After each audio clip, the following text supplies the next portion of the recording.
Hi, welcome back guys. This is your friend, Parallel Deku. Back with another fanfiction. This is the series of What if Deku was quirkless but still entered UA? Now before starting, please give this video a like. And subscribe to the channel if you want more videos like this. Now let's get into the fanfic. The teacher looked at LN and stated that they were not cut out to be a hero. They pointed out that LN was the only student in the class without a developed quirk, expressing doubt that UA would accept someone quirkless. The class erupted in laughter, leaving Un feeling flushed and uncomfortable. The term quirkless was now the label used to describe them, reducing their identity to a single word. Society had come to view those with quirks as the norm, often overlooking those without. As the culture of quirk-wielding heroes became entrenched, many began to align their beliefs with the prevailing public opinion. Those with powerful quirks were celebrated, while those like LN, who were less fortunate, faced shame and belittlement for something beyond their control. This treatment had worn LN down for far too long. They had grown tired of the constant chatter surrounding their quirkless status. Classmates, teachers, and even parents often discussed the fact that LN would never possess a quirk. Determined to change their fate, LN made a promise to themselves. Once they entered UA, they would become a hero that everyone could admire. They would protect others and inspire them, proving that one could achieve greatness through hard work, resilience, and a strong heart. With unwavering resolve, LN vowed to train harder than anyone else, determined to prove the doubters wrong. LN's parents loved them deeply. Although they were not professional heroes, both had powerful quirks. LN's mother could bring inanimate objects to life, while their father could absorb colors, claiming that consuming them was more enjoyable than eating normally. The news that LN would never develop a quirk devastated them, but LN had never been one to give up. They inherited that tenacity from their mother.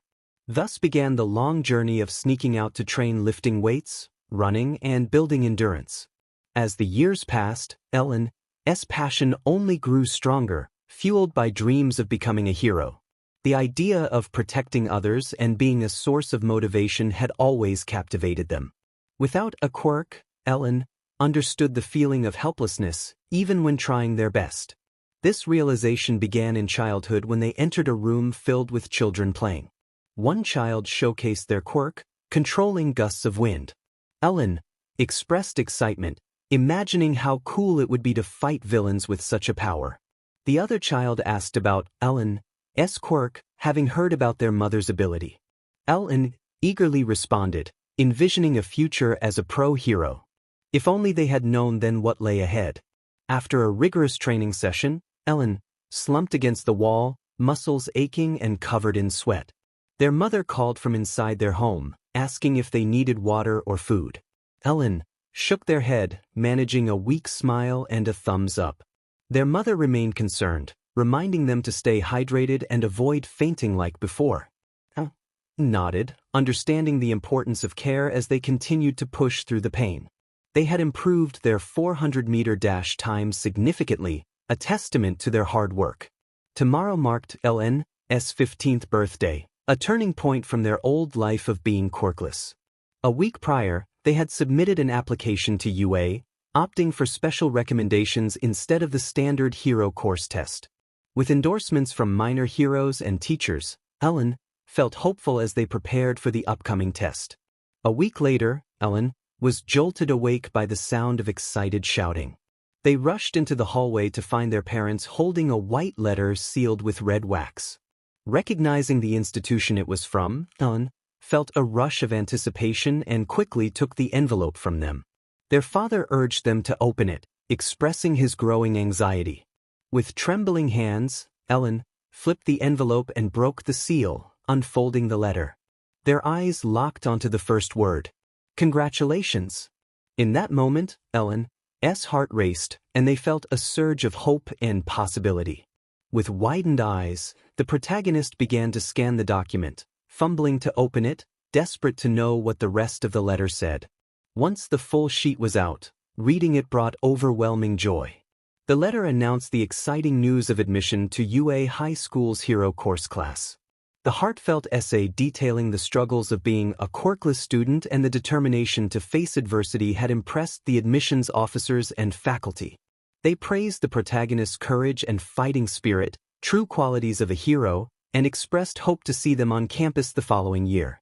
The efforts in the recommendation exams were also acknowledged, with the protagonist placing third out of over 100 applicants, despite lacking a quirk. It was a moment to celebrate. School was set to begin soon, and the protagonist felt a rush of emotions, collapsing to the ground in tears. Parents rushed to embrace their child, sharing in the ecstatic moment of achieving a dream. The desire to become a hero had always burned brightly, and now there was a chance to fulfill that potential. As the protagonist prepared for the first day, nerves began to creep in. Gripping the straps of the backpack, they glanced back at their parents waving goodbye. Reluctantly, the protagonist waved back and headed toward the train station. The ride was filled with anxiety, spotting other students with quirks and worrying about fitting in. Yet, determination surged within. Hard work had led to this moment, and the absence of a quirk would not deter them. Upon arriving at the destination, the protagonist navigated through the crowd, heading toward the impressive blue glass building. Worry loomed over the thought of being a reject at the top hero school in Japan, but hope remained. Entering the classroom, the protagonist felt the weight of many eyes. Embarrassment washed over them, and they quietly took a seat, relieved when another student entered, diverting attention. As class began, the protagonist took out materials and observed the unique features of their classmates. A brown-haired girl approached, introducing herself as Uraraka Ochako, and they exchanged names, both excited to be at UA. Uraraka expressed her enthusiasm about being at the top hero school and shared her quirk, zero gravity. The protagonist hesitated to respond, but the bell rang, and Uraraka waved goodbye, taking a seat at the front. The protagonist settled into their middle seat, flanked by two boys. One with raven hair and the other with strikingly different hair and eyes. The teacher, Aizawa Shota, surprised the protagonist with his unconventional appearance. He instructed the class to grab their PE uniforms for an exam.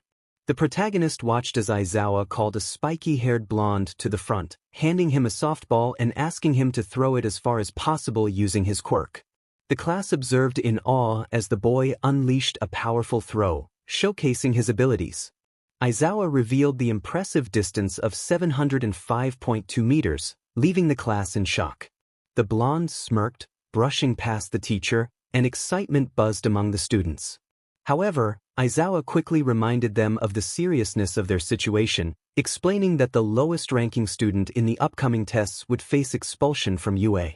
The atmosphere shifted, and the protagonist felt Aizawa's gaze, fully aware of their quirkless status. Whispers of concern filled the room as students processed the news. Aizawa welcomed them to UA's hero course, setting the stage for the challenges ahead. The first test, a 50-meter dash, brought a surge of confidence. This was the moment the protagonist had trained for. They prepared themselves, muscles loosening as they bent into a running position. When the countdown began, they sprinted toward the finish line, eagerly awaiting their score. The result was a satisfying 6.49 seconds, prompting a smile and a silent pat on the back for their efforts. Some students were looking at me strangely, trying to figure out what quirk I possessed. Test 2, grip strength. I looked around and smiled at the sight of Shoji, the six-armed student. It was obvious that this test would be easy for him. I refocused on my part of the test. Concentrating pressure and strength in my right hand, I squeezed the machine and closed my eyes.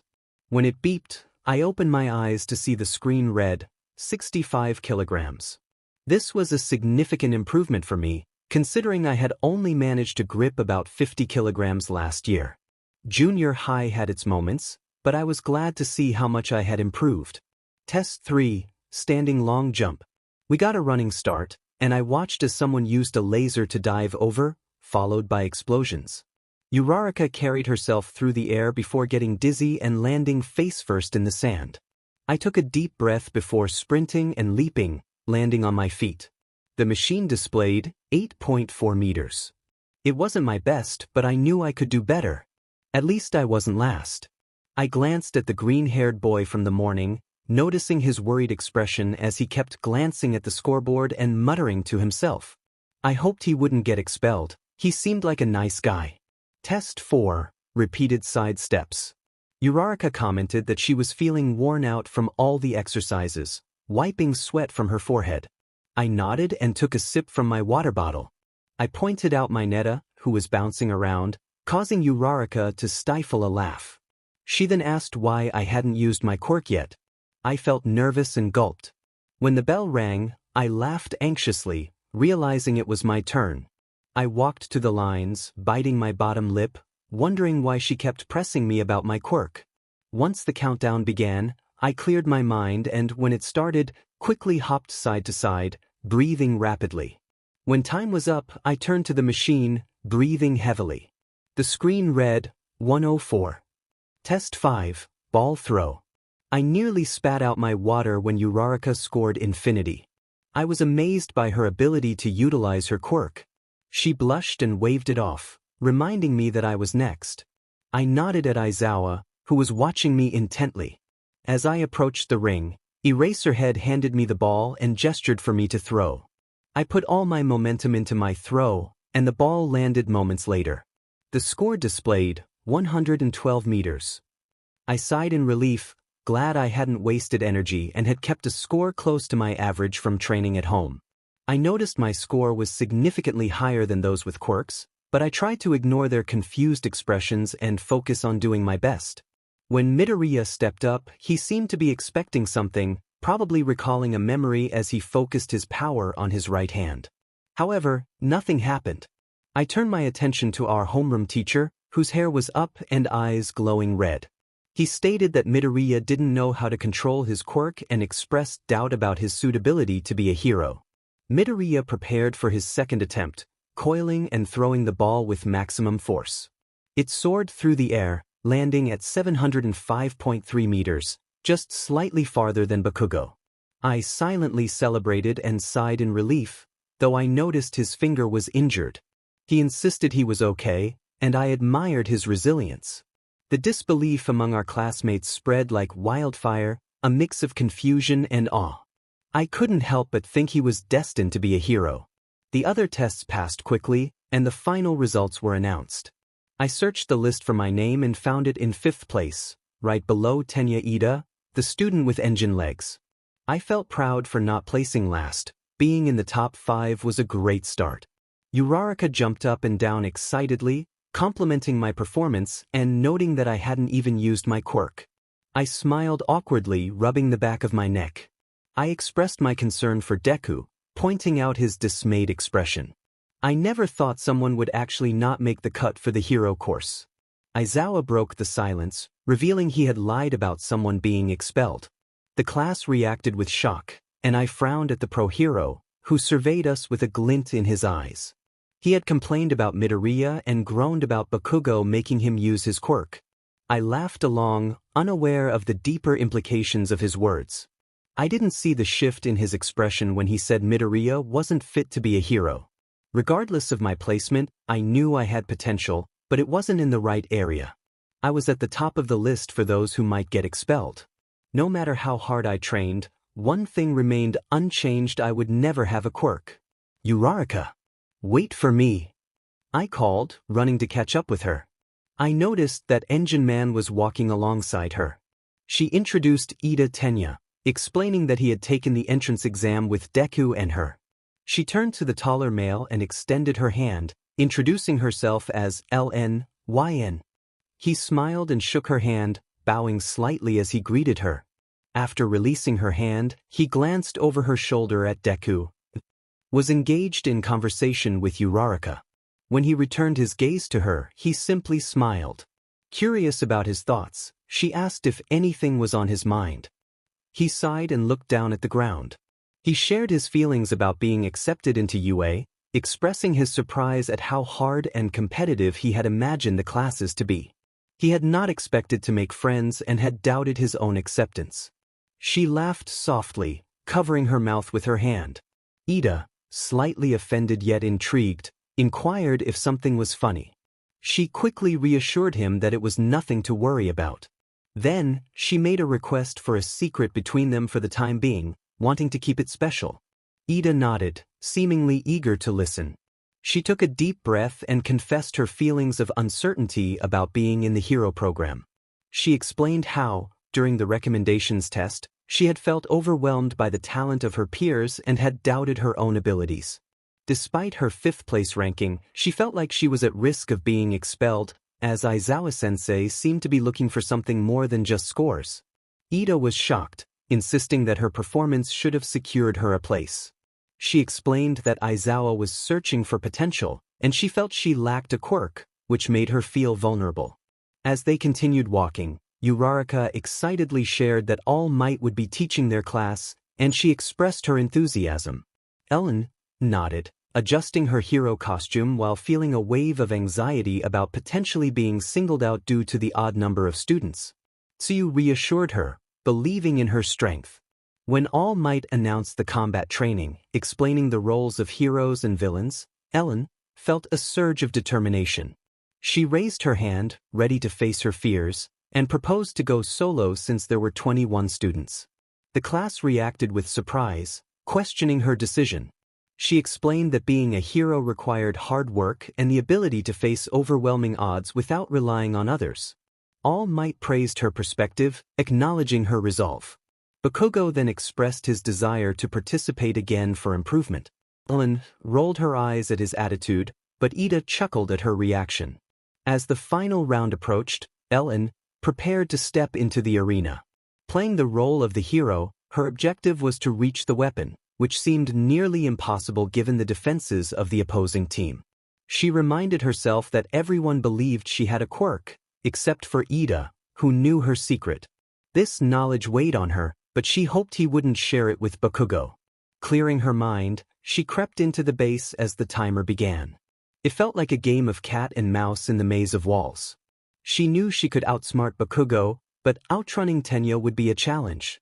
But a plan would have to be devised on the run. The upper floor likely housed Ida, who was guarding the missile, based on the weapon's usual placement. Bakugo was somewhere in the halls, and his heavy equipment would give away his approach. It would be a challenge, but that was what training was for. As the protagonist ran to the right, they spotted a flight of stairs leading upward. Just as they were about to open the door, footsteps and the sound of metal clanking echoed through the corridor. It wasn't Bakugo, it was Ida. This was a game of cat and mouse, and while it was a clever move, it could prove fatal.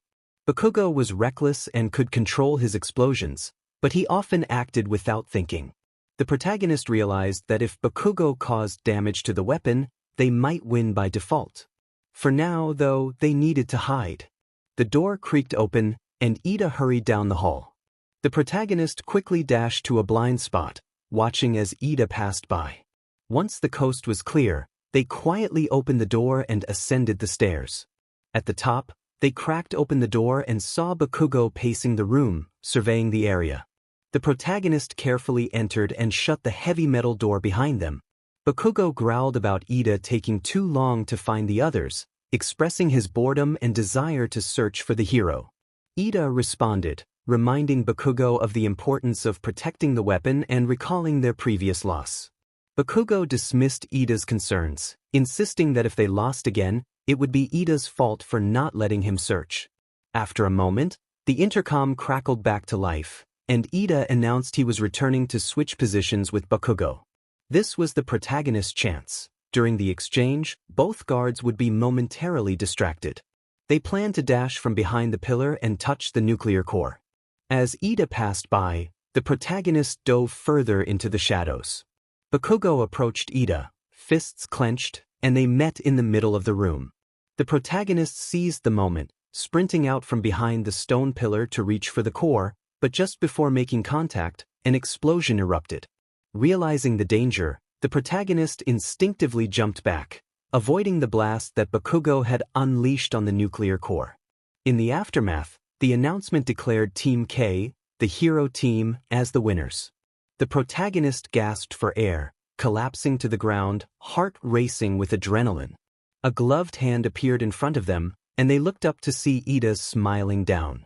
Ida praised the protagonist for taking such a significant risk, congratulating them on their performance. The protagonist returned the smile, acknowledging Ida's clever strategy in having Bakugo guard the bomb while he pursued them. They expressed gratitude for Ida's discretion, relieved that he hadn't revealed their plans.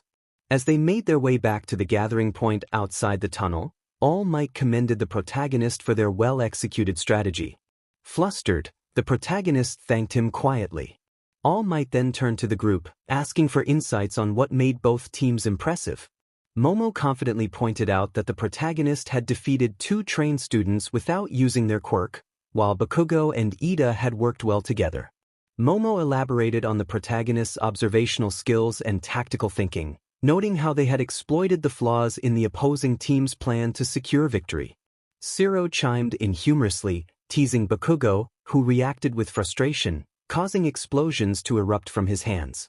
All Might intervened, reminding everyone to settle down and emphasizing the lessons learned from the experience. It encouraged them to learn from each other and refine their unique abilities. As All Might sped away into the tunnel, the class expressed their admiration for him. The protagonist reflected on how unexpectedly eventful the morning had been, especially with the throngs of reporters outside the school gate, clamoring for information about All Might. When a reporter asked about him as a teacher, the protagonist hesitated but managed to describe All Might as enthusiastic and surprisingly tall, before making an excuse to head to class. Finally, the class settled into a more typical activity, deciding on a class representative. Aizawa's announcement was met with enthusiastic shouts from the students, all eager to take on the role. "If you would let me speak," Ida interjected, standing up and bowing. Aizawa sighed and motioned for him to continue. Ida raised a concern about the possibility of everyone voting for themselves. The teacher, tired, rolled up in his yellow futon and zipped it shut. As Aizawa explained the voting process, he stated that whoever received the most votes would become the class representative. He added that if they completed the voting by the end of the PRD, he would be fine with any choice they made. With that, Aizawa fell onto the floor and began to sleep. As the voting ballots were distributed, I considered voting for Ida. He seemed like a well-mannered and organized individual, making him an ideal candidate for class representative. I remembered how happy he was when he was named MVP during combat training, and I wanted to see that joy again when he was elected. He appeared to want the position very much. Once the voting concluded, Aizawa counted the votes and displayed the results on the board. He announced that Midoriya Izuku and Yayorozu Momo would be the class representative and co-representative. Bakugo reacted with frustration, questioning who had voted for Midoriya. Zero teased Bakugo, which only added to the tension. I noticed Ida looked more astonished than upset. Uraraka poked him and asked if he had voted for himself. Ida shook his head and scanned the room, revealing that he had voted for Midoriya instead. He wondered who had voted for him, and I simply smiled and shrugged, suggesting it could have been anyone. Midoriya expressed his doubts about being class representative, feeling that others were more capable. Ida reassured him, stating that the class had voted for him, indicating he was the best fit for the role. Midoriya questioned Ida's own desire for the position, to which Ida replied that he would abide by the class's wishes and expressed gratitude to the person who had voted for him. Just then an alarm sounded.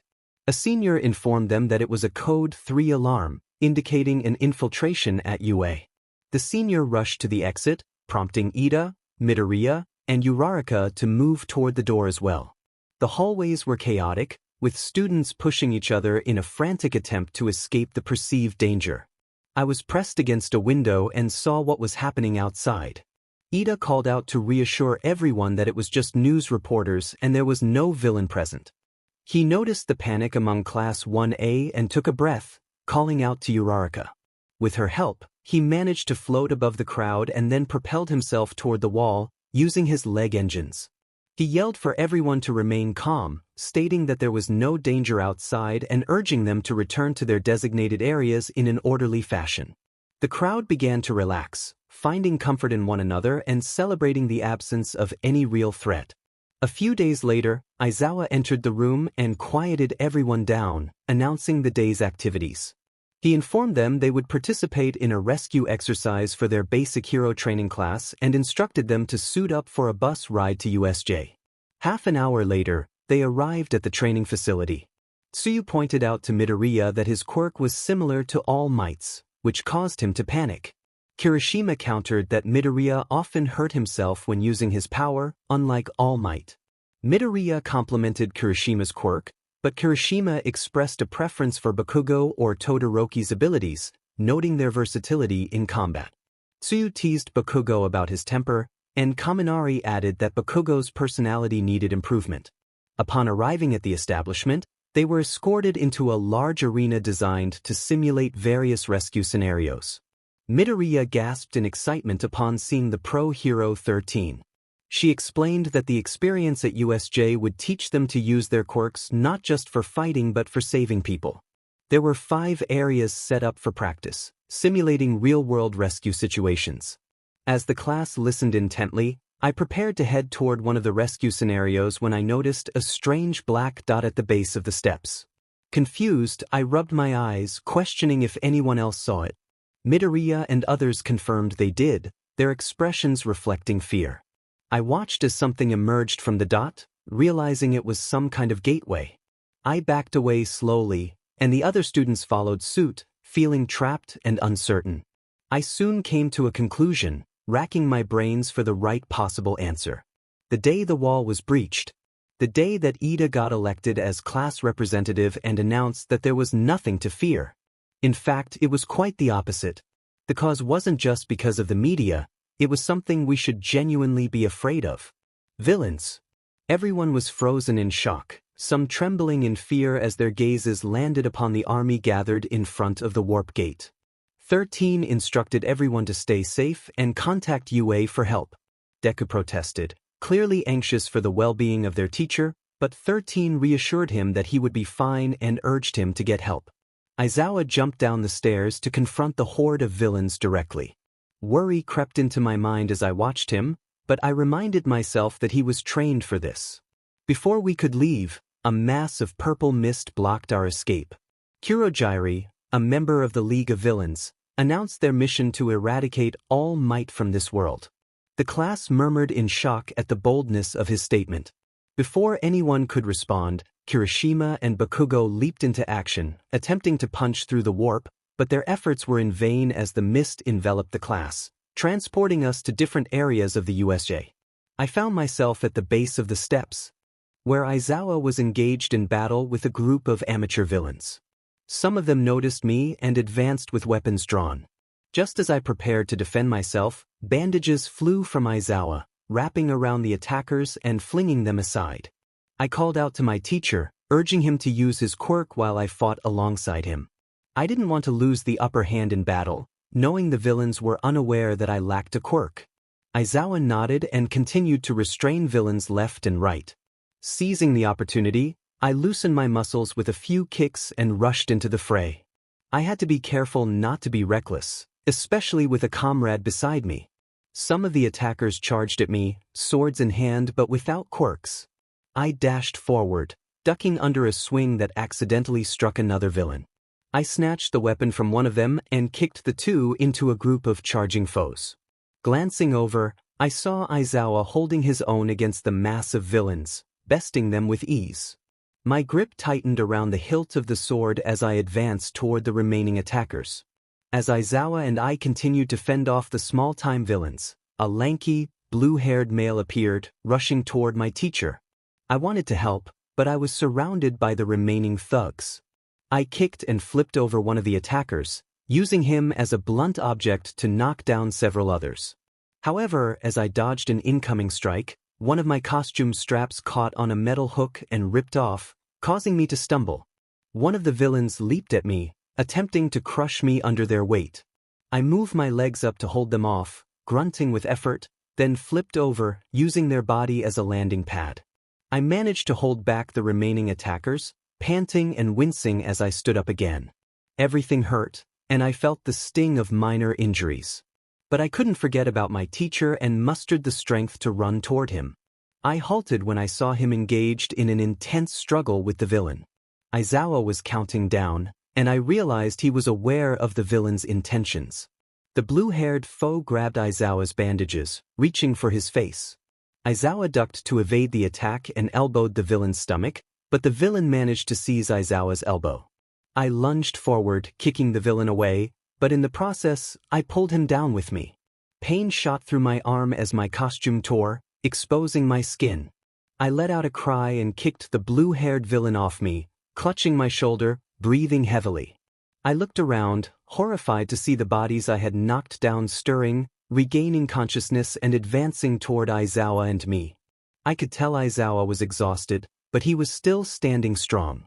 I landed solid kicks on one villain, knocking him out, while Aizawa skillfully dealt with the rest, using his bandages to restrain one and knocking another down with a swift kick. Suddenly, a giant bird appeared behind me, drool dripping down its neck. It screeched loudly before raising a hand to slam it down. Aizawa managed to push me out of the way just in time to avoid being crushed. The monstrous bird pinned Aizawa down, twisting his arm painfully. He shouted in agony, trying to activate his quirk, but the creature crushed his other arm. I felt a wave of despair wash over me as I watched my teacher struggle, blood dripping onto the ground. Aizawa choked out a warning for me to stay back, his head held in the bird's grasp. I let out a quiet sob, feeling helpless as I watched him endure the brutal assault. Out of the corner of my eye, I noticed Midoriya, Mineta, and Tsu in the water, watching Aizawa struggle against the villain. I took a deep breath and tapped my finger on the ground, trying to catch their attention without alerting the blue-haired foe. Mineta seemed to notice my movement and whispered something to Tsu. I turned slowly to reveal my skinned shoulder, pointing to it while keeping my gaze on the leader. Suddenly, the purple warp villain appeared beside him, saying something that made him turn toward me. He lunged forward, his hand just inches from my face, but stopped abruptly. He clicked his tongue in frustration and turned back to the struggling pro-hero. Aizawa's eyes flashed red, desperately trying to activate his quirk in those fleeting seconds, only to have his face slammed into the ground once more. Before the villain could reach me, Midoriya sprang up from the water, coiling his body as he prepared to strike. With wild eyes and hair flying, he shouted, determined to save us. He made contact with something, unleashing powerful gusts of wind throughout the arena. I flinched at the sound of shattering light bulbs and felt my boots scrape against the dirt as I struggled to maintain my balance. As the dust settled, I saw a large, dark figure facing me. My heart sank as I realized it was the monstrous bird, not the villain, that Midoriya had struck. Yet, the creature appeared unscathed. A moment later, I noticed the bluenet reaching for me again, one red eye peeking out from behind his hand mask. Fear paralyzed me, and everything around me became muffled, even Tsu's voice as she darted her tongue out to try to rescue Midoriya from the villain's grasp. The villain's raspy voice, almost sickly sweet, turned into a chuckle as he leaned closer to me. He revealed that he knew my secret, and for a brief moment, my mind went blank. I struggled to comprehend how he knew so much, and the pressure in my chest made it hard to breathe.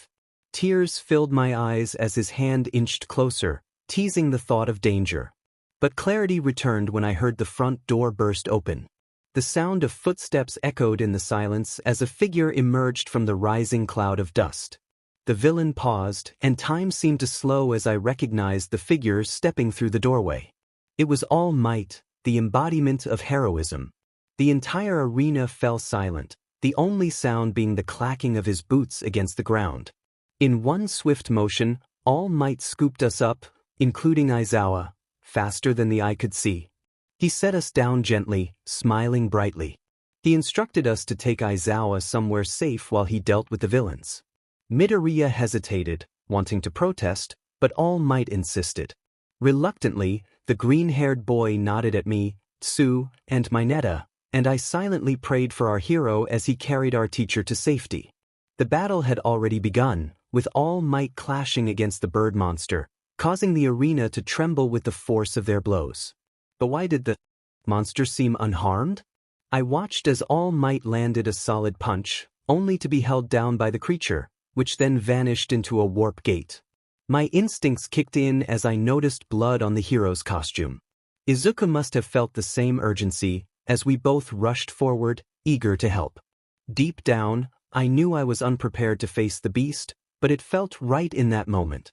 We moved in sync, driven by the desire to assist our idol. Just as we reached him, Bakugo appeared, launching an explosion at the purple mass, diverting our focus. He pinned the villain down with metal plates encircling its neck, while Todoroki followed closely behind, freezing part of the monster's body and allowing All Might to break free. The scene was chaotic, filled with shouts and the sounds of battle as the Nomu began to regenerate and attack Bakugo.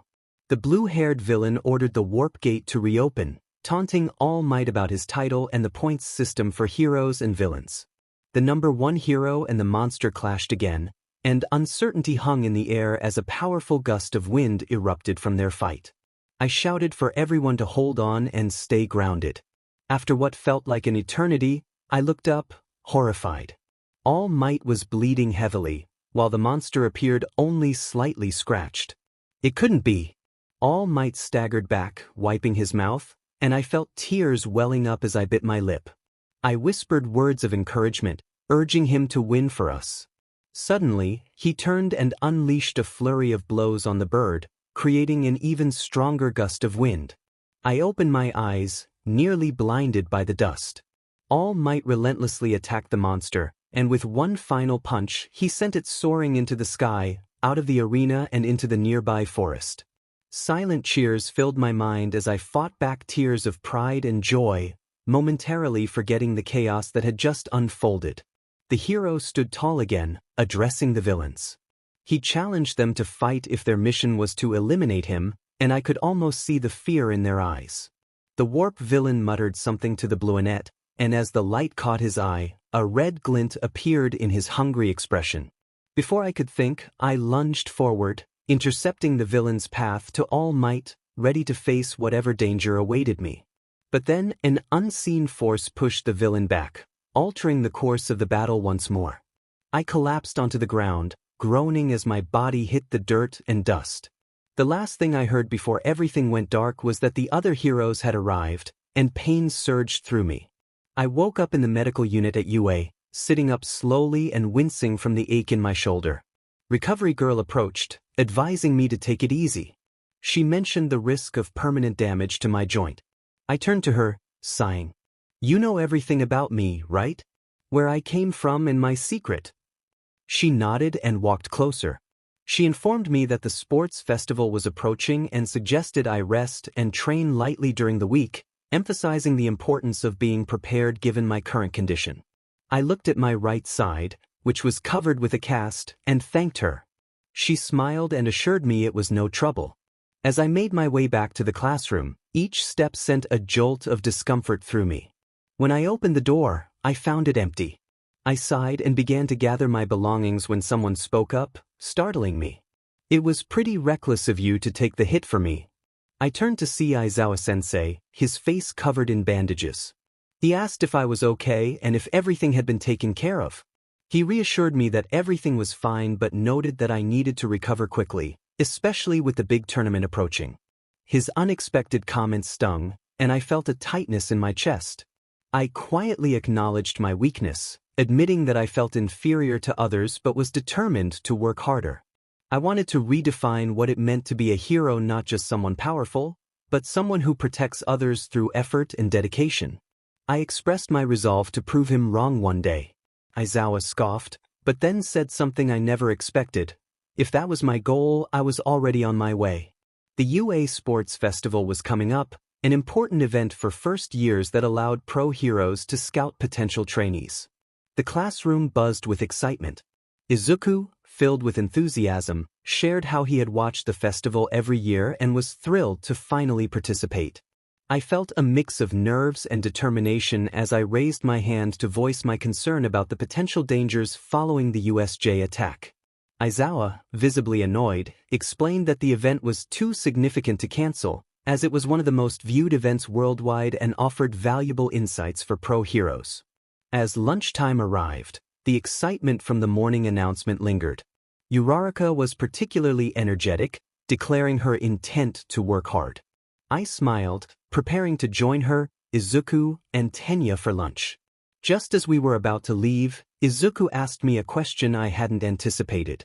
What is your motive for becoming a hero? My mind went blank, and I felt a wave of panic. I needed to think quickly. I couldn't let them know my true reasons. I glanced at Tenya, who seemed surprised but then cleared his throat and spoke on my behalf, explaining that I wanted to help people in the only way I knew how. I felt a wave of relief wash over me and mouthed a silent thank you to him. Deku admired my reason, and I felt a mix of guilt and gratitude as I looked ahead, trying to maintain my composure.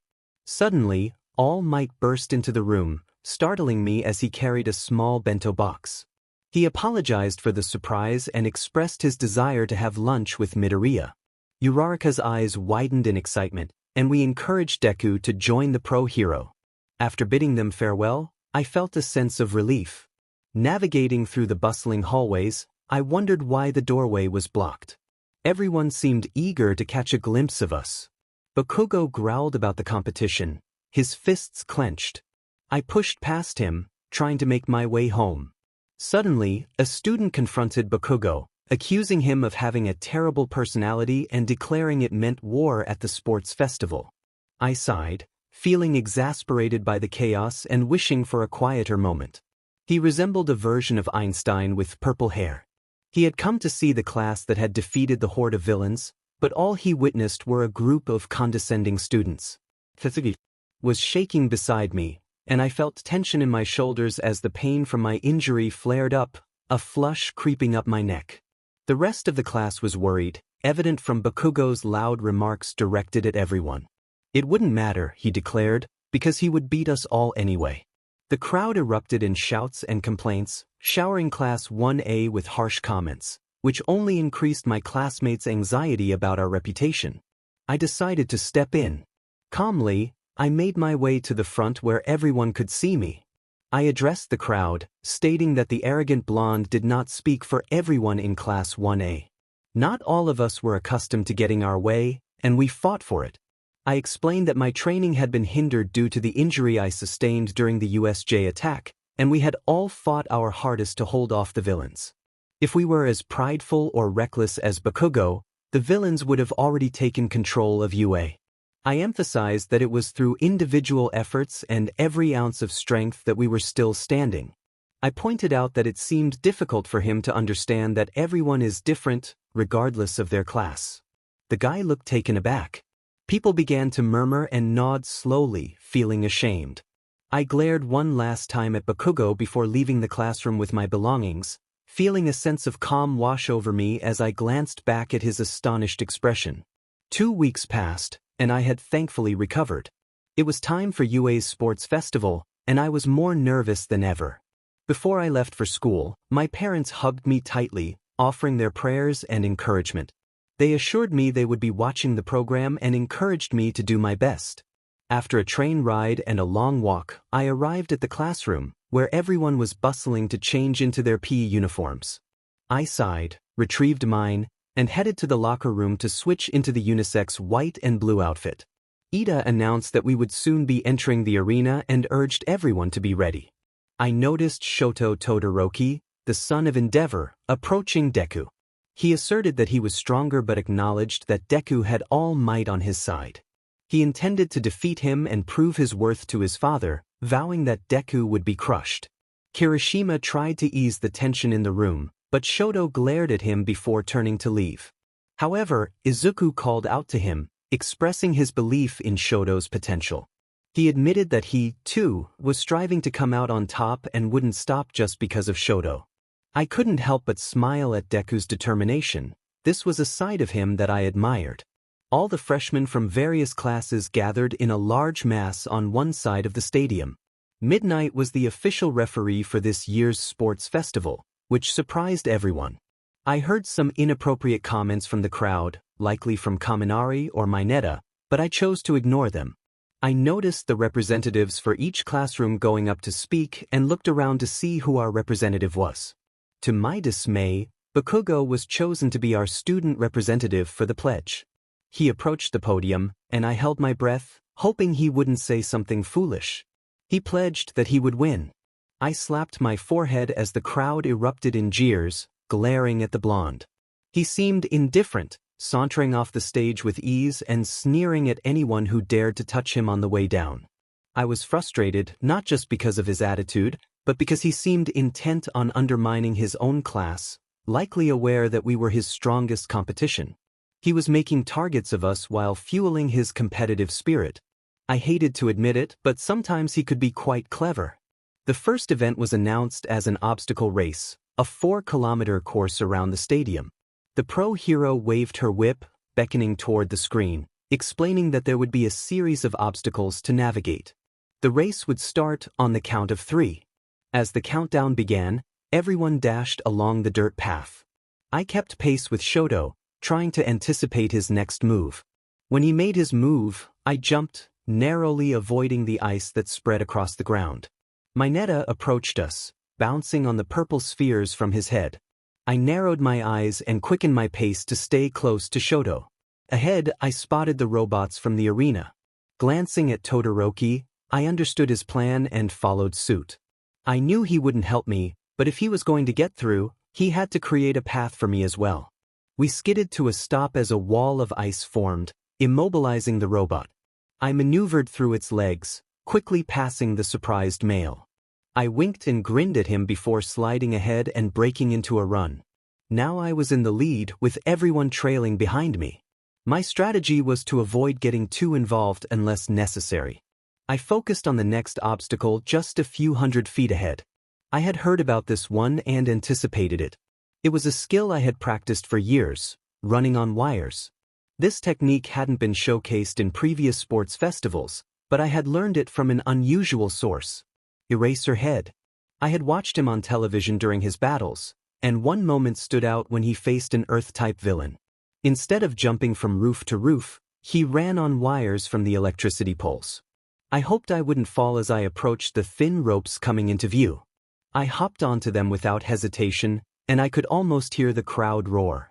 Once I crossed, I noticed Shoto not far behind me. I seriously had to get a move on.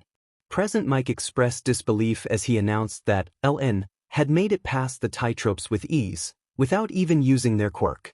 The crowd murmured in surprise, speculating about the strength of LN, who had entered through recommendations. Some wondered about their lineage, suggesting that if LN was this strong, their parents must have been pro-heroes. As I approached the minefield, I groaned, recalling how much I disliked practicing for this part. I focused on being light on my feet, quick like a rabbit. If I stepped on a mine, I had to be faster than its detonation to avoid trouble. I traced the footwork pattern I had practiced, maneuvering through the field with precision. Other students began to catch up as I reached the last step of my footwork.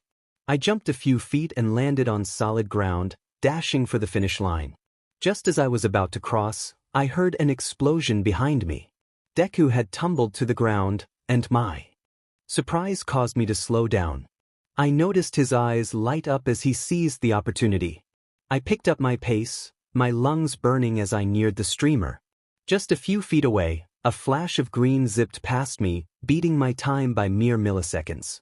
I collapsed onto the ground, wheezing as others finished the race.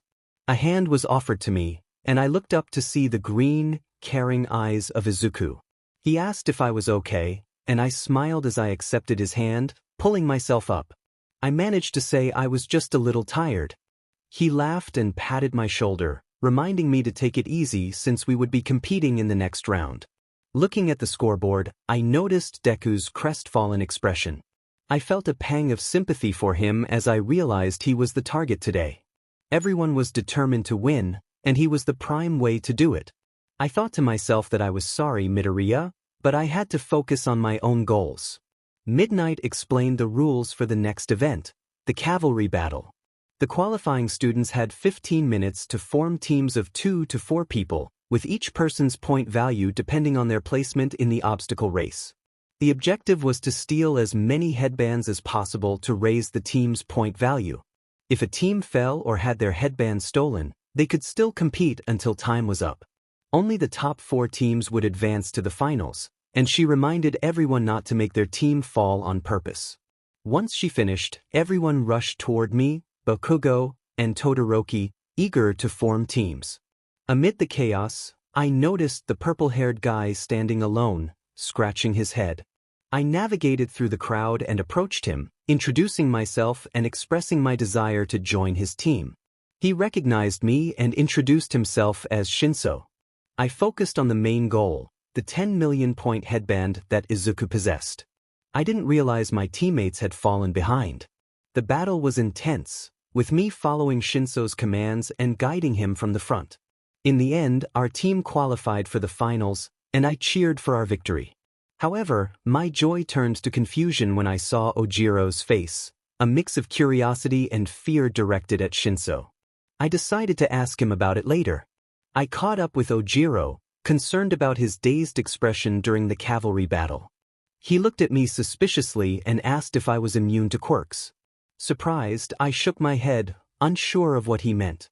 He explained that Shinso's quirk was mind control, and I felt a wave of disbelief wash over me. Ojiro cautioned me not to respond to Shinso's questions, as doing so would allow him to take control of my body.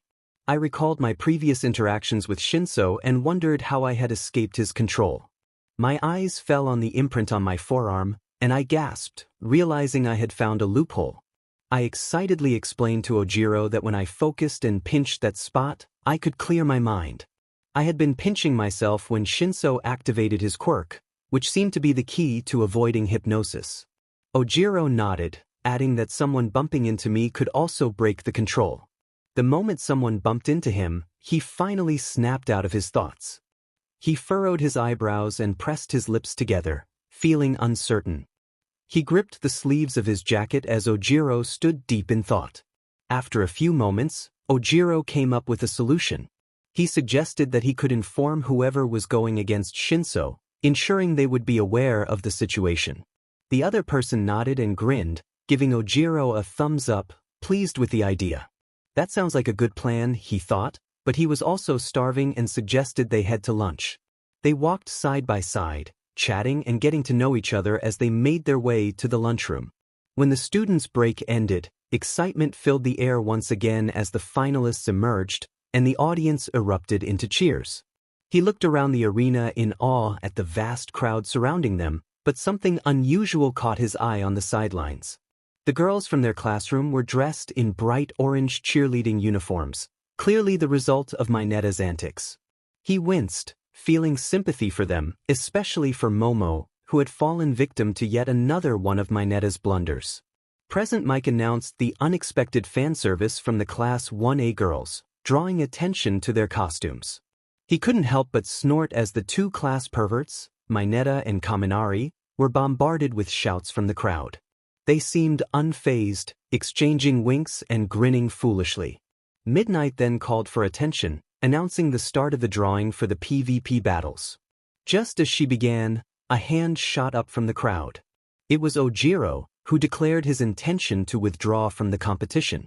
The crowd gasped, murmurs rippling through the audience as he explained that he had no recollection of the cavalry battle and didn't want to participate in an event he hadn't earned.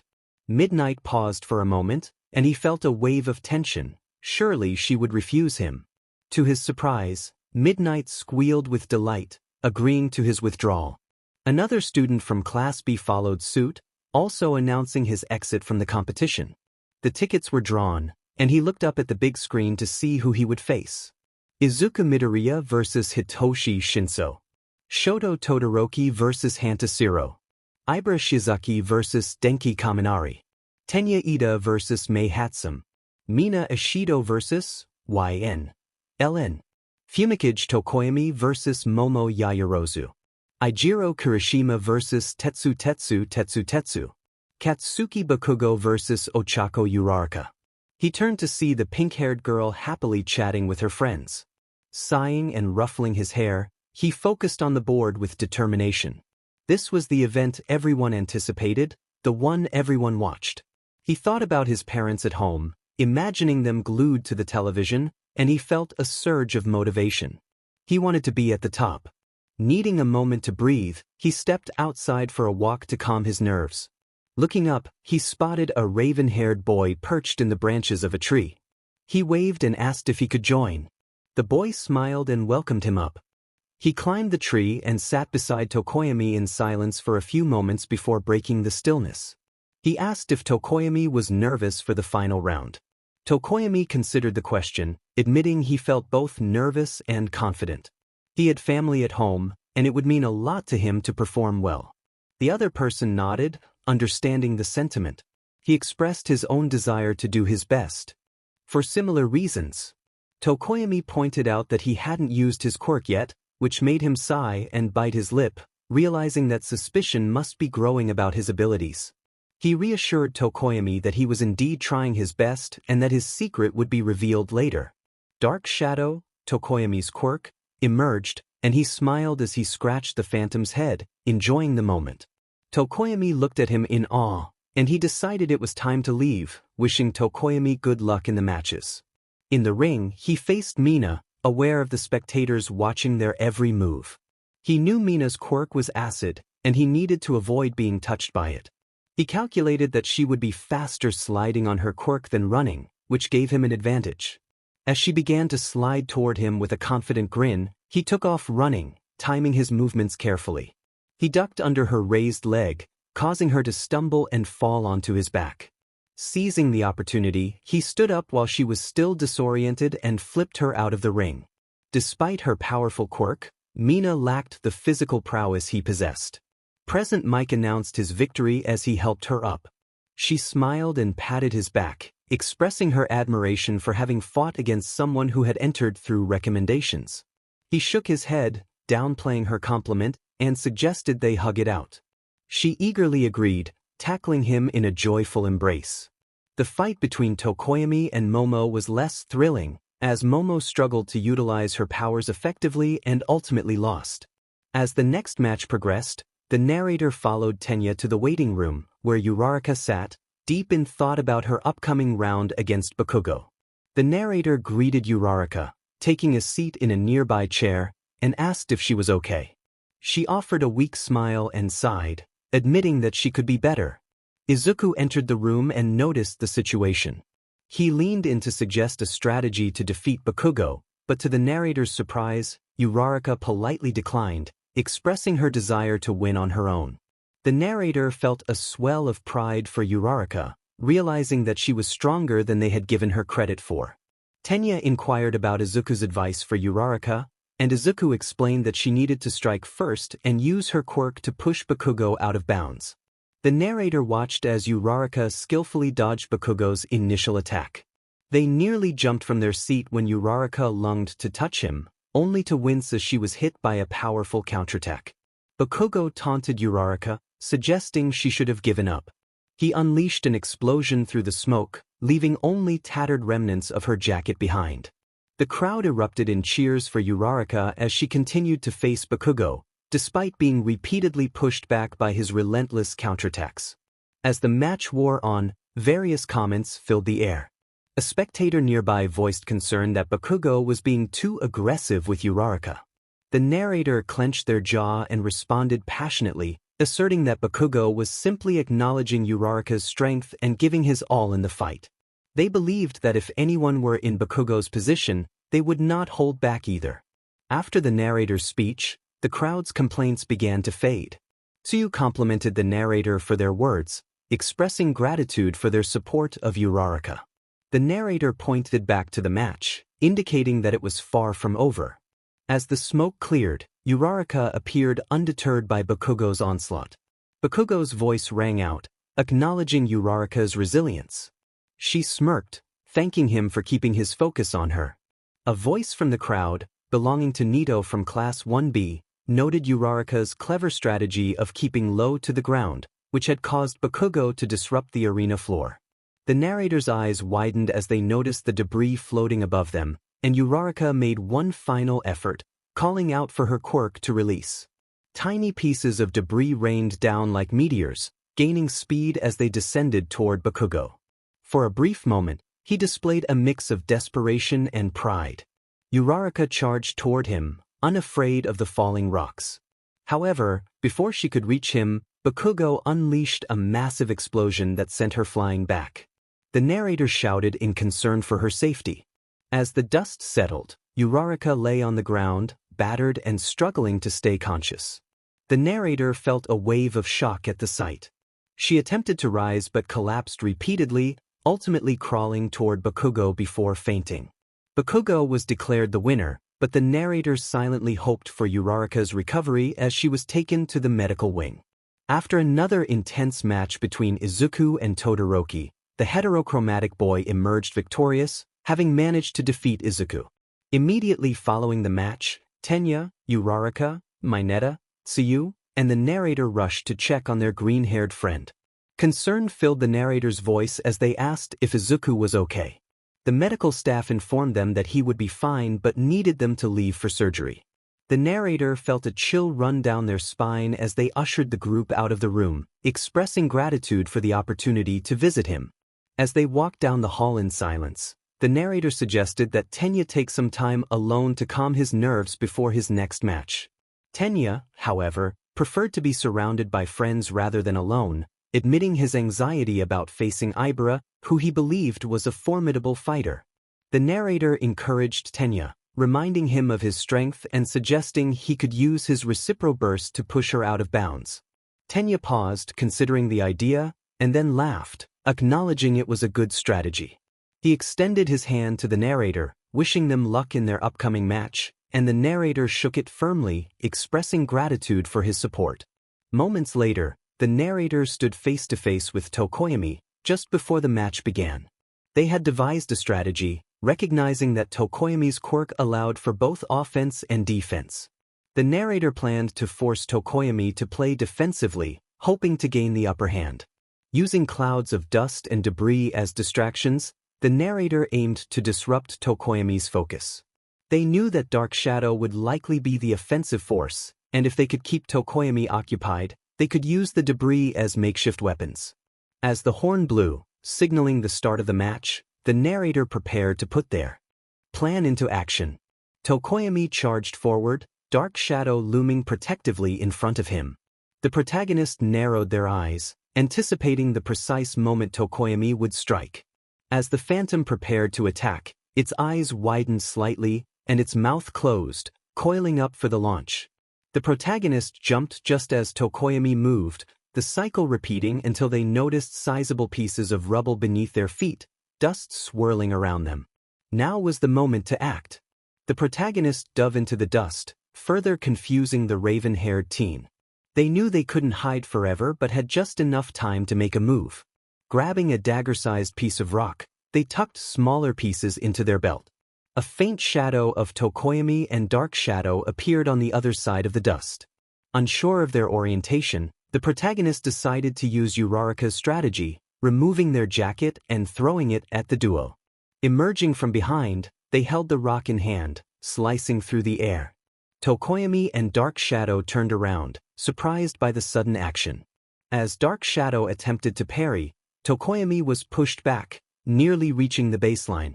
In that moment of distraction, Tokoyami lunged forward, grabbing the protagonist by the shoulders and turning them so their back faced the outside. Deku flashed through the protagonist's mind, recalling the flip he demonstrated with Shinso. They glared into Tokoyami's red eyes, summoning all their strength to sweep him off his feet and throw him behind, feeling the wind knocked out of their lungs. Collapsing on the ground, the protagonist heard Present Mic declare them the winner. They raised an arm in victory, faintly hearing the crowd cheer over the sound of their own heartbeat and heavy breaths. As they managed to stand, they looked down at the crestfallen male sprawled on the ground, staring blankly at the arena. The protagonist offered a smile and extended a hand, acknowledging Tokoyami's effort. A smile returned to his face as he accepted the gesture, groaning slightly. "You did well. I'm glad I was able to fight against you," he said, and the protagonist chuckled, helping him to his feet and shaking his hand. "Good luck in the next round against Bakugo. I hope you win. You're strong and didn't even use your quirk yet. I'd like to see what power you possess." When the protagonist returned to the stands, their friends were waiting eagerly as they settled in to watch the match between Bakugo and Kirishima. "You did so well in your match against Tokoyami," Uraraka exclaimed, cheering with her fists in the air. The protagonist sighed and stretched, trying to calm her down. "Careful, you're still recovering," they reminded her, then turned to Tenya with a smile, raising their hand in greeting. You did well. Ingenium must be proud of you. Tenya's face brightened, though a hint of reluctance remained. I couldn't reach my brother this time. It went to his voicemail, but perhaps I shall contact him later. He shook the protagonist's hand, earning a broad grin in return. Their attention quickly shifted back to the match as a loud explosion echoed through the arena. Bakugo pushed Kirishima back, unleashing a barrage of explosions, fire, and sparks. Kirishima soon fainted under the force of his opponent. The protagonist focused intently on Bakugo, knowing they would soon face him. Suddenly, Bakugo looked directly at them, pointing his finger in their direction. The protagonist recognized the challenge in his gaze and glared back, bracing for what was to come. This was the moment they had dreaded. Bakugo and the protagonist stood alone in the arena, both ready to fight. They understood Bakugo's physical strength surpassed that of Tokoyami and Mina, but they also knew he had become aware of how others perceived his abilities. To win, the protagonist needed to back him into a corner. With his inferiority complex, Bakugo's mind was weaker than his body. They would make him believe he was winning, only to shatter that illusion when the time was right. The horn blew, signaling the start of the match. Almost immediately, Bakugo charged forward in a fit of rage, yelling. The protagonist furrowed their brows, disapproving of his wasted energy. However, they noticed a subtle pattern in his fighting style throughout the matches. Whenever he threw a right hook, he leaped off his left foot. If he planned to use both hands to strike, he would explode with both arms. Otherwise, he would use one hand to strike while the other prepared for an explosion. It was all in his footwork. Watching closely, the protagonist noted Bakugo's right leg bending while the left rose. They ducked at the right moment, headbutting his chest and throwing him off balance, creating an opening to push him back. Despite gathering this information, the protagonist realized they might not react quickly enough to Bakugo's larger-scale explosions. Building a wall wouldn't work, Bakugo would blast right through it. Cursing under their breath, they prepared for Bakugo's immediate retaliation. The male shouted even louder, and the protagonist grunted as they landed heavily on the ground after jumping over him. Bakugo nearly flew out of the ring, stopping just in time. It was like guiding a bull with a red flag. The protagonist needed to make swift movements to lead Bakugo into a position that would benefit them. Why do you keep dodging like a coward? Fight me! Bakugo shouted, explosions crackling in his palms. The protagonist observed his feet bending and curling, realizing this was the moment they had feared. Bakugo charged, both hands raised, ready to unleash a powerful explosion. Reacting just seconds too late, the world spun in slow motion as fire engulfed their vision, their body igniting with burns. They screamed in pain, glaring at the ashy blonde who wore a sinister smile. Am I not worthy for you to show your quirk? Am I not good enough? Am I too weak? He taunted. Coughing out soot, the protagonist glared into his red eyes, determined not to go down easily. They prepared themselves for the fight ahead, ready to face Bakugo with everything they had.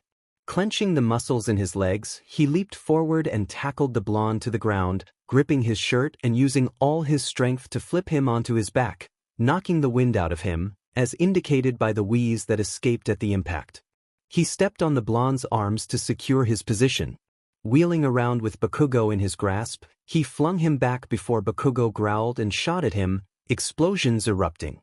From both hands, the intensity of the blasts ignited his uniform, and he felt a searing pain across his chest, as if it were on fire. Charred scratches formed red blisters on his skin. He bit down on his bottom lip to stifle his cries and managed to open one eye, preparing to kick towards Bakugo's stomach. You're too predictable, he thought, eyes widening as Bakugo dodged the kick at the last moment, firing another explosion that sent him crashing to the ground. He landed hard on his shoulder, the one that had recently healed. The impact fractured his bones again, causing sharp pain to shoot through him. He collapsed, struggling to rise, blood oozing from his right side. Gritting his teeth, he pushed himself up, shaking and clutching his injured shoulder. I'm not giving up. I've worked too hard for this, he groaned, stumbling toward Bakugo. It felt as if Bakugo was toying with him. Despite how far he had come, He felt unworthy, like a figure standing on a pedestal that he could never reach. Bakugo had advantages he lacked. Everyone else did too. He wasn't special like Mei Hatsum, nor was he as gifted as others with weaker quirks. All his training, the pain, and the blood that flowed from his wounds seemed to amount to nothing. He hadn't realized how weak he was. A weakness was a trait to be exploited, and it was all he had. Show me your quirk. Are you strong enough to show me now? You'd rather let yourself be defeated than unleash your quirk? You're not a hero, you're a coward. If you want to be a hero, you have to give everything. He had given up his social life, changed himself, and carried this burden like Atlas holding up the sky. Bakugo would never understand the disappointment and pain he had endured. Rage coursed through him as he charged forward, determination igniting his spirit. Now we're talking, Bakugo cackled, grinning. He was ready for a fight. He focused on Bakugo's movements, watching how he stepped and pivoted. With a swift motion, he jumped aside, delivering a roundhouse kick that sent Bakugo crashing to the ground. With both arms out of commission, he relied solely on his legs. He grunted as he flipped Bakugo up with one foot and kicked him with both legs, sending him flying back, nearly out of the circle. "You demon weasel! Show me your quirk!" Bakugo shouted, using his hands and feet to propel himself off the ground. He braced for impact, crossing his arms in an X position, watching Bakugo's face twisted with rage and anticipation. Crouching low, he leaped into the air, using his momentum to swing both legs and strike Bakugo in the face just as he opened his mouth to shout. Bakugo was knocked back, teetering on the edge. This was his moment. He could best Bakugo right here and now. He had to. For everything he had endured. But his mind felt foggy, and his body felt heavy. He tried to take a few steps, but his muscles screamed for mercy. No, he couldn't give up. Just a few more moments. His shoulder throbbed painfully, blood still seeping out as he gasped and fell to his knees, feeling his joints crack under the pressure. He wanted to cry, but no tears came. Instead, guilt and shame washed over him as the world faded into darkness. Choking, he struggled, feeling as though he were engulfed in flames. He raised one arm but faltered, letting it fall to the ground. Half-lidded eyes caught Bakugo standing there, a grimace on his face, but his eyes held something he couldn't quite decipher, perhaps pity. "Please, let me get up." He didn't hear anything before he fainted, only sensing the cold touch of Midnight's fingers on his face. When he regained consciousness, he nodded in acknowledgement and accepted a cup of water from Recovery Girl. "I'm sorry. I was overwhelmed by emotions I didn't expect," he said, struggling to articulate his feelings. The elder frowned but patted his hand, looking up at him. "Don't injure that shoulder anymore, or you may have to get that arm amputated. A shoulder is a joint. You can't lose that if you want to keep your arm." He bit his lip in worry, glancing at his brace. "I'll heal, right? I just can't use this arm for now." Recovery Girl nodded as she made her way back to her desk, hobbling before finally sitting down. "I can't heal you entirely. My quirk isn't that powerful, but I can help speed up the process." He nodded, grateful. "Thank you, Mississippi." As he left the room, he walked slowly down the hallway, focusing on the light navy floor, unaware that someone was turning the corner toward him.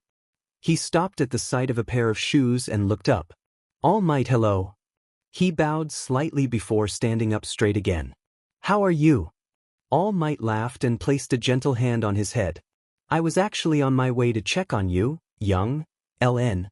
How are you feeling?" He shrugged with one shoulder and rubbed his neck. "I could be better." Thanks to Recovery Girl, I was feeling much better now. A small smile crept onto my face as I spoke to my childhood idol, still trying to process the moment. My mind felt hazy, and I was unsure of my surroundings, but I didn't care too much. "You still seem a little banged up," he noted, his tone encouraging. "But I wanted to tell you that you did a good job out there. You're a really special kid, you know." I pressed my lips together, trying to mimic his smile despite the soreness I felt. A deep ache lingered in my heart, a void that no victory could fill. I expressed my gratitude, managing a tight-lipped grin as I said I would head around the corner to catch the next fight. He laughed, stepping aside to let me pass, wishing me to have fun.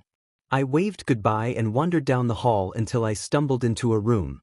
I opened the door without a second thought, desperate for a place to sit. Inside, I found a familiar figure with white and red hair, his gaze fixed on the table, looking troubled.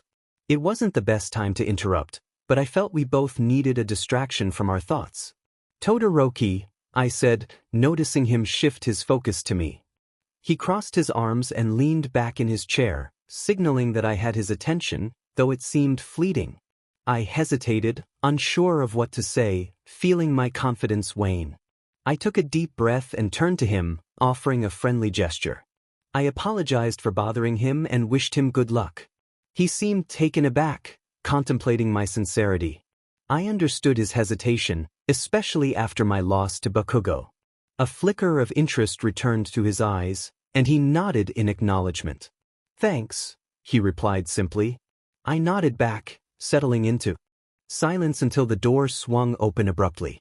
I turned to see a familiar ashy blonde standing there, surprise etched on his face. "Oh," Bakugo said, scoffing as he rolled his eyes and shoved his hands into his pockets. "Demen right, it's me." He entered the room, taking a seat with an air of annoyance. The atmosphere grew tense as the two boys avoided eye contact, leaving me caught in the middle. Feeling the weight of the silence, I stood up and cleared my throat, eager to shift the focus away from the tension. I wished both of them good luck, hoping the best would emerge victorious. As I turned to leave, a pang of disappointment hit my chest. I had hoped that I would be the one to shine.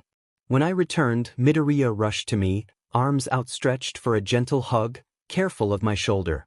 He expressed his concern, and I chuckled softly, reassuring him that I was strong. Just then, Kaminari approached, crossing his arms with a disapproving look. "Why didn't you use your quirk against Bakugo? Was he too weak for you?" My heart sank at the confrontation. This was my worst-case scenario. I hesitated, shaking my head, unable to find my voice. My heart raced, and I felt a wave of nausea wash over me. Mina chimed in, agreeing with Kaminari, questioning if we were too weak for me to use my abilities. The shame washed over me, mixing with the pride I had felt earlier. Everyone, including students from Class 1B, was staring at me. I bowed my head, clenching my fists, wishing to disappear in front of them. I felt like an attention seeker, and the weight of their gazes was unbearable. "Tell you," I finally managed to say, and silence fell over the group. With a shaky sigh, I sat down, my legs trembling and my stomach unsettled. Pushing my worries aside, I tried to focus on the ongoing fight, but I could feel whispers behind me, eyes boring into my back. I stood on the podium, facing the audience after an awkward introduction with Bakugo, Midnight, and All Might. The pro-hero approached me, his smile radiant. I struggled to mirror that joy in my mind, especially in my current state. All Might reached me, spreading his arms and quickly offering words of encouragement. "I know that you don't have a power," he said softly, patting his chest to emphasize his point. "But you have something very special in here." I smiled and nodded, understanding his message. Train hard and work even harder. Rely on others more, acknowledge that you're not alone, and you'll become a great hero, young Thal-en. He placed the medal around my neck and embraced me, a comforting scent of freedom and dreams enveloping me. As he awarded the final two, the crowd erupted in cheers, chanting our names in unison. A smile spread across my face as I looked toward the Class 1A section, spotting all my friends. The atmosphere was filled with laughter and cheers, and the sound of clapping and even some tears. Was it really for me? The small grin I wore faded as doubt crept in. They were cheering for me too, right? When I arrived home, the first thing that greeted me was my parents wrapping their arms around me, my mother's heavy sobs filling the air while my father whimpered softly. "You did it. I can't believe it." My mother's voice was hoarse, filled with emotion. My father placed a hand on my shoulder, wiping his eyes and looking at me with a smile that seemed to rival even All Might's. "Kiddo, you ranked in the top 3, and I couldn't be more proud of you. Your mother was cheering for you all day while watching you compete." She lost her voice, which is unfortunate. He chuckled, kissing my mother on the forehead before turning back to me, tears glistening in his eyes. I can't express how proud I am. I just want to shout from the rooftops, "My kid won." You know. He laughed, sniffing and rubbing his nose.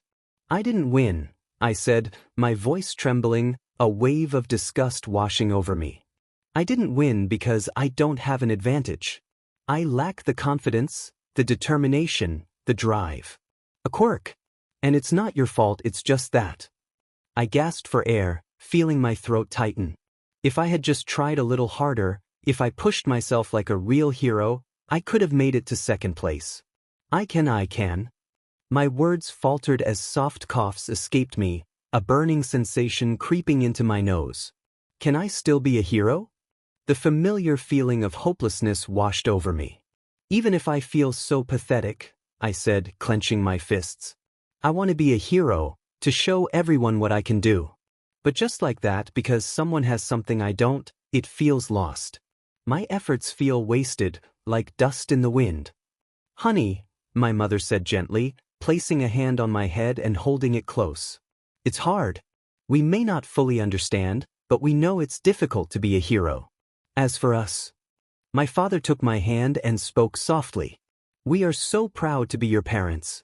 In that moment, every thought faded away, melting into a puddle on the floor. A warm feeling spread across my face, reaching my ears and pooling in my chest. Suddenly, tears welled in my eyes. Proud to be your parents. I began to cry, overwhelmed by my father's heartfelt words. Tears flowed down my cheeks as I wiped them away, my chest heaving with sobs. Someone was proud of me, even when I felt unworthy. How could I have been so blind to not see that they were cheering for me from home? It was a rare moment of tenderness in our household. "Thank you, Tadma. I love you so much." As I walked through the school, someone called out to me. "Wait, Ellen, YN, right? You did such a great job at the UA Sports Festival. Congratulations on getting third place." I smiled awkwardly and thanked them, clasping my hands together, surprised by the crowd gathering around me, asking for pictures and congratulating me. The guilt I felt earlier had faded, replaced by the warmth of a home-cooked meal and the affection of my parents, who showered me with hugs and kisses, even as I pretended to squirm away in jest. "Yeah, thank you." But then someone in the crowd spoke up, arms crossed and a smirk on their face. "You might think Ellen is so great, but they treated their opponents poorly." The person had a messy black bowl cut, wearing a white shirt under a green plaid robe, with droopy eyes and a round nose. The crowd formed a circle around him, the sound of the train echoing in the tense silence. I'm just saying, they didn't use their quirk to defeat anyone. Ellen is just a self-centered kid who thinks they're better than everyone else. They shouldn't even call themselves a hero, he scoffed, his smirk widening with each word.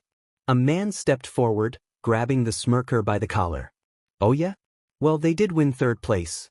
They could probably take you on right here." Everyone turned their attention to me, curiosity in their eyes, wondering if I would respond. I sighed and looked at the man, who was now trembling. "No thank you. You can say what you want." "It's okay." The man stepped back, and I remained silent for the rest of the bus ride to school, getting off at my stop. He was right. It was going to be harder. In class, our teacher announced that we would be focusing on hero informatics that day. A wave of panic swept through the room as everyone wondered if there would be a test, recalling the last trial we had faced. "We will be choosing our hero names today." A collective sigh of relief filled the room, excitement bubbling as we anticipated selecting names that fit us. This is important for the Pro Hero draft picks, and since you are only first years, any offers can be taken back before you graduate. The teacher stepped aside to reveal the board, now filled with names and the number of hero offers each person received. My heart raced as I saw the number of offers next to my name. That for doing nothing? For not having a quirk? 3,201? San, that's incredible. Denki exclaimed. And that's only third place. 4123 and 3,556? Man, I feel so useless. I tried to push away the negativity, taking shallow breaths to calm my racing heart. At least my parents would be happy. I tuned out most of the conversation until Mineta pointed out something important. Midoriya-kun, you don't have any offers. Maybe it's because of how reckless you were in the fight. I furrowed my brows, noticing the dumbstruck boys staring blankly. My attention snapped back to the front of the classroom when Aizawa announced something crucial. You all will spend a week interning with pro heroes, our teacher explained, crossing his arms. They would train together, working alongside other students from their school and others who had also been recruited by the heroes. It was emphasized that choosing a hero name was crucial, as it would serve as their alias for life. A teacher had come to assist with this process, and everyone was curious about who it might be. When she entered, the room fell silent in awe. Midnight announced that she would be the one approving their names, smiling and playfully carrying her whip. Many of the boys blushed at her appearance, whispering among themselves about her costume. The female staff distributed whiteboards and dry erase markers, explaining that they would present their hero names to the class. The atmosphere was charged with anticipation. Aoyama was the first to present, his radiant smile lighting up the room. He dramatically revealed his board, treating the class like an audience. His chosen name was, I Cannot Stop Twinkling. The reaction was mixed. While some found it ridiculous, it was undeniably fitting for his flamboyant personality. Midnight pondered for a moment before suggesting he change it to Can't Stop Twinkling. Aoyama responded enthusiastically, appreciating the idea. Next, Mina presented her name, Alien Queen, inspired by a character from a well-known movie franchise. Midnight quickly dismissed it, stating it lacked appeal, especially for someone like her. Tsuyu followed with her choice, Rainy Season Hero, Froppy. The class responded positively, chanting her new hero name, which brought a smile to her face. Other students shared their names, ranging from Red Riot to more whimsical choices like Anima, Uravity, Charge Bolt, and Grape Juice. However, Bakugo disrupted the flow by slamming his board down and growling, King Explosion Murder. Despite the interruption, a smile remained on my face. Now it was my turn. With Shoto, Tenya, and Izuku already having gone, I contemplated a name that would encapsulate my essence in just a few words. I began to drift into thought, closing my eyes in concentration.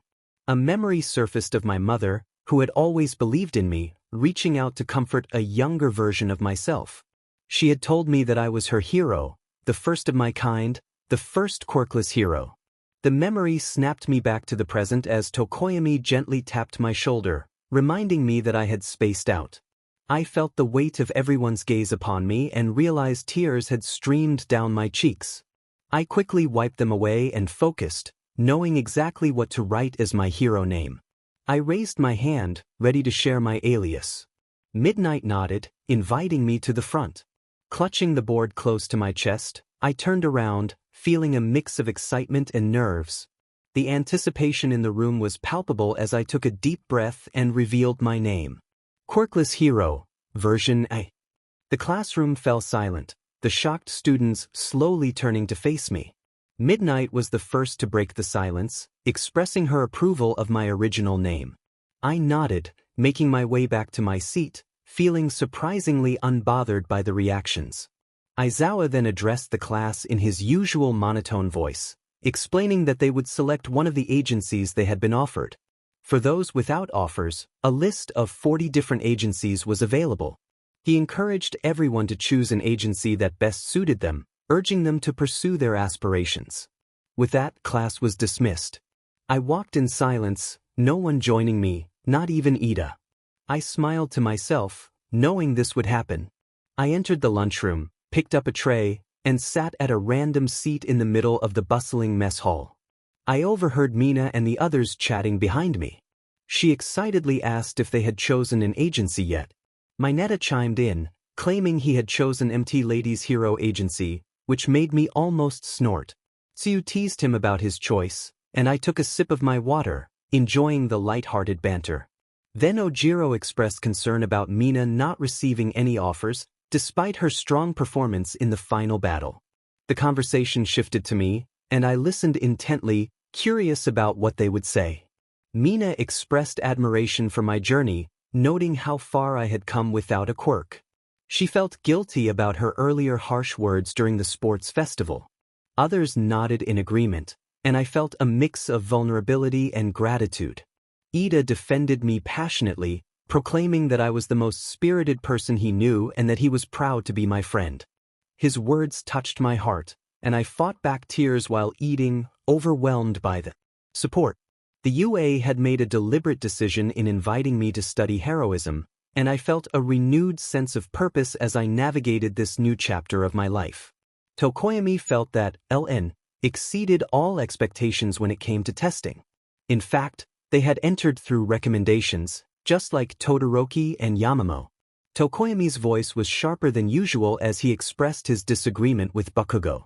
The conversation around them intensified, and LN found their appetite waning as the discussion continued. Memories flooded back of how everyone had looked at LN before their secret was revealed. The shift from condescension to acceptance was astonishing.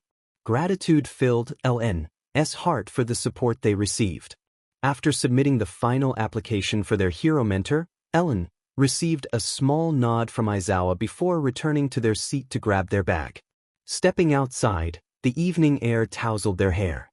They spotted Denki, Mina, and Tokoyami chatting and smiled, attempting to sneak past them.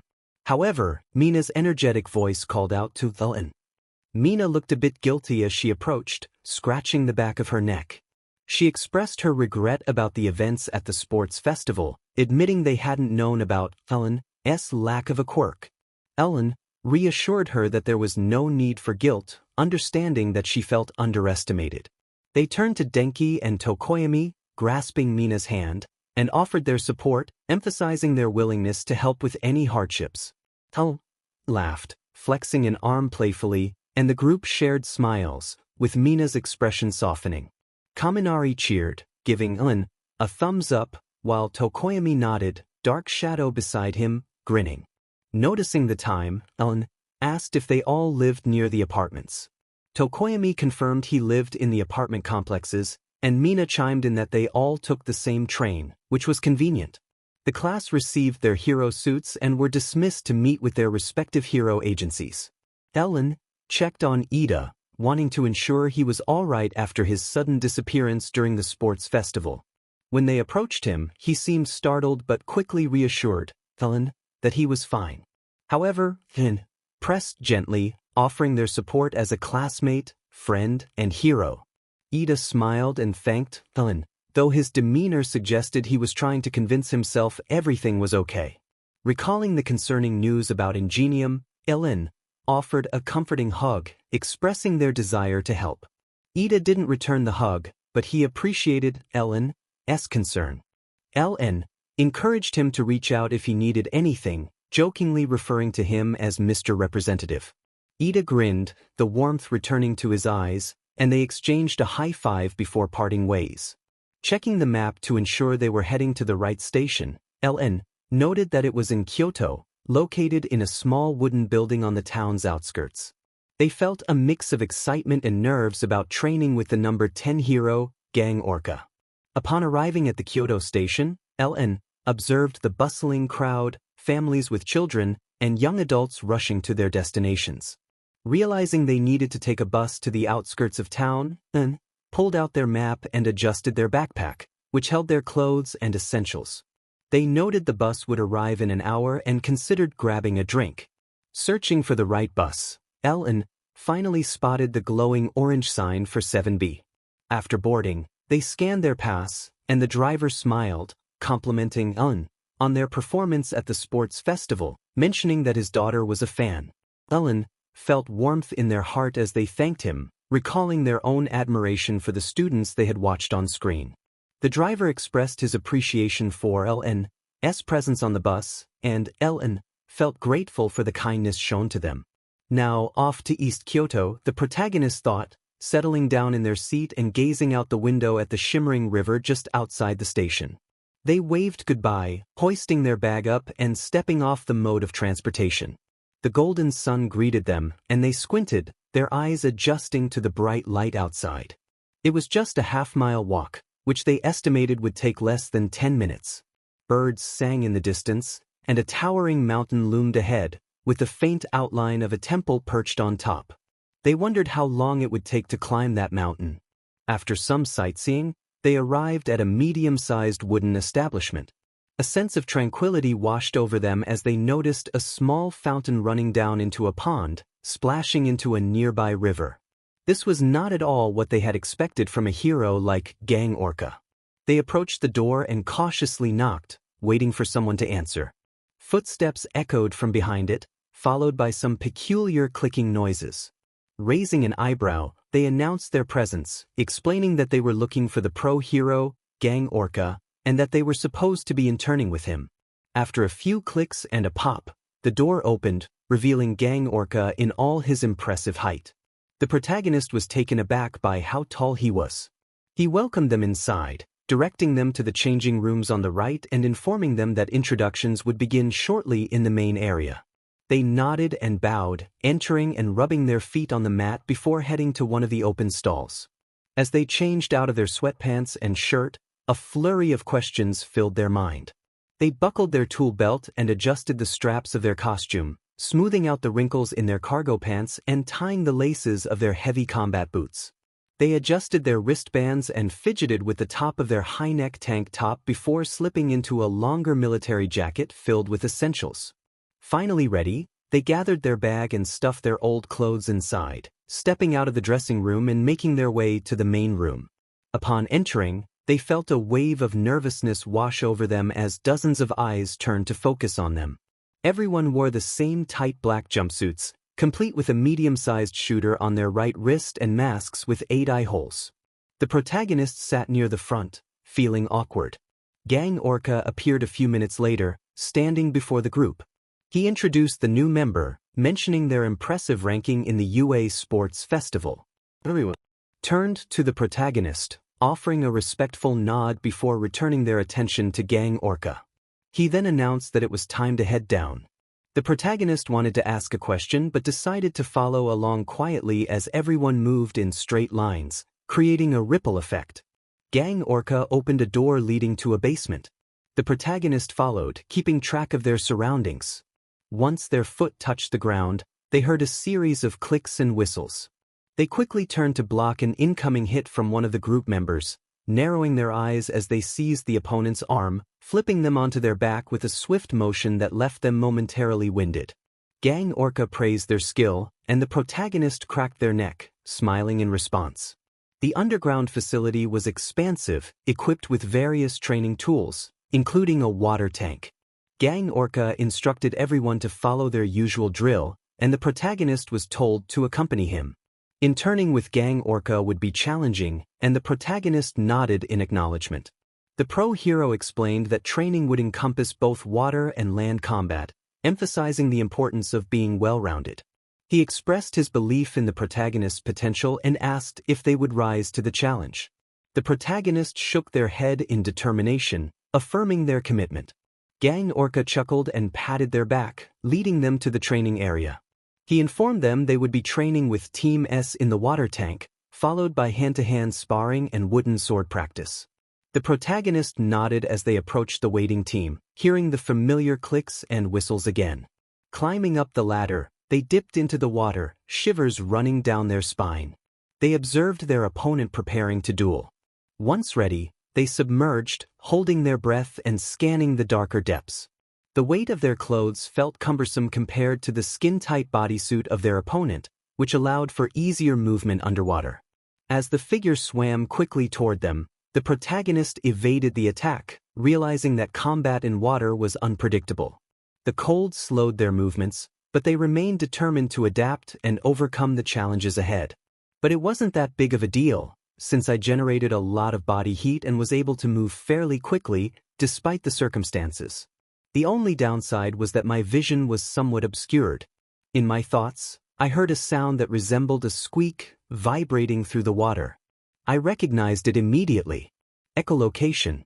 Of course it was. How could it not be?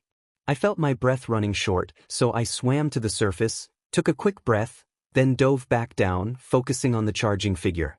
Dodging the attack by moving to the side, I kicked their back, sending them spiraling toward the bottom. Before my opponent could reach the ground, They sprang back and launched something at my chest. A cement gun underwater? I realized I was mistaken when a small explosion erupted, sending me flying back, ink swirling around me. Now I really couldn't see, and to make matters worse, I was at a disadvantage. My opponent didn't need to see, and they still held the upper hand. The wind was knocked out of me when a foot connected with my stomach. Before they could strike again, I grabbed their leg, struggling to maintain consciousness, and flung them against the wall. With every ounce of strength I had left, I propelled both of us to the surface. I gasped for air, my former opponent's arm draped over my shoulders as I paddled toward the deck, lifting them onto the platform. I nearly fainted as I gripped the edge, hoisting myself up, my feet still dangling in the water. That was a good spar, they said, breathless. You're stronger than I anticipated. I laughed and panted heavily, shaking water from my ear. Good to hear. Same to you. After sparring with a few more people, I slumped down to rest, shaking out my tense muscles. Everyone was on break until the group would disperse for patrol.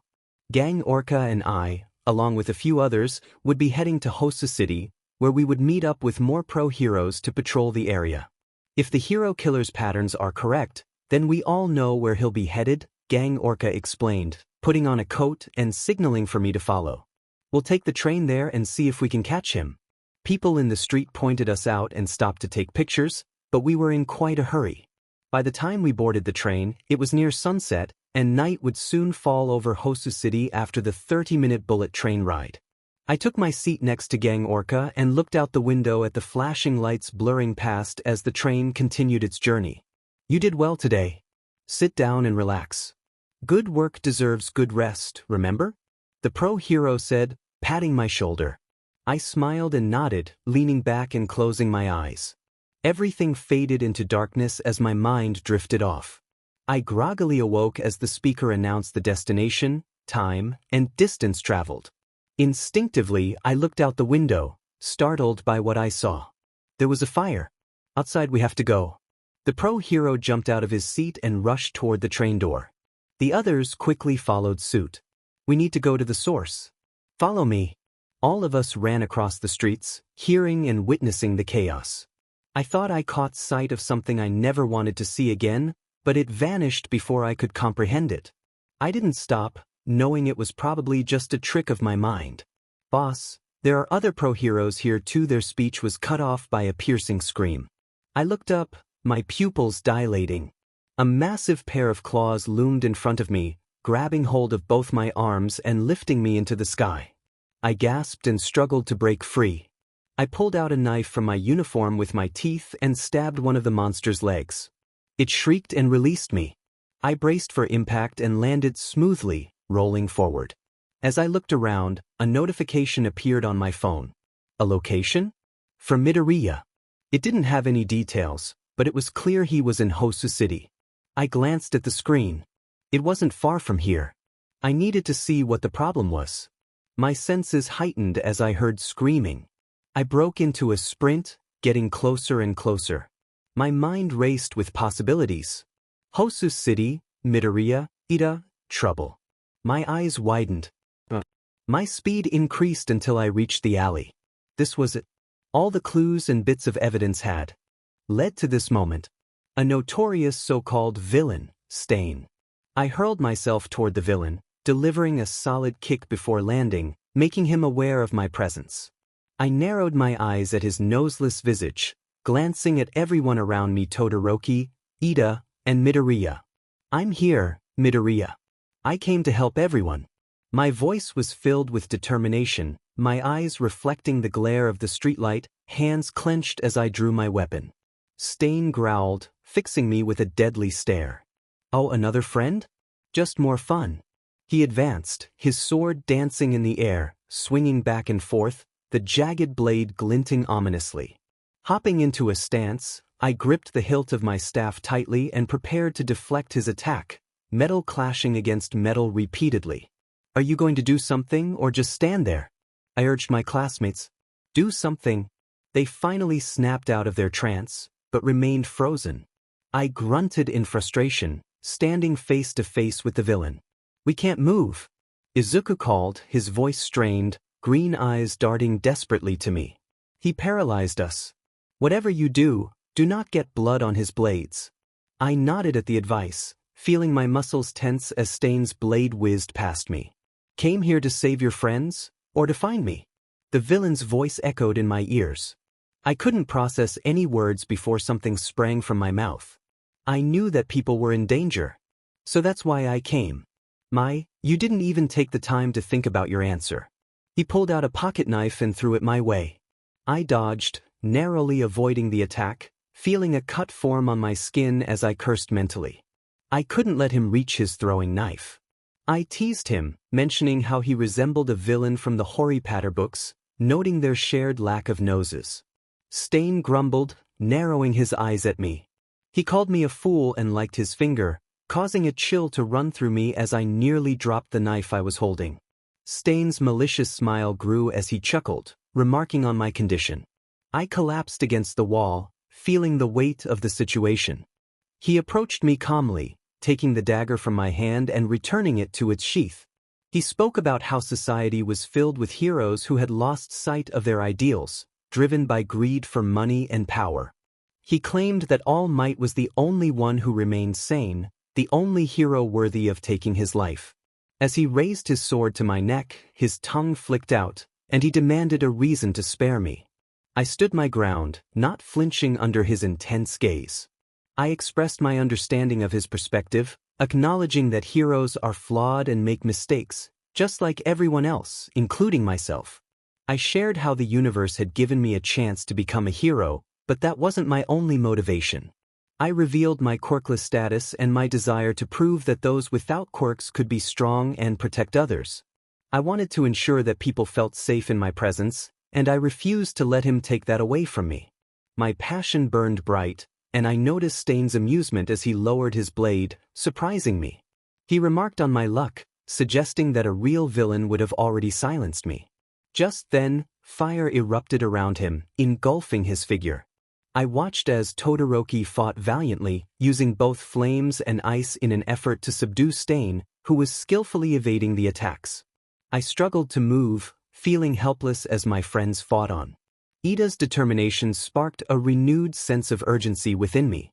As Todoroki, Ida, and Deku worked together to finish Stain, I felt the numbness in my limbs fade, replaced by soreness. I was finally able to move again. Todoroki extended a hand to me, looking kinder than before.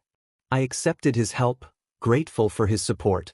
I walked out of the alley with Ida leaning on me for support. I asked him if he was all right, and he nodded, though I could see his discomfort. He expressed his regret for dragging everyone into the situation, admitting that his desire for revenge had blinded him. My heart ached for him, and I reassured him that it wasn't his fault. I reminded him that being a hero didn't require perfection, but rather the willingness to save others. Ida had fought with his brother in mind, and I felt thankful for his efforts. As we approached the group of heroes waiting for us, Gang Orca's booming voice cut through the air. He expressed his concern and displeasure, reminding me of the danger I had put myself in. I bowed my head, feeling the weight of his gaze and the stares from Team S. I took a shaky breath, trying to maintain my composure as the heroes discussed the recent events. Midoriya noticed my distress and approached Gang Orca, seeking to speak on my behalf. He explained how I had held Stain off and talked him down, emphasizing the importance of my actions. He struggled to find the right words, but his sincerity shone through. Gang Orca sighed, acknowledging our recklessness and the potential consequences of our actions. Guilt settled heavily in my chest as he continued, but he also hinted at offering us something. Today, despite their youth, both of them fought with a purpose that many professional heroes lacked: to save others. For that, gratitude filled the air. Stain's ideology about the true meaning of a hero wasn't entirely wrong, but his methods were reckless and harmful. These two were just kids, yet they possessed a mindset more developed than most adults in society. The speaker looked up at the towering figure of the aidemint, pressing their lips together to muster a smile amidst the tears threatening to spill. They could almost see the small grin on the aidemint's face, the corners of his mouth lifting, and his once fierce red eyes softening. Before anything else could happen, something seized Midoriya and began to lift him away. In a swift motion, Stain broke free from a hero's grasp, dispatched the creature, and effectively saved Deku's life. The anti-hero hissed, declaring that all present were fakes and that they must be purged. He challenged them to show their true strength, vowing to dismantle them piece by piece. Suddenly, he froze, his eyes turning completely white, and his weapon clattered to the ground. No one moved. Everyone stood still, adrenaline coursing through their veins, pondering what might have transpired if Stain hadn't frozen in that moment.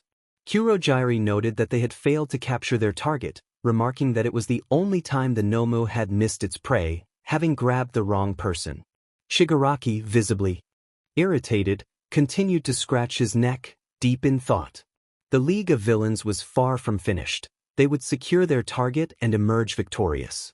In the hospital room, silence enveloped the four of them, all dressed in matching gowns and seated on the provided beds. The speaker broke the stillness, drawing the attention of everyone present, and asked what would happen next.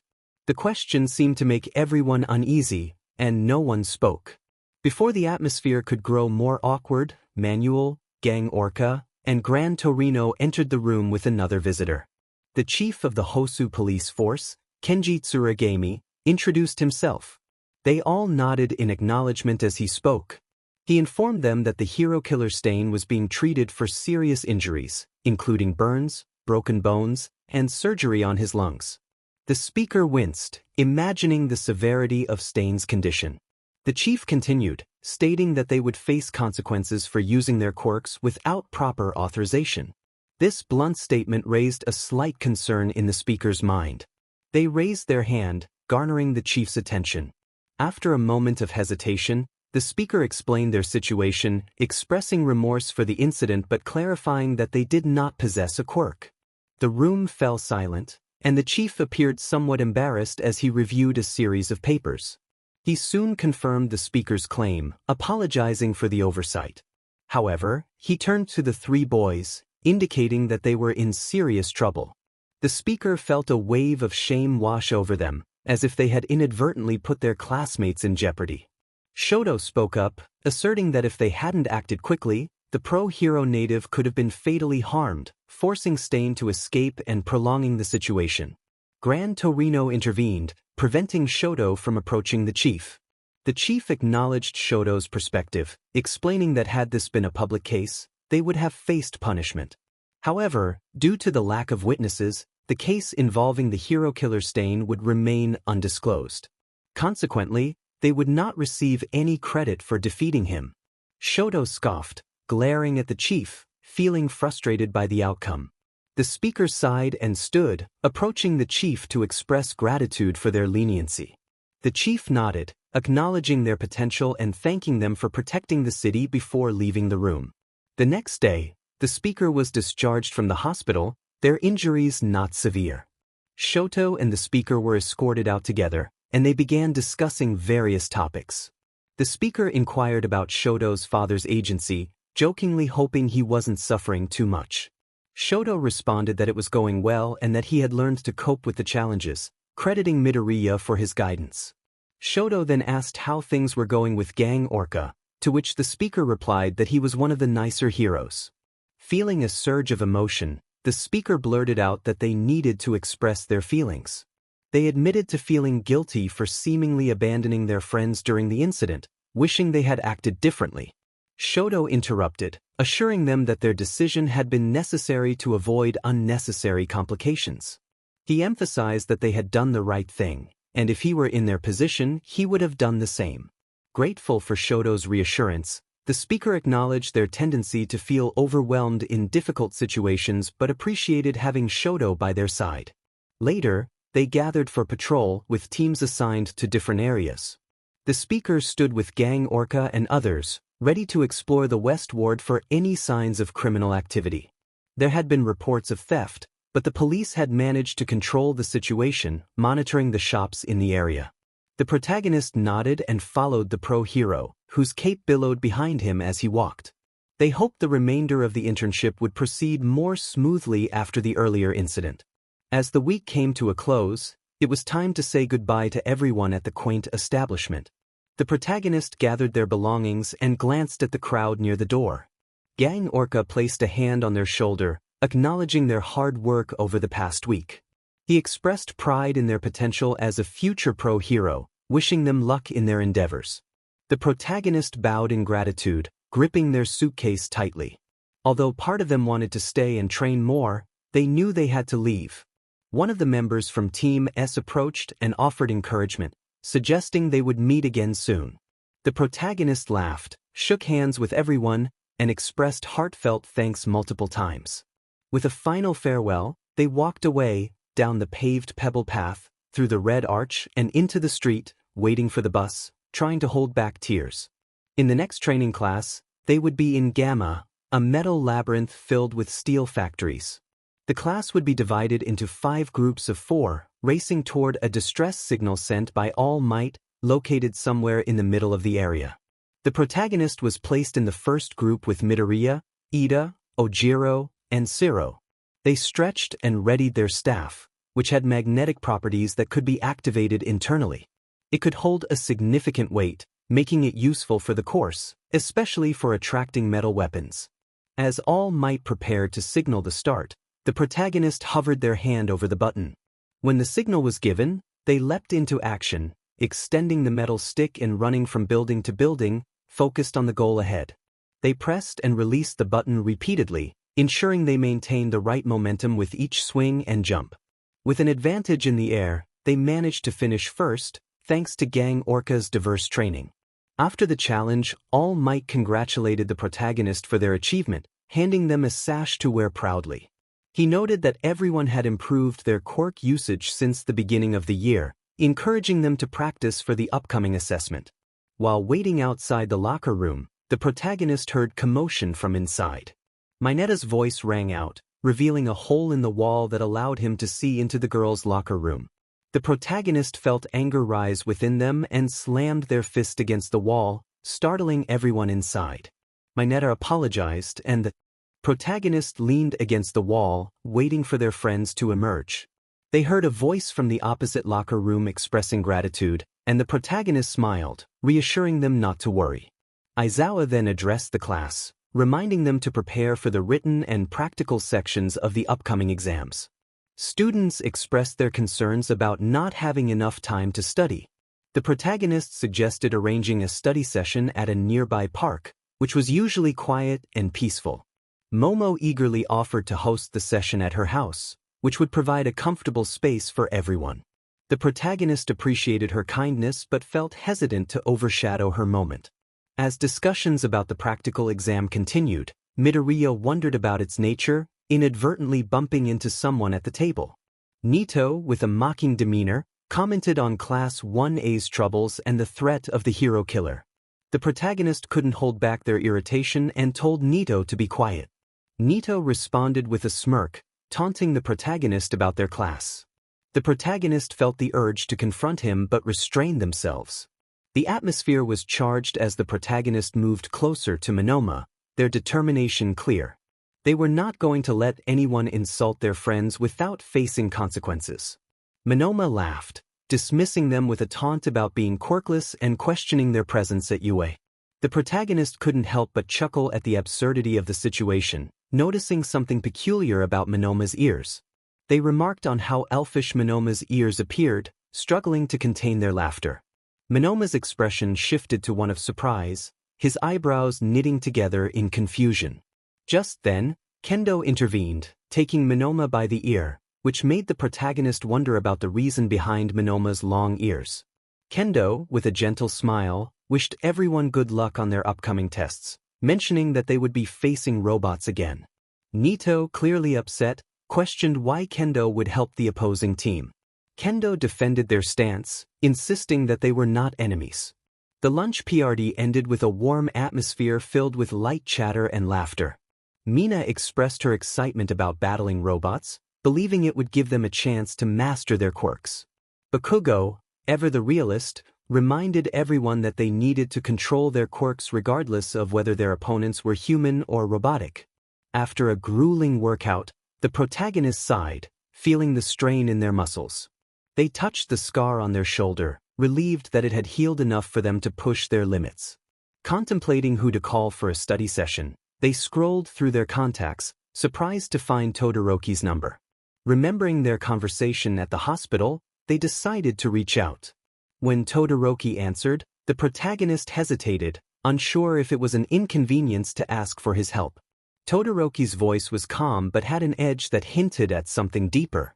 After a brief exchange, Todoroki agreed to let them come over, leaving the protagonist with a mix of anticipation and uncertainty.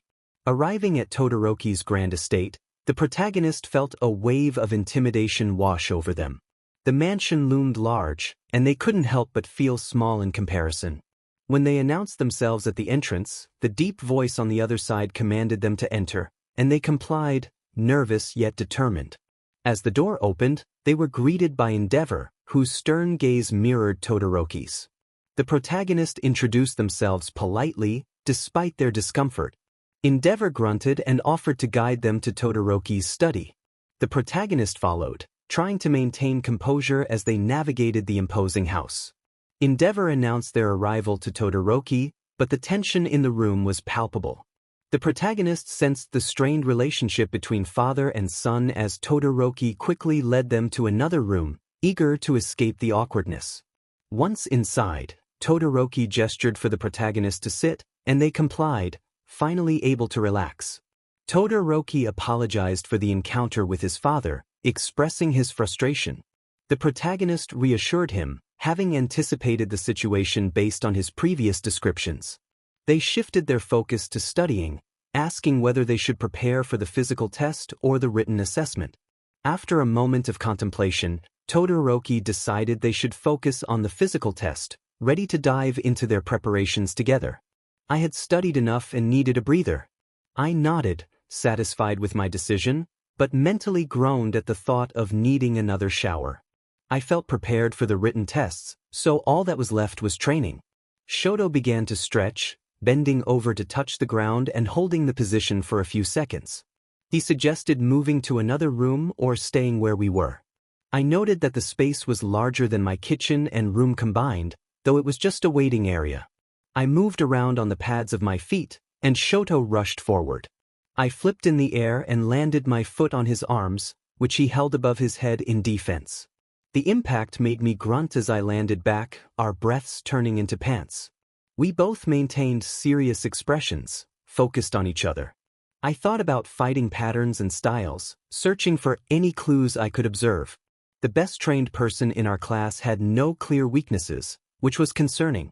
Suddenly, Todoroki lunged at me, knocking me down and holding my shoulders. Just as I was about to kick him, he dodged, flipping into a handstand and then transitioning into a backbend. He used his core and arm strength to lift me and then slammed me down, knocking the air from my lungs. I coughed, smiling through the discomfort, determined to learn from the move. I noticed a hand reaching out to me. Groaning, I got up and massaged my arms. Shoto stood there, helping me up. I complimented him on the spar, acknowledging how he had knocked the wind out of me and that I would remember his move for next time. He nodded, a brief smile appearing before he grew tense and looked toward the door.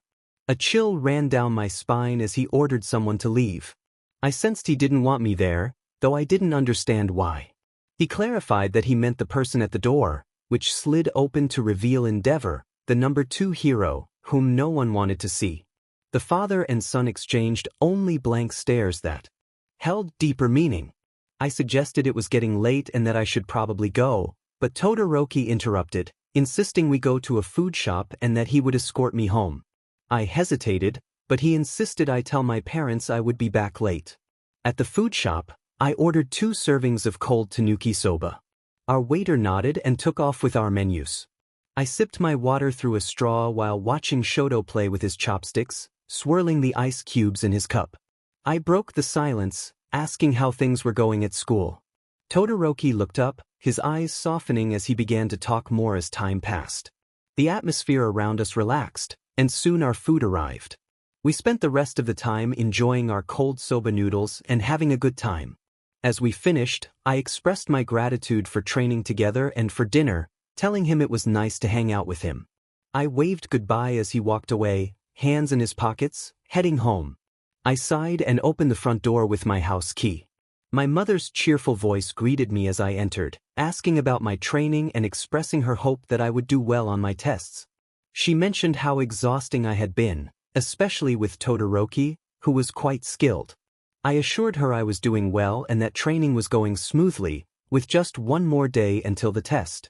After a quick hug and a kiss on the cheek, I grabbed a Kiku apple from the fruit bowl and headed upstairs.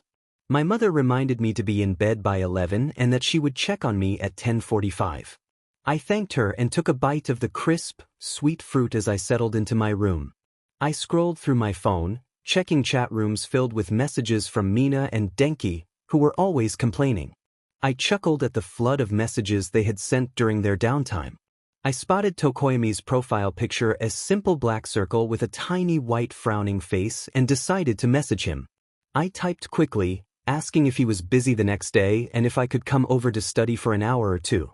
His response came almost immediately, stating he was mostly free but that his parents might not be home when I arrived. I sent back a thumbs up and a smiling face. Feeling pleased with my social skills, I took another bite of my apple, turned on the stereo, and leaned back in my seat, content with the small conversation I had just had. The next day, I stood outside Tokoyami's house, which was dim despite the bright sun shining above. As I knocked, a voice from inside murmured for me to come in. I stepped inside, taking off my shoes, and joked about whether Dark Shadow preferred the darkness, wondering if it was okay to turn on the lights. The switch flicked up, and brightness filled the room, revealing a household larger than my own. Tokoyami's face turned a light shade of red, embarrassed that I had pointed out the lights were off. He mentioned that his eyes were well adjusted to the darkness, so he sometimes forgot that visitors might struggle with it. I reassured him that it was completely fine and simply asked if Dark Shadow felt more comfortable in the light. Tokoyami assured me that Dark Shadow was fine with both light and dark. The phantom peeked out from behind Tokoyami's shoulder, smiling and floating closer to me. I was about to reach out to pet him but paused, looking to Tokoyami for permission. He nodded and offered a tiny side grin as I cooed over how amazing his quirk was. I complimented Tokoyami on his quirk, noting how it covered both offensive and defensive aspects, and praised Dark Shadow as a great companion. Dark Shadow nuzzled closer to my hand, clearly enjoying the attention. After a moment, I stood up to grab my bag and suggested we start studying. Excitedly, I announced a quiz, asking which statement was correct. The yolk of the egg is white, or the yolk of the egg are white? Tokoyami thought for a moment before answering the first one. I laughed, declaring it wrong since the yolk is actually yellow. His surprised expression was priceless, and I couldn't help but burst into laughter, watching as his features transformed from confusion to amusement. After the joke had worn off, I apologized for cheating and admitted I had never seen him look like that before. He laughed and shook his head, turning back to the English textbook he carried. The banter and laughter continued throughout the evening as we studied grammar and common mistakes in the English language, enjoying each other's company. Tokoyami, usually quiet, smiled more during those hours than I had ever seen him. It felt wonderful to connect with a classmate. Stretching and sighing, I felt satisfied with our productive session. Tokoyami commented that it was nice to study together, and I agreed, expressing how much fun it had been. We sat in comfortable silence for a few moments before I suggested that next time, we could invite more people over to study. He agreed, and we made plans for the future. The next 3 days of final exams were exhausting, as expected from a prestigious school like UA. We were tested on core subjects like language and math, but my mind was preoccupied with thoughts about the upcoming practical exams. Midoriya mentioned that Kendo had overheard seniors saying we would be fighting against robots, which didn't make sense to me. I recalled that the entrance exams had already involved robots, so I doubted the school would repeat that. Finally, the day of the practical exams arrived, and everyone gathered near the entrance to the arena, murmuring in anticipation. Jiro commented on the unusual number of teachers present, wondering if the robots were so challenging that they required extra supervision. The chatter ceased as Aizawa began to speak. He welcomed us to the practical exam, emphasizing its importance in testing our defensive and offensive skills as future heroes. Suddenly, his scarf rustled, and a mouse emerged, surprising everyone. The mouse introduced itself as the principal, explaining that we would indeed be fighting robots. However, due to a recent surge in villain activity, the school had decided to enhance our training with real-life battle simulations. For this exam, we would be paired with a classmate and face off against one of the teachers. As we exchanged worried glances, Aizawa continued to explain the rules. Weeks prior to the test, all the teachers had gathered to discuss the pairings. Principal Nizu listened intently as Aizawa listed the students and their assigned teachers. Midnight raised a question about me, noting that I had gotten along well with everyone in class and, lacking a quirk, seemed compatible with most people. Aizawa nodded in acknowledgement, considering the implications of my unique situation. Also, Midnight continued, adjusting her cat eye glasses slightly, we seem to have an odd number of people in the class, which means either Ellen goes alone or with another 2 people. The conference room fell silent as the staff of UA High contemplated a solution. All Might's voice broke the stillness, expressing concern about going alone again. He believed that being a hero meant working as a team to combat common threats. He worried that if Ellen was trained to always operate solo, they would miss out on the invaluable experience of teamwork. He acknowledged Ellen's potential to become a pro-hero despite lacking a quirk, but emphasized that relying solely on individual talent could lead to difficulties. The lessons learned in youth form the foundation of a hero's career, and teaching the wrong principles could result in negative outcomes. Midnight whistled in admiration, while 13 quietly applauded. Eraserhead nodded in agreement, folding his hands on the table. Well then, it's decided. What do you say, Principal Nizu? The mouse-like figure smiled and eagerly turned to the pro-heroes. I completely agree, and I'm glad you brought this up, Toshinori. It's important to consider all perspectives. But who should we pair them with? Aizawa expressed his reservations about facing Ellen, explaining that his quirk was suited for erasing others' abilities, which was why he was matched against 2 quirk-dependent students. Cementos also voiced his concerns, and soon, several teachers around the room shared their reasons for not wanting to face the quirkless student. They noted that Ellen's presence could disrupt the rivalry between Midoriya and Bakugo. One teacher mentioned that since Ellen had trained with Gang Orca in both water and land scenarios, they likely had experience holding their breath for extended PRDS. Another pointed out Ellen's aptitude for planning and quick problem-solving. A teacher remarked on the limitations of their quirk, noting that it focused on 1 or 2 individuals at a time, making it easy for Ellen to approach from behind. The teachers then turned their attention to the last 3 options: Snipe, Power Loader, and Ectoplasm. Power Loader admitted uncertainty about whether his quirk would be effective, as he could manipulate objects and set traps, but he believed Ellen could figure them out quickly. Ectoplasm and Snipe exchanged glances, silently discussing their options. After a brief deliberation, Snipe announced their decision: Ectoplasm would face Ellen, along with Tsuyu Azui and Tokoyami Fumikage. Tsuyu's frog quirk enhanced her abilities, while Tokoyami's dark shadow could assist in travel and even flying. Ectoplasm's clones could also fly and appear unexpectedly. Snipe noted the challenges faced without a quirk, suggesting that their teammates might encounter barriers on their path to success. While Ellen possessed intelligence and strength, their lack of a quirk would always limit them. It's a tough reality, Snipe concluded, but we must pair individuals who may not be compatible.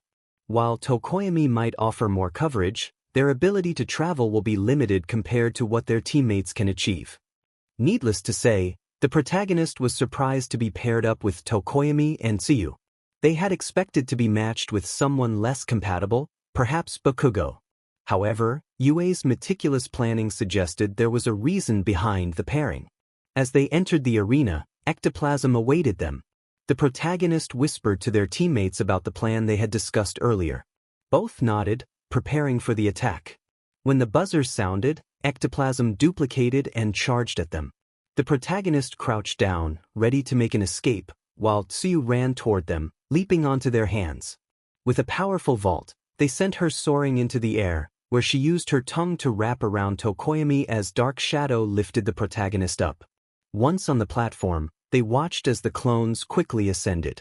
The protagonist urged their teammates to keep ectoplasm busy while avoiding direct confrontation. They sprinted around the upper track, pulling out their staff as more clones appeared. Tokoyami struggled with close-range attacks, which likely explained why he was matched against ectoplasm. Tsuyu, however, demonstrated no clear weaknesses. She was a skilled fighter and maintained her composure, proving to be a significant asset to the team. The protagonist, still uncertain of their own abilities, was jolted from their thoughts when one of ectoplasm's clones struck their back. They grunted and fell but quickly extended their staff to pierce through the ectoplasm, causing the figure to disintegrate. The clones were overwhelming them, and they found themselves stuck in one spot. Making eye contact with Tsuyu, she nodded and took Tokoyami with her to move up a floor, leaving the protagonist to face the remaining clones. Some of ectoplasm's duplicates followed the duo, while others stayed behind. This was precisely what they had planned. Using their staff, the protagonist managed to eliminate the remaining clones and ducked into the stairway to hide. Ectoplasm's booming voice echoed through the arena, taunting them about their fear. The protagonist held their breath, trying to suppress their anger. They recalled their experience fighting Stain and reminded themselves to stick to the plan.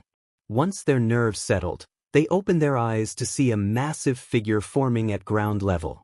Muffled dialogue reached their ears before the ceiling above rumbled, shaking the entire complex. Ectoplasm's voice boomed, questioning their strategy and mocking their teammates' decision to prioritize safety. The protagonist peered out from their hiding spot and saw Tsuyu and Tokoyami trapped in a chaotic mess. The creature's size was intimidating, but its slow movements suggested a potential advantage. Reaching into their pocket, the protagonist retrieved a throwing knife, hoping to cut through the material and free one of their teammates. However, they realized they couldn't take on ectoplasm alone. They needed assistance from someone who wasn't trapped Dark Shadow. Taking a deep breath, the protagonist prepared themselves. They emerged from the hallway and leaped off the railing, making eye contact with Tokoyami. They threw the knife toward him and braced for impact as they landed, rolling to avoid the ectoplasm. Dark Shadow caught the knife and pierced through the material, freeing Tokoyami, who rushed toward ectoplasm while Dark Shadow worked on Tsuyu's restraints. Despite struggling, Dark Shadow persisted, and Tsuyu whispered something to him as they joined the fight. The protagonist continued to block ectoplasm's attacks, retaliating with their staff but struggling to land a hit. They glanced at Tokoyami, who smiled briefly, leaving the protagonist puzzled about their teammates' plans. Suddenly, Dark Shadow lunged at ectoplasm, and a click echoed as the buzzer rang, signaling their success. The announcement declared that Team Azui, Tokoyami, and the protagonist had passed the final test. The protagonists stood in shock, lowering their staff as ectoplasm approached. They noticed HNDCFFS around ectoplasm's ankle, realizing the cleverness of their strategy. Tokoyami and Tsuyu exchanged smiles, but the protagonist felt a weight in their chest, despite the victory. As their teacher exited, the protagonist followed in silence, feeling useless. They questioned their contributions to the team and felt like a coward for hiding while their teammates fought. A strange numbness enveloped them, and they sat down, trying to refocus on their classmates' performances. They smiled and clapped for their peers, wishing them good luck, but the lingering doubts remained. Despite being the first Quirkless hero, the protagonist felt isolated. The next morning, the pain was lessened but still present. They pushed it aside and sat down in their chair, preparing their supplies for school. LN looked up to see a cheerful face beaming at him. He smiled awkwardly and waved. "Good morning, Uraraka," she giggled and made a playful sound. "I told you before, just call me Ochako. We're close friends, so it's fine," she insisted, clasping her hands together. LN chuckled along with her, feeling his mood lift. "So, how do you think you did on your test? I heard that if you didn't pass, you can't go to the training camp," she said, glancing discreetly at the brooding Kaminari and Mina. LN shrugged, his expression neutral. "I honestly don't know. I feel like I didn't really do anything to help." He sighed, leaning back in his seat, arms hanging limply by his sides. "You did plenty. Honestly, your skill can't be matched. It was smart of you to throw the knife at Dark Shadow for him to catch it. I wouldn't even be able to do that. The corners of his lips lifted, appreciating Uraraka's attempt to comfort him. Thanks, Ochako. She grinned back at him. Anytime. Alright, we meet back here in 3 hours. Everyone hurried off to gather supplies for the camping trip, leaving Uraraka, Midoriya, and LN behind. He glanced at the brunette, noticing her flustered expression as she stared at the oblivious Deku. I gotta go. She suddenly dashed away from the green-haired boy and LN. They both chuckled, sharing a light moment. Even though we came together with a group, I guess we're all alone, huh? Midoriya commented, scratching his head. LN sighed with a hint of disappointment, nodding in agreement. Oh, 2 people from UA, cool. Can I get your autographs? A figure approached, arms slung around Deku and LN's shoulders. The hooded figure laughed and leaned in closer. You're the kid who got all beat up in the sports festival, right? The figure then turned his attention to LN. And you're the one who got 3rd place. So cool. He paused for a moment. And you were among those who encountered the hero killer, right? That's impressive. LN could sense Midoriya's rising tension. You sure know a lot, he said nervously, swallowing hard. The figure's smile widened, sending a chill down LN's spine. I never thought I'd see you both again in a place like this. It feels like fate, doesn't it? LN's breath hitched as he felt the cold, clammy hand wrap around his throat, the middle finger pressing down. Well, I guess from your perspective, we haven't met since the attack on UA, right? LN's eyes widened as the hooded man's head lifted, revealing the face of none other than the blue-haired villain they had encountered, Tamura Shigaraki. Both LN and Midoriya felt a wave of fear wash over them as he leaned in closer. Act natural, like I'm an old friend. Don't make a fuss and calm down and breathe. I want to talk to you both. That's all. But if you act up, you'll find out what happens when all my fingers touch your neck. But, Izuku stuttered, looking up at him, if you do that, a hero will catch you in no time, that's certain. Sure, Shigaraki replied calmly, a twisted smile on his face. But look at them. How can they smile and gather like that? When it comes down to laws, they're convinced that everyone has morals. They believe there's no way anyone would do it. And before I'm caught, I could take down 20, 30 people. LN felt his throat tighten as Shigaraki's grip intensified. Izuku hung limp, his fist unclenching. What do you want to talk about? Shigaraki laughed joyfully, pulling them closer. This is nice. Since we've got this chance, why don't we sit down and have a chat? Anyway, I hate everything, but what annoys me the most right now is that hero killer. LN was surprised. Weren't they supposed to be comrades? They were both villains, weren't they? So he's not with you? LN asked, looking ahead. No, but in the end, I guess that's how it appeared on the news anyway.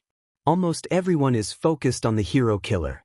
The attack on UA and the Nomisai released in Hosu City were overshadowed by him. No one's looking at me. Why is that? No matter how much he boasts, he just destroyed the things he didn't like, right?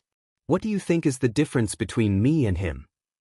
His grip tightened again, and LN fought the urge to claw at his neck, feeling paralyzed.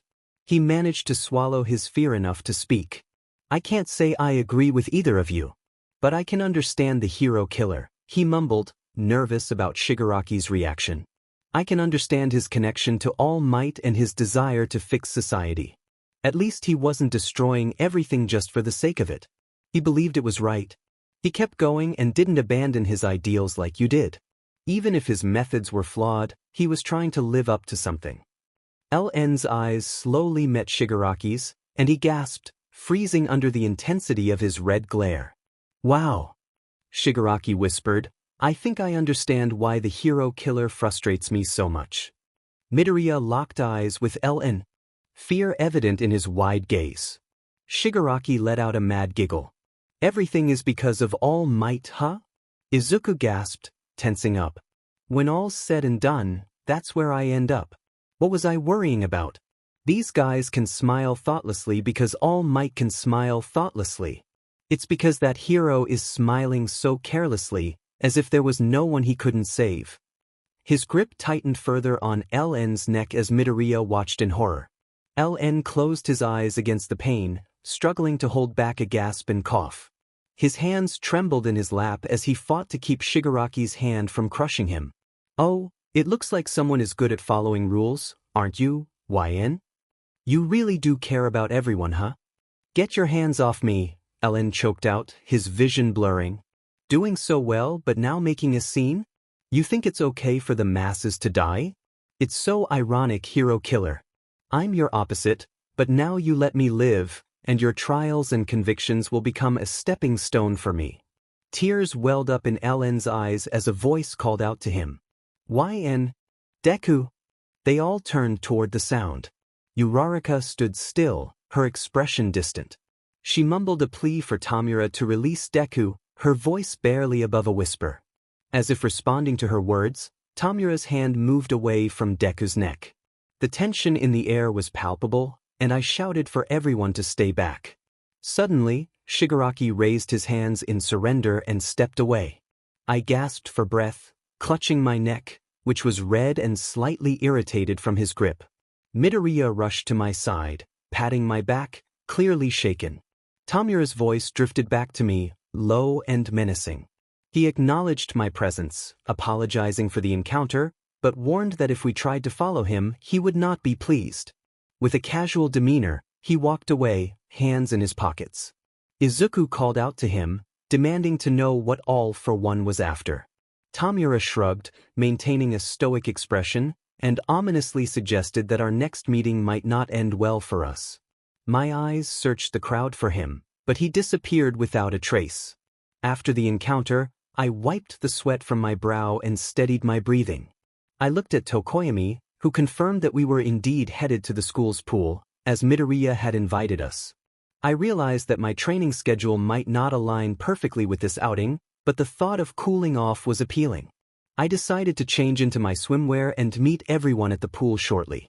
Upon arriving, I greeted my classmates, puzzled about the purpose of our gathering at the pool. I had expected to train in a cooler environment rather than socialize. I watched the girls enjoy a game of volleyball, but my focus remained on the training ahead. Ida rallied the boys for endurance training, and we completed various exercises before taking a break.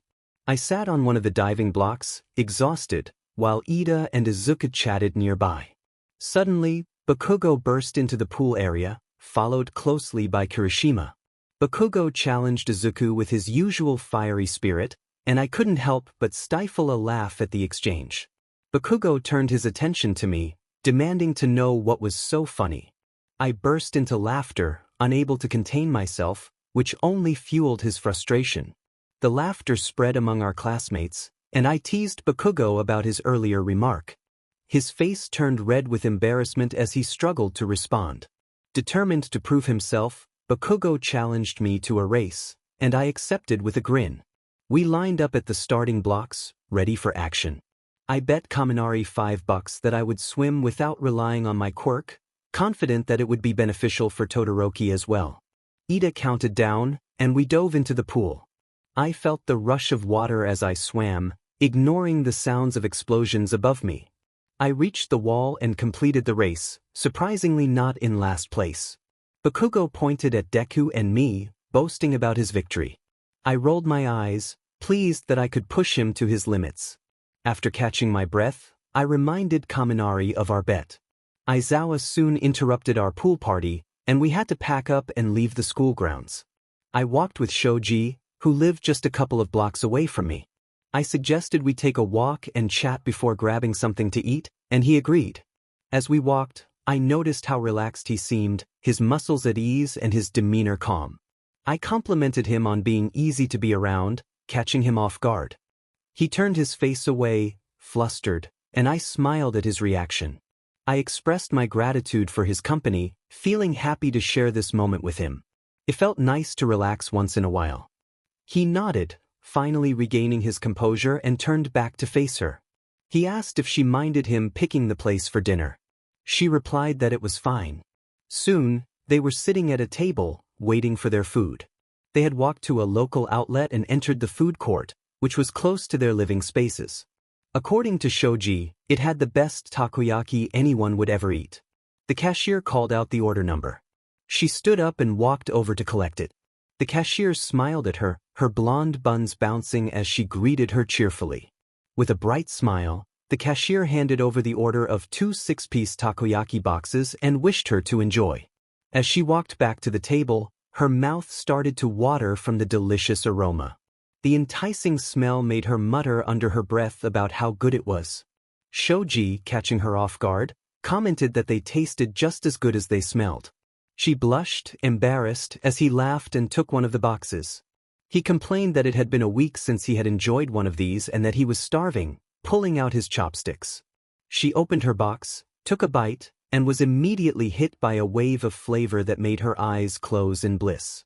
She hummed in approval, making a perfect sign with her fingers. Shoji, with a hint of smugness and excitement in his voice, reminded her that he had told her it was good.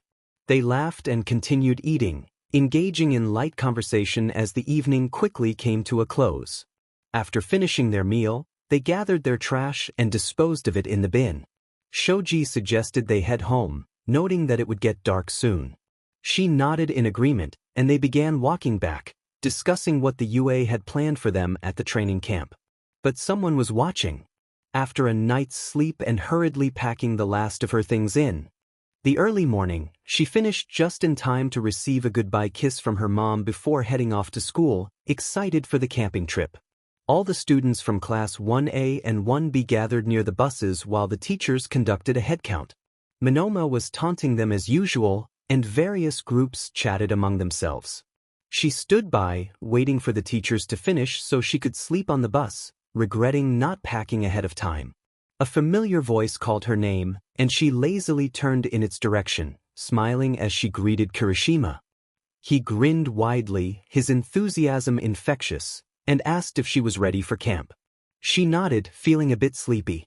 Their conversation was interrupted by Aizawa announcing that they could board the bus. She glanced at the seating chart and felt a twinge of annoyance when she saw she was sitting next to Bakugo, one of the loudest in their class. He would likely start arguments and disrupt the peace she desired. Sighing, she boarded the bus and took her seat by the window. She felt exhausted, with dark circles under her eyes. Bakugo took the seat next to her and noticed her grumbling, smirking as he teased her about not getting enough rest. She groaned, choosing not to respond, still frustrated with herself. He scoffed and turned away, telling her to get some rest and that she was lucky to have the window seat. She mustered a smile, glancing back at him. He looked less intimidating with a relaxed expression. She thanked him, and he told her to be quiet. She woke up groggily when someone nudged her shoulder. Bakugo informed her that they had arrived at their stop. She hummed in response, adjusting to the light as she got up from her seat. Bakugo rolled his eyes, shoving his hands into his pockets as they followed the line of students getting off the bus. She thanked the bus driver quickly before hopping off and stretching. While Mineta was busy asking Aizawa about the bathroom, she noticed the bushes rustling, and 2 figures jumped out. The first one exclaimed about their sparkling gazes while the second one squealed about being stingingly cute and cat-like. Together, they introduced themselves dramatically as the Wild Wild Pussycats. She rubbed her eyes, still a bit drowsy, until Midoriya's excited shout broke through her sleepy state. He recognized them as a veteran rescue team specializing in mountain rescues. The blue one interrupted him, playfully asserting her age and glaring at him, while the red one introduced the property, gesturing to the vast forest surrounding them. She felt a murmur ripple through the crowd as the realization set in. They sprinted back to the bus in a panic, feeling like scared mice. Aizawa's calm voice cut through the chaos, informing them that the training camp had already begun. They all landed in the forest, right in the path of several beasts made of rock, soil, and debris. Her mind was still too foggy to think clearly, but instinct kicked in, and she began to run. Adrenaline surged through her as she sprinted toward the next obstacle, using whatever materials she could find: logs, thick branches, and even large stones as her classmates worked together to navigate the challenges ahead. They were utterly exhausted. One of Ida's exhaust pipes had even burst, leaving his leg limp. He had to drag it all the way to the meeting point, where the pussycats awaited their arrival. Kirishima complained about his hunger, clutching his stomach as he collapsed on the ground. A minor injury on my arm, scratched from one of the beast's attacks, was nothing serious. However, my legs were extremely sore from running at high speed for so long. Even Bakugo, proclaimed the best among us, was beaten and bruised. The woman in blue laughed and clapped her paws together, expressing surprise at how quickly we had defeated her earth beasts. She lunged toward the group of boys in front of me, eagerly anticipating their future progress. As she fawned over them, I noticed a small child wearing a red cap decorated with 2 horns. Curious, I interrupted the scene with a quick remark, asking whose child that was. The cat-like girl dressed in red responded casually, explaining that he was her cousin's kid. I saw Midoriya approach the boy and introduce himself, only to be met with an unexpected punch. Kirishima muttered about the brutality of it, and Zero nodded in agreement, raising a fist in support of Midoriya. I couldn't help but share their sentiments as I watched Ida scold the child for his actions. The boy, glaring at Tenya, expressed his disinterest in hanging out with those who aspired to be heroes before turning away, leaving me baffled by his attitude.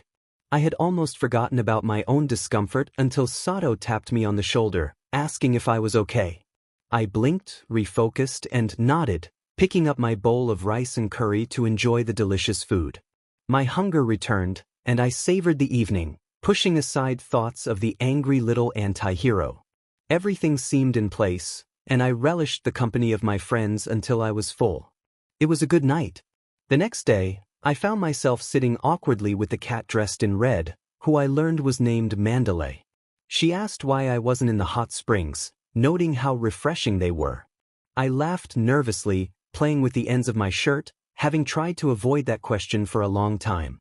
I admitted that I felt awkward in there, not wanting to see my classmates in such a vulnerable state. To my relief, she shrugged, and we sat in silence for a moment. Once my thoughts returned, I cleared my throat and asked her about Koda, curious about why he seemed to disapprove of heroes at such a young age. Mandalay looked down, wringing her hands together, and the silence grew heavy until the blue pussycat entered the room with a tray of tea.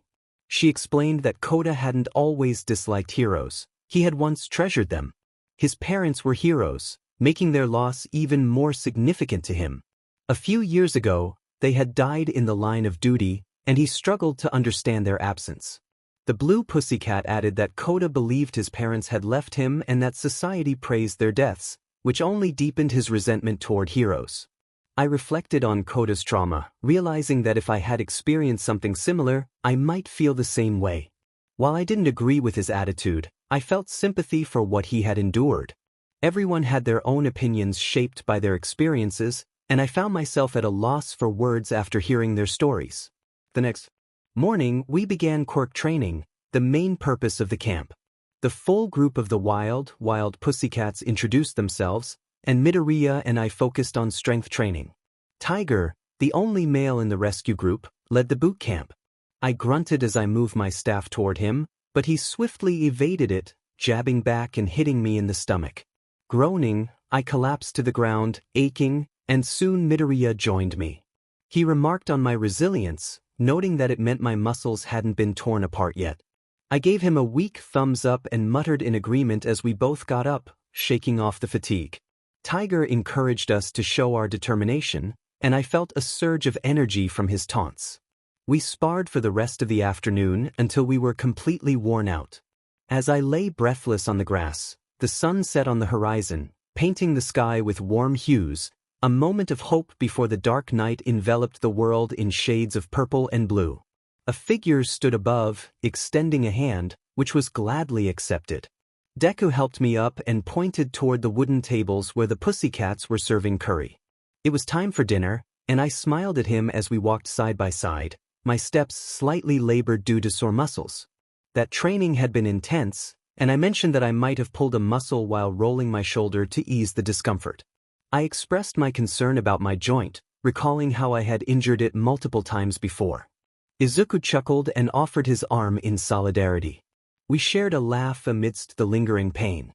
As we navigated through the crowd of students, I spotted a familiar red cap. I paused, biting my bottom lip as I stared, my eyes drooping. Midoriya noticed my hesitation and stopped beside me, asking if something was wrong. I hesitated, knowing the story wasn't the easiest to share, but I felt he needed to know the truth about Koda. During dinner, I noticed that both boys I had spoken to were absent. It was typical. Deku was the kind of person who cared deeply about others. After enjoying a hot meal, he returned, and both Class 1A and Class 1B were gathered for a series of trials. The wild pussycats explained the details, and we drew lots for partners. I was relieved to be paired with the green-haired boy. With 5 of our classmates absent, we had an even number. We chatted and exchanged banter about our favorite pro heroes when suddenly, I felt an itch in my nose. Izuku noticed my distraction and asked if something was wrong, examining my face. I blinked a few times and caught a whiff of something unusual. My eyes widened as I spotted black smoke rising from the forest. Panic set in as I realized the gravity of the situation. There was a fire, and it was clear that none of us had started it. Izuku paused, processing the information, before gasping in realization. He looked at me, his expression filled with concern. They had found us. I have to go, they said simultaneously, racing in opposite directions. The closest group was Ochako and Tsuyu, but their location was unknown. They hoped the first person encountered would be a student and not a villain. Breathing heavily, they rushed through the woods, desperate to find someone to alert about the unfolding chaos. Suddenly, a scream echoed through the trees, followed by a crash and the sound of something bellowing. They turned and sprinted toward the noise, recognizing it and fearing what had happened. They whispered a plea for Tokoyami's safety, adrenaline surging through their veins. Minutes passed as the crashing grew closer, and upon reaching a clearing, a giant shadow loomed overhead. They ducked as one of its claws swung blindly, toppling the trees nearby. Taking cover behind a rock, they peered out at the uncontrollable dark shadow, with Tokoyami caught in the midst, unable to harness his own power. A hand suddenly covered their mouth and pulled them back behind the rock. "Don't make any noise," a familiar figure urged. They sighed in relief, gently prying the hand away. It was Shoji, who nodded, glancing back nervously. One of his dupli arms formed a mouth shape as he communicated in a hushed tone. "A villain ambushed us. I tried to protect us, but one of my arms was injured." Shoji revealed a bloody stump where one of his arms had been. Then Tokoyami lost control. "Dark Shadow has grown huge." They nodded, trying to devise a plan when Shoji suddenly tackled them, shouting a warning. The rock behind them exploded into dust as Dark Shadow roared, swiping at them. "Who will you save? Your precious Tokoyami or Bakugo?" The tension rose as they clenched their jaw and balled their fists, glaring at the ghastly figure.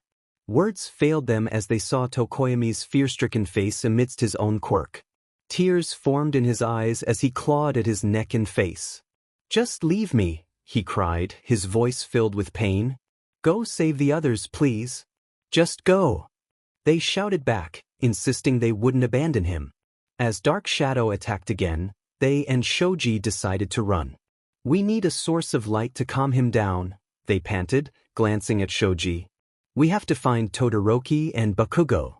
Shoji nodded, and they continued their frantic search, the monstrous shadow pursuing them.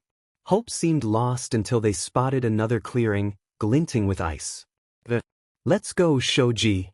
They swerved toward the open space, ducking behind a tree to hide from Dark Shadow. The phantom advanced, and they met up with their classmates. "We need you to create light to nullify Dark Shadow," they urged. Shoto prepared to unleash flames but was halted by Bakugo. Confused and slightly irritated, they looked up to see the Teeth-Quirk villain and Dark Shadow engaged in battle. "Pest!" Dark Shadow roared, throwing the villain to the ground. The villain groaned, struggling to rise with the aid of his unusually long teeth. "Those kids' insides can only be seen by me," he lunged at Dark Shadow, only to be swiftly incapacitated. In awe, they watched as Bakugo and Todoroki finally used their quirks to calm the raging Dark Shadow. Tokoyami collapsed to the ground, gasping for breath. They rushed to him, helping him stand. Leaning on them for support, Tokoyami turned to Shoto and Katsuki, smiling in gratitude. Thank you both for saving me. I'm extremely grateful for your help. Both nodded in acknowledgement as Tokoyami looked at Shoji. I'm also sorry for the loss of your arm. I lost control and caused you pain. I'm truly sorry, Shoji. The gray-haired male waved it off, smiling slightly. It's okay, no need to feel guilty. It wasn't your fault. Tokoyami expressed his humility when suddenly, a figure burst from the bushes, sprinting toward them. They readied their staff, prepared for another confrontation. When the figure stopped, they recognized him even in the dim moonlight. Midoriya? He nodded and addressed the group. Our top priority is to protect Kaken. He's being targeted by villains, and we must ensure he remains safe. With our combined abilities, we can get him to safety. Bakugo scoffed, crossing his arms. I know how to protect myself, nerd. I don't need your help. I can handle this on my own. Frustrated and exhausted, they finally snapped, releasing all the pent-up feelings from the past few hours. Listen here, Bakugo Katsuki. Heroes are risking their lives for us, and we're under a real villain attack. You're one of the main targets, yet you still cling to your pride? You can be as stubborn as you want back at school, but here, we're in real danger. Right now, we just need to ensure the villains don't capture you. Silence fell over the group, everyone taken aback. I didn't know you had that in you, Bakugo admitted, his annoyance fading. They sighed, feeling their nerves ease. Let's just take Bakugo and go. Bakugo groaned but reluctantly followed. They headed back to the base camp when suddenly, they felt a tug on their shirt. Turning around, they were met with the face of a black and white mask. Surprise! Something touched their forehead, and the world faded to black. They awoke in a chair, restrained by multiple straps and chains, unable to move. It took a moment for the eyes to adjust to the dim lighting in the room. A groan escaped as confusion turned into a glare of resentment upon realizing that a multitude of villains surrounded the figure. A sigh escaped, and the jaw clenched, unwilling to acknowledge their presence. The smirk of Shigaraki could be felt from across the room, stirring a deep-seated hatred. Dabi, with a nonchalant demeanor, was instructed to release the restraints now that the figure was awake. He turned to Shigaraki, a hint of sarcasm in his tone, questioning the wisdom of the decision. Shigaraki shrugged, spreading his arms, his tone unsettling. He insisted on treating the figure as an equal, emphasizing the recruitment effort.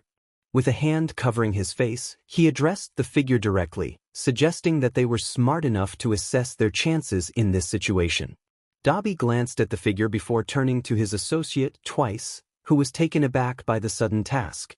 Reluctantly, Twice complied, undoing the locks and unhooking the chains. The figure's gaze immediately fixed on the masked individual who had initially kidnapped them. Twice apologized for the forceful methods, trying to clarify that they were not merely a group of criminals. Shigaraki stood, continuing to explain that everyone present had suffered due to people, rules, and heroes. He posed a question, prompting the figure to reflect on their situation. As the restraints were finally removed, the figure examined their wrists and neck, fingers brushing over the marks left from the previous encounter. With a low rumble, the figure began to express their feelings of neglect and doubt, their voice rising in intensity. They confronted Shigaraki directly, demanding to know what they should say. In a sudden outburst, the figure picked up a chair and hurled it at Shigaraki, who barely managed to dodge the attack. The chair shattered against the wall, and the figure's glare swept across the room, pointing at everyone present. They voiced their feelings of isolation and frustration, expressing disdain for the villain's justifications for their actions. The figure declared that they did not hate anything, except for Shigaraki's hairstyle, which they likened to a mop. Tamura clenched his fist, signaling his team to act.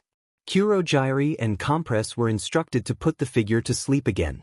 The figure, however, was already plotting an escape, recalling the staff hidden in their pocket and the smoke bombs received from Kaminari. Just as they prepared to execute their plan, a knock interrupted the tension. A voice announced the arrival of a pizza delivery, and the room fell silent for a moment before the wall burst open, sending the lizard-like villain to the ground. A flash of yellow, red, white, and blue caught the figure's attention, and their heart raced with anticipation. In a blur of action, the villains were swiftly subdued, and All Might stood tall, his smile radiating confidence. The figure's eyes sparkled with admiration as All Might acknowledged them with a thumbs up, assuring them that they were not too scared. All Might addressed the villains, declaring their defeat. The ground trembled with his anger, and the figure felt the sheer force of his presence. An elderly man in a yellow and white suit confronted the villains, revealing that the police had worked tirelessly to uncover their identities. The tension in the room escalated as the villains realized they were cornered. A sense of relief washed over the figure as they turned to All Might, who wore a forced smile. They approached him, intending to express gratitude before heading to the hospital. Suddenly, black holes appeared in the ground and walls, engulfing everything they touched. Edgeshot's voice broke through the chaos, clarifying that it was not Kurogiri. Panic set in as the figure struggled to breathe, feeling the walls closing in. They stumbled backward, tripping over their own feet in the midst of a panic attack. As they fell, darkness enveloped them once more, the last sight being All Might's panicked expression and his outstretched hand, reaching for them but falling just short of safety. I was transported to an open concrete field, the remnants of buildings scattered around me. The sounds of crashes and screams filled the air as I gazed upon the devastation with horror. My eyes widened as a figure emerged from the rubble, slowly approaching me. I instinctively backed away, my staff drawn and ready. The figure's voice was distorted as he spoke, expressing amusement at my fear. He identified me by name, claiming he wanted nothing from me. My throat tightened as I recognized Shigaraki standing beside him. I felt a surge of defiance and demanded to know what kind of twisted individuals they were and what their intentions were. The figure chuckled, his arms hanging loosely at his sides while Tamura advanced closer. He reminisced about his youth, and I tried to muster a laugh, but it came out as a weak sputter. Fear gripped me, and no amount of confidence could shake the dread settling in my chest. The figure halted and raised a hand, signaling for Shigaraki to stop as well. He introduced himself as All for One and proposed an offer. I immediately rejected it, asserting that I would never align myself with someone like him, especially not with Tamura Shigaraki. I could see Shigaraki tremble with anger, ready to charge, but he was restrained again. The figure's tone softened as he addressed Tamura, who relaxed at the sound of his name, as if he were a child being calmed by a parent. He turned his attention back to me, stating that he could offer something I had always desired. My heart raced as I realized what he meant. I had hoped he wouldn't make such an offer, knowing deep down that I wanted it more than anything. He extended his hand, revealing a small pearl of light resting in his palm. He promised me a quirk, everything I had ever wanted: money, power, abilities I had envied. He painted a picture of a future where I would no longer feel inferior to my classmates, where jealousy would be a thing of the past. He continued, explaining that we were not so different. We had both faced rejection from society for being different, and he understood the struggles I faced at UA without a quirk. He offered me a way out of my struggles, promising telekinesis, super strength, or any combination of powers I desired if I joined him in a fight for justice and a world without heroes. Tears threatened to spill as I clenched my hands by my side, overwhelmed by his words. I had never felt so vulnerable. He seemed to know everything about me: my dreams, my ambitions, the harsh training I endured to keep up with those who had quirks. I felt paralyzed, unable to voice my thoughts, even as he taunted me with his offer. The shame and embarrassment of years of feeling inadequate washed over me. I remembered the moments when relatives questioned my lack of a quirk and the times at school when I had to fabricate excuses about my abilities. I had lied to myself, convincing myself that it would be okay, but deep down, I knew I still fell short.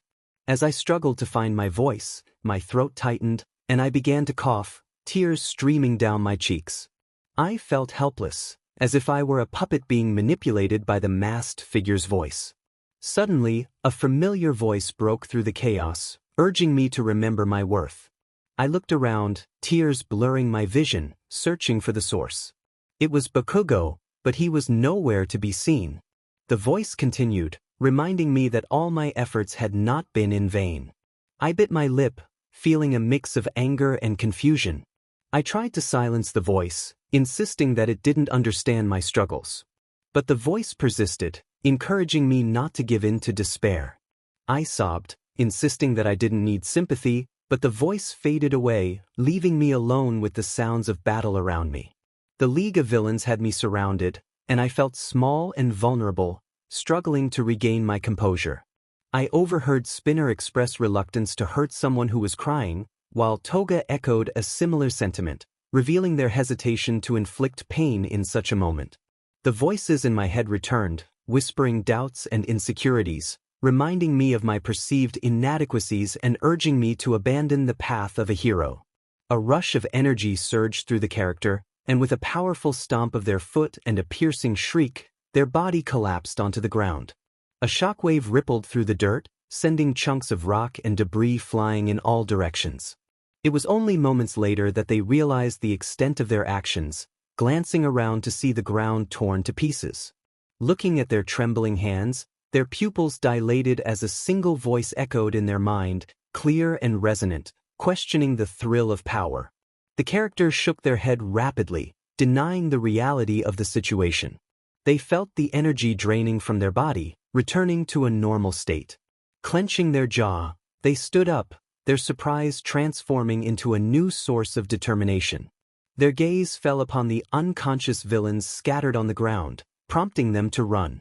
They had no clear destination, but they were driven by the need for safety. Confusion clouded their thoughts as they questioned their identity. Were they a hero or a villain? The uncertainty was overwhelming. Suddenly, a firm grip seized their arm, nearly causing them to scream until a hand was placed over their mouth. Their eyes adjusted to the darkness, allowing them to recognize the figure. It was Midoriya, who nodded and effortlessly flipped them over his shoulder. The impact jolted their ribcage, but they allowed themselves to be carried at high speed until they reached a moderately safe area. When they landed on their feet, they were immediately enveloped in a bear hug from not only Deku but also Ochako, Todoroki, and Tokoyami. Uraraka cried out in relief, her tears streaming down her face as she expressed how much they had all missed the character.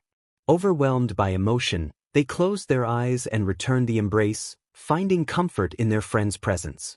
However, one person stood apart: Ida, whose gaze was fixed on the ground, unable to meet their eyes. He explained how worried everyone had been and how they had devised a plan to rescue the character, only to be thwarted by a sudden wave of energy that knocked out the villains. As the character listened, the group backed away slightly, allowing Ida to speak directly. He revealed his confusion and concern, questioning whether the character had lied about their lack of a quirk. The character felt a chill run down their spine at the pain reflected in his eyes. Ida pressed on, expressing disbelief that someone they considered brave and earnest could have deceived them. The character stammered in protest, trying to defend themselves, but Ida continued to accuse them of glorifying the absence of quirks. His voice grew louder, filled with disappointment, and the character felt their emotions swell, leading to a breakdown. In the midst of their tears, they admitted their truth that they truly did not possess a quirk. The weight of their words hung heavy in the air, and they pleaded for space, feeling utterly broken. The trust they had placed in Ida now felt shattered. Midoriya intervened, whispering that Ida had gone too far, reminding him of the trauma the character had just endured. Todoroki joined in, suggesting that the character's actions during the shockwave indicated they were unaware of any quirk. The tension among the group was palpable, but Uraraka stepped in to calm everyone down. She urged them to recognize the true enemy, the League of Villains, and emphasized the importance of unity in the face of adversity. The character wiped their tears, determined to stay strong despite the ache in their chest. Acknowledging Ochako's words, they realized they needed to confront the common threat before them. However, their thoughts lingered on the battle unfolding on the big screen, where All Might faced off against the leader of the League. Just then, a hand brushed against their shoulder, but when they turned, no one was there. It felt strange, and as they turned back, a small note fluttered to the ground. They picked it up and read the words, "What are you really?" We looked upon the screen, watching the hero fight. The entire crowd, The whole world focused on that screen, witnessing the clash between the hero and the villain. Two figures, each viewed as either right or wrong by society and the general public. All Might, bruised and battered, stood defiantly and fought on. I could feel the pain he endured, the courage surging through him. The sensations felt almost real as I watched the battle, tears welling in my eyes. I thought to myself that if I had been smarter, perhaps I could have saved All Might from this war. If I hadn't gotten captured, maybe the world wouldn't be on the brink of losing its protector. Was I the reason for All Might's downfall? I looked down at my trembling hands, my mind struggling to process the scene unfolding before me. Defeating heroes was what villains did. They sought to eliminate them. My hands rubbed together, squeezing tightly. I was quirkless, and there had never been a quirkless hero before. Yet there were countless quirkless villains, robbers, thieves, and those who brought chaos. I felt as if I had robbed the world of its symbol of peace, stealing away the only thing standing between evil and society. I had extinguished All Might's flame. Ida had been right, I was no better than a villain. The crowd roared in fury, chanting at the large screen before us. My head slowly lifted as everything around me faded, the sidelines becoming blurry splotches of color, the sound turning into a distant hum. All I could see was the nearly defeated hero, standing tall while All for One lay on the ground, vanquished. My mouth went dry as I saw All Might point at the camera. I couldn't hear the audio, but it felt as if he was blaming me, his finger aimed directly at me. I was the cause of his dying glory. My eyebrows furrowed and I whispered softly, "I'm sorry, All Might." The following days were spent reading books in the hospital, catching up on the latest episodes of TV series, and recovering from my injuries. Once I was discharged, I was immediately met by my crying parents, who embraced me tightly. "My baby, you're alive." I was so scared, my mother sobbed, holding me close. I smiled and returned the embrace, feeling a sense of relief that they were there, even though my mind was still preoccupied with the events of the past days. "We missed you so much," my father whispered, tears welling in his eyes as he cupped my cheeks. I smiled back and placed my hand on his, allowing him to lean in and kiss my forehead. We remained in a tight embrace, savoring the fact that their child was still alive. Gradually, I began to feel emotions breaking through, my heart pounding as the reality of the situation set in. I sighed and hugged them tighter, grateful to be back with my family, my home, something I hoped never to lose. "I love you guys." Once we got home, I made an excuse and headed straight for my room. There, I sat on the edge of the bed, staring blankly at the ground. My chest felt tight, and my mind buzzed with thoughts. What was I doing at UA? I looked at the wall, where a picture of all the heroes I had admired hung, smiling back at me. All Might was in the center, giving a thumbs up. I smiled at the fond memory of seeing that poster in a store when I was little. I had idolized heroes for as long as I could remember. I wanted to be one. I thought anyone could do it.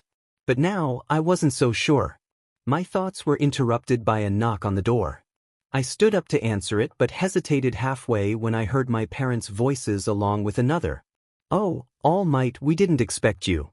I froze, my instincts urging me to retreat to my room. I was scared to face him. "YN? Come down, please." My legs moved on their own, cautiously stepping toward where the pro-hero was. My mind screamed at me to turn back, convinced he didn't want to see me. But I went down and entered the room. "Nice to see you finally joining us," my father joked, patting the seat next to him. I forced a smile and sat down, feeling tense. My eyes were glued to my lap, hands clasped tightly together. While the adults chatted, I was grateful I didn't have to say anything. "So you're suggesting that YN go live on the UA grounds?" I lifted my head to glance at my parents, who exchanged looks. They seemed to be having a silent conversation. "All Might, with all due respect, I don't think this is acceptable as a parent," my mother finally admitted, her gaze intense. The blonde hero nodded, listening intently. "I think you've already considered this, but we won't get to see them as often anymore, and that could affect our relationship with YN." She placed a hand on my forearm, rubbing her thumb against my skin. I'm also concerned about their mental health at the school, especially after everything that's happened. She took a deep breath, her chest rising and falling. But, she continued, her voice trembling slightly, I believe it's the safest option for our child to stay at UA. There are two sides to everything. One is our responsibility as parents to raise our child well and witness their growth, to be proud of them. On the other hand, it's our duty to ensure Wayne stays safe. We have no experience in fighting, and I fear that if they were taken again, or if our home were attacked. She paused, pressing her lips together, her grip on my arm tightening. I'm afraid we wouldn't be able to see our child again. I opened my mouth to speak but closed it again. I hadn't considered their feelings in this at all. Originally, I opposed the plan, knowing it would only add to my guilt. Well, all might, my father said heartily, looking at my wife. We entrust, Wayne, to you. Both of my parents expressed their gratitude, bowing deeply, and I followed suit. All Might hummed in acknowledgement and stood up, nodding. Just as he was about to leave, he paused and turned to me. Young Ellen, may I see you for a moment? My legs moved on their own, guiding me to the figure standing near the doorway. Hesitantly, I opened the door, allowing us to step outside into the fresh air of my living space. You've been quite silent since the fight, young Ellen, All Might said softly, placing a hand on my shoulder. I hope you've recovered well. My hands were clenched at my sides, my muscles and jaw tense. I couldn't bring myself to look at him. The weight of guilt was overwhelming, and the taunts from All for One echoed in my mind. I'm fine, All Might, I managed to say, my voice trembling as I spoke his name. It felt undeserved to address him so casually. Young Ellen, he repeated, his blue eyes fixed on mine, which were averted. Please, tell me what's wrong. I shook my head, feeling tears threatening to spill. No, I whimpered, sniffing and wiping my nose. I'm sorry I can't. I. A breathy sob escaped me, my shoulders trembling with each breath as I struggled to calm down. The hero before me enveloped me in a hug, gently patting my back. It's all right. Take your time. How could he be so kind after everything? My arms instinctively wrapped around his torso, fingers clutching the fabric of his shirt as I quietly cried into his shoulder, letting my emotions pour out. Why are you so nice to me?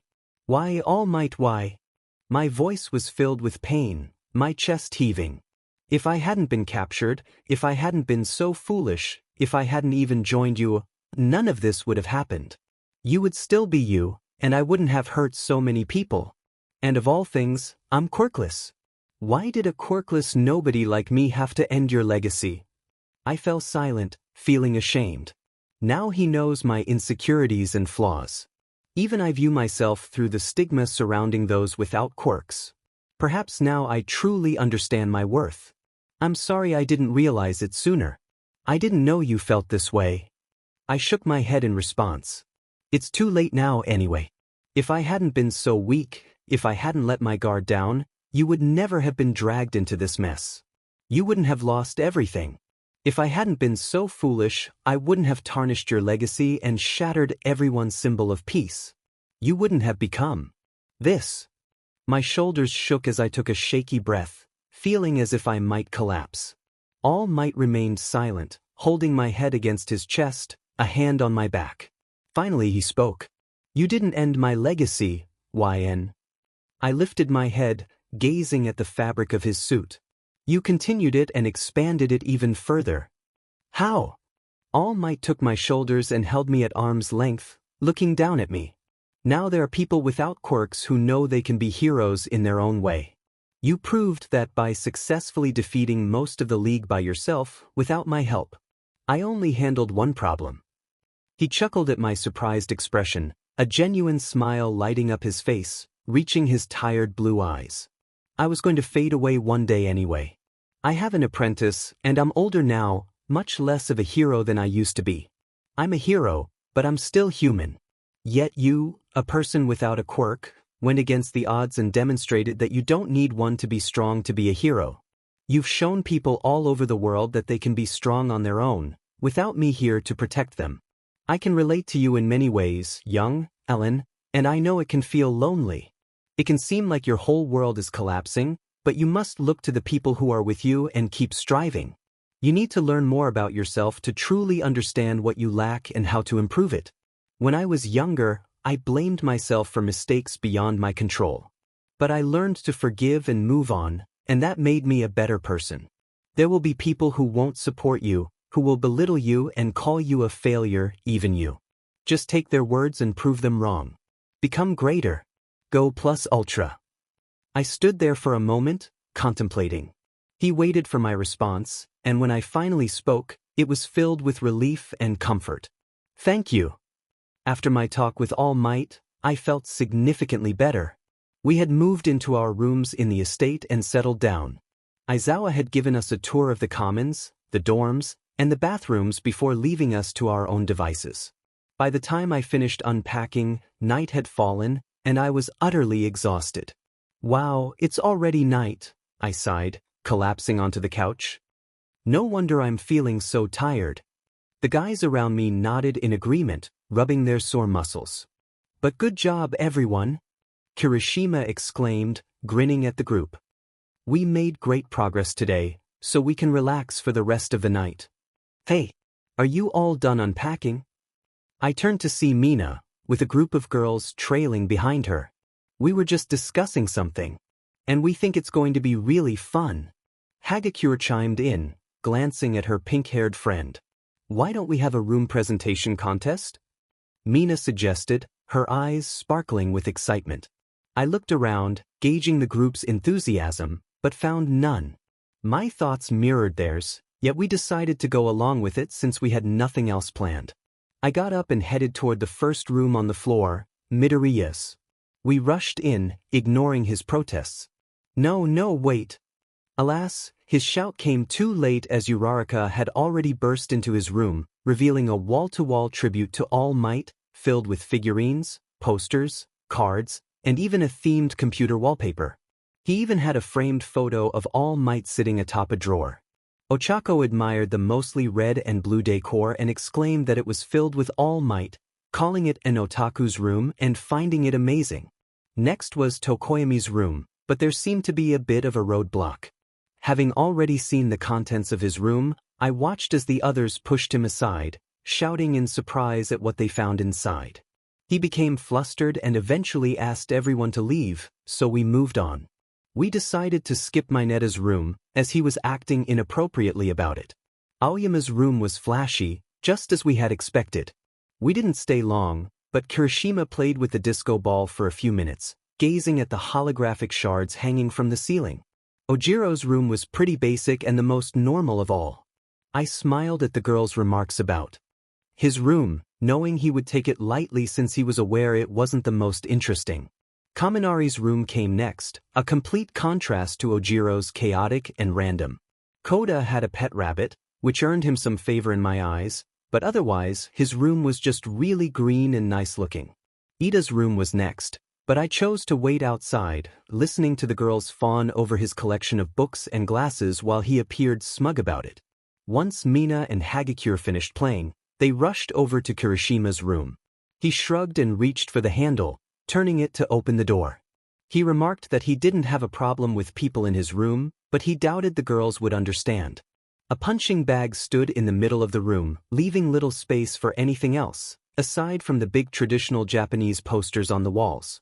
It was a bit messy but still felt homey in a way, and I had to admit it was quite manly.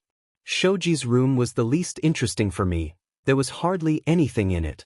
I thought to myself that he was a minimalist, which seemed fitting. Siro's room was the most unexpected, styled in a fusion of Asian and Arabian culture, with big tapestries on the walls and bedsheets lined with stripes. A miniature hammock was stationed on the far wall, and on his desk lay two little wooden camel statues with poorly painted faces, which I found quite cute. I walked to Todoroki's room and started to open the door, expecting it to be mundane. However, when I saw it, I was taken aback and started to cough in surprise. Siro and Mina both exclaimed in awe, noting the Japanese-style room and commenting on how rich he seemed. Todoroki mentioned he couldn't relax without a tatami, and Sato sighed as he opened the door to his room, the last one on this floor. I sniffed the air and perked up, exclaiming about the cake I smelled. I hurried to the oven, surprised to learn he had installed one. He smiled awkwardly and rubbed the back of his head, explaining that buying treats could get expensive, so he had taken up baking. He looked at the clock and noted that his cake was almost done. When he took out a wonderfully decadent Japanese-style cheesecake, I eagerly accepted a piece and sighed happily, declaring it amazing. He blushed and laughed timidly as the other girls complimented his baking skills. After we finished eating, we continued to the rest of the rooms. Hagakure's living space was very pink. Kaminari commented that it was what he expected from a girl's room, while Mineta rushed to one of the drawers, wafting the smell from it to his nose. I looked around at the others, who shared my disgust. Hagakure kicked him out after giving him a piece of her mind, and we moved on to Jiro. Her room was filled with instruments of every kind, from basses to a piano, even a drum set. I picked up a drumstick and asked if she knew how to play all of them. She nodded, touching her earphone jacks together and shyly accepting our compliments. Hagakure proudly declared that Jiro was a rockin' girl. Mina then let us peek inside her room, which was decorated in dark pink and black ruffles, feeling very much like her. I noticed a small headboard above her desk with pictures of her friends pinned to it, and I felt a warmth in my heart before we moved on. Uraraka acted awkward as everyone clustered inside her room, stating it wasn't that interesting. I caught a glimpse of an astrology board above her bed and a small cactus plant on one of her drawers before everyone soon became bored and moved on. We planned to go to Tsuyu's room, but she wasn't feeling well and stayed back. Respecting her privacy, we passed her and took a look at Yaoyorozu's room. Momo creaked open her door and admitted she may have miscalculated a bit. Everyone gasped as they looked inside, seeing a gigantic bed that took up most of the space, looking lavish as if it belonged in a fancy hotel. Mina giggled, asking if Momo was secretly a queen, while Momo laughed and blushed, explaining that she had intended to use more furniture but hadn't realized the room would be this small. Everyone turned to me as I guided them to my room, an oddly secluded space at the side of the building. After scanning my key card, I opened the door and said it wasn't much but was something. Everyone looked around and nodded. Siro commented that it was pretty nice, peering at the potted plant near my window, while Midoriya stared at my hero poster, excitedly pointing out all the different heroes he recognized. I feel like it has a little bit of everything, which is so you. It's unique, Uraraka said, clasping her hands together. The compliment made me smile, though I felt flustered. I tried to downplay it, saying it wasn't that good, but our conversation was interrupted by Deku, who had discovered a small item on my bookshelf. "Wait, you have the limited edition All Might snow globe?" he exclaimed, carefully carrying it to me and placing the glass ball in my hands. "Yes," I replied. "You're so lucky. I've always wanted one of these."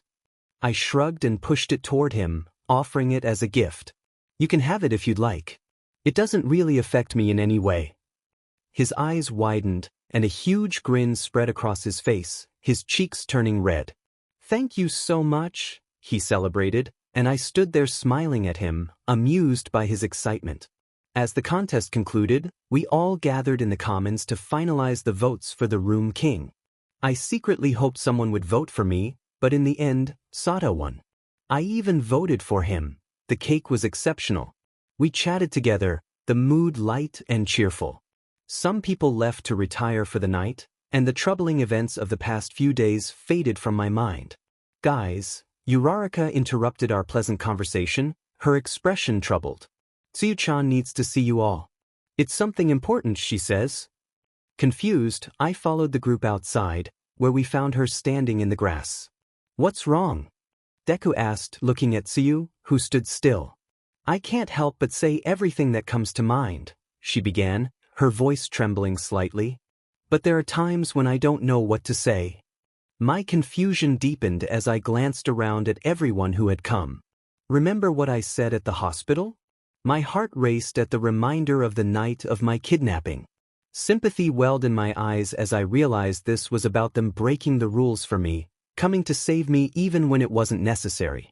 "I hardened my heart and said some hurtful things," she continued, bowing her head. "To my closest friends, I disregarded their feelings and put the rules before them. I just wanted you all to be safe." She paused, struggling to regain her composure, her voice quivering. I was hurt when you, my dear friends, wanted to go, risking your reputations and honors as students. I knew it wasn't right, but I had to acknowledge that while you were saving Sen, it wasn't safe for you. Even so, you all went, and when I heard about it this morning, I was shocked. I thought I had stopped you, and I was filled with disappointment and bad feelings. I didn't know what to say. I didn't feel like I could have fun talking with everyone. My heart ached as I stepped forward, trying to comfort her. But Tsuyu raised her head, her face stained with tears. That made me very sad. I placed a hand over my heart, overwhelmed with words I wanted to say. That's why I wanted to tell you, even though I couldn't gather my thoughts properly, so that I could have fun and talk with everyone again. Tears welled in my eyes, and the back of my throat burned. The same feeling I had when speaking with All Might returned. I thought to myself that none of this would have happened if I had been more competent. Ellen-san. I clapped a hand over my mouth, stifling a sob. Tsun, I'm so sorry, I said, my voice shaky. You shouldn't be the one to blame. Please don't cry. I forgive you. We forgive you. I turned to the group, raising a shaky fist in the air, trying to force a weak smile through my tears. Everyone, let's try our best to be happy. Just as we were about to gather around Tsuyu, a voice cut through the moment. I just have to say something to Kun. Through my tears, I saw Ida step in front of me. He looked down, his expression serious. I remembered all the things he had said after my rescue, and it made me feel even more emotional. What surprised me was when he bowed, his hands straight by his sides. I'm sorry, he exclaimed, his voice filled with regret. I was reflecting on my words when Midoriya rescued you, and I don't know what came over me. I regret making you suffer, and I realized my actions could have led you away from the path of becoming a hero. That is a sin I can't forgive myself for. Kun, please accept my sincerest apologies and let me atone for my past mistakes in any way possible. I pressed my lips together, then looked at him. Tenya Ida, please. Get up. He complied, watching as a smile broke across my face, tears still pricking my eyes. Of course I forgive you. You're my friend. Besides, I can't hold a grudge for that long. His expression softened with relief, his eyes glistening. While everyone else smiled, one thought lingered in my mind. Well, since everyone is coming clean now, I sighed, looking away. I guess I better tell you all what really happened between me and All for One. I just feel like you deserve to know the truth. Especially you, Ida-kun. He nodded, his gaze fixed on me, along with the rest of the group. So when I was kidnapped, the villains tried to recruit me into their league. They spoke about being rejected by society, being shunned and hurt by heroes, just being different in general. And I got angry. They thought they could persuade me because I had just been hurt, and it frustrated me to think they viewed me so shallowly. So I threw a chair at Shigaraki and almost started fighting them until All Might and the other heroes arrived to detain them. But that's where it should have stopped, Deku interjected, furrowing his eyebrows. Why did you end up in the middle of the battle? I sighed and looked down. After the heroes arrived, I let my guard down, I admitted, my voice cracking. I thought I had been saved, but then black wormholes appeared and pulled me and the villains in. I remember All Might's face as he failed to catch me. Then I reappeared in the field after what felt like an eternity of falling in darkness. I saw Tamura Shigaraki and a man with a black helmet covering his entire head. He introduced himself as All for One and expressed his desire to offer something to me. Of course, I declined, not wanting to side with the villains. But my breaths became heavier, and Uraraka placed a hand on my shoulder, her voice filled with concern as she asked what had happened. I gave her a sad smile and looked at everyone with the same expression. He had offered me something I had always wanted. It was as if he knew everything about me, my darkest secrets, my thoughts, and what I had imagined my life could be like if it were different. I admitted this while fidgeting, my hand clasped around my wrist. Tokoyami murmured, his face twisted in worry, as if he already knew what the offer was. I chuckled, filled with pity. He had given me the chance to finally have a quirk. He wanted my loyalty in return. He claimed that we weren't so different, that we had both been rejected by society. He envisioned a world without heroes, free from the stigma they carried. Ida asked sternly if I had declined the offer. Of course, I did, but I had never felt so scared in my life. It felt like I was weightless and he could knock me down with a single flick. I lost my voice as he taunted me, suggesting that I was considering his proposal.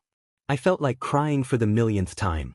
No matter how many times I told myself that I wasn't interested, that I was good, I knew the truth deep inside. For years, I had been bullied and laughed at for being quirkless. I attended a school with people who claimed to be heroes simply because they had something I didn't, something I couldn't control. At that moment, I wanted to scream, torn between my conflicting feelings. I didn't know who I really was. I took a breath, leaving us in the silence of the night for a few seconds, with crickets chirping in the grass and stars shining overhead. Then I heard Bakugo's voice in my head, calling me an idiot. I thought, why now? He kept talking, telling me that I wasn't weak, that my efforts actually had results. I thought he was teasing me, so I shouted back, not caring to listen to his words. I was left alone, drowning in my self-doubt, unaware of my surroundings.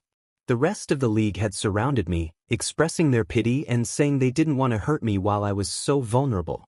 Voices rang in my head, telling me I shouldn't have pursued being a hero, that I shouldn't have come here, that I shouldn't have had such foolish dreams.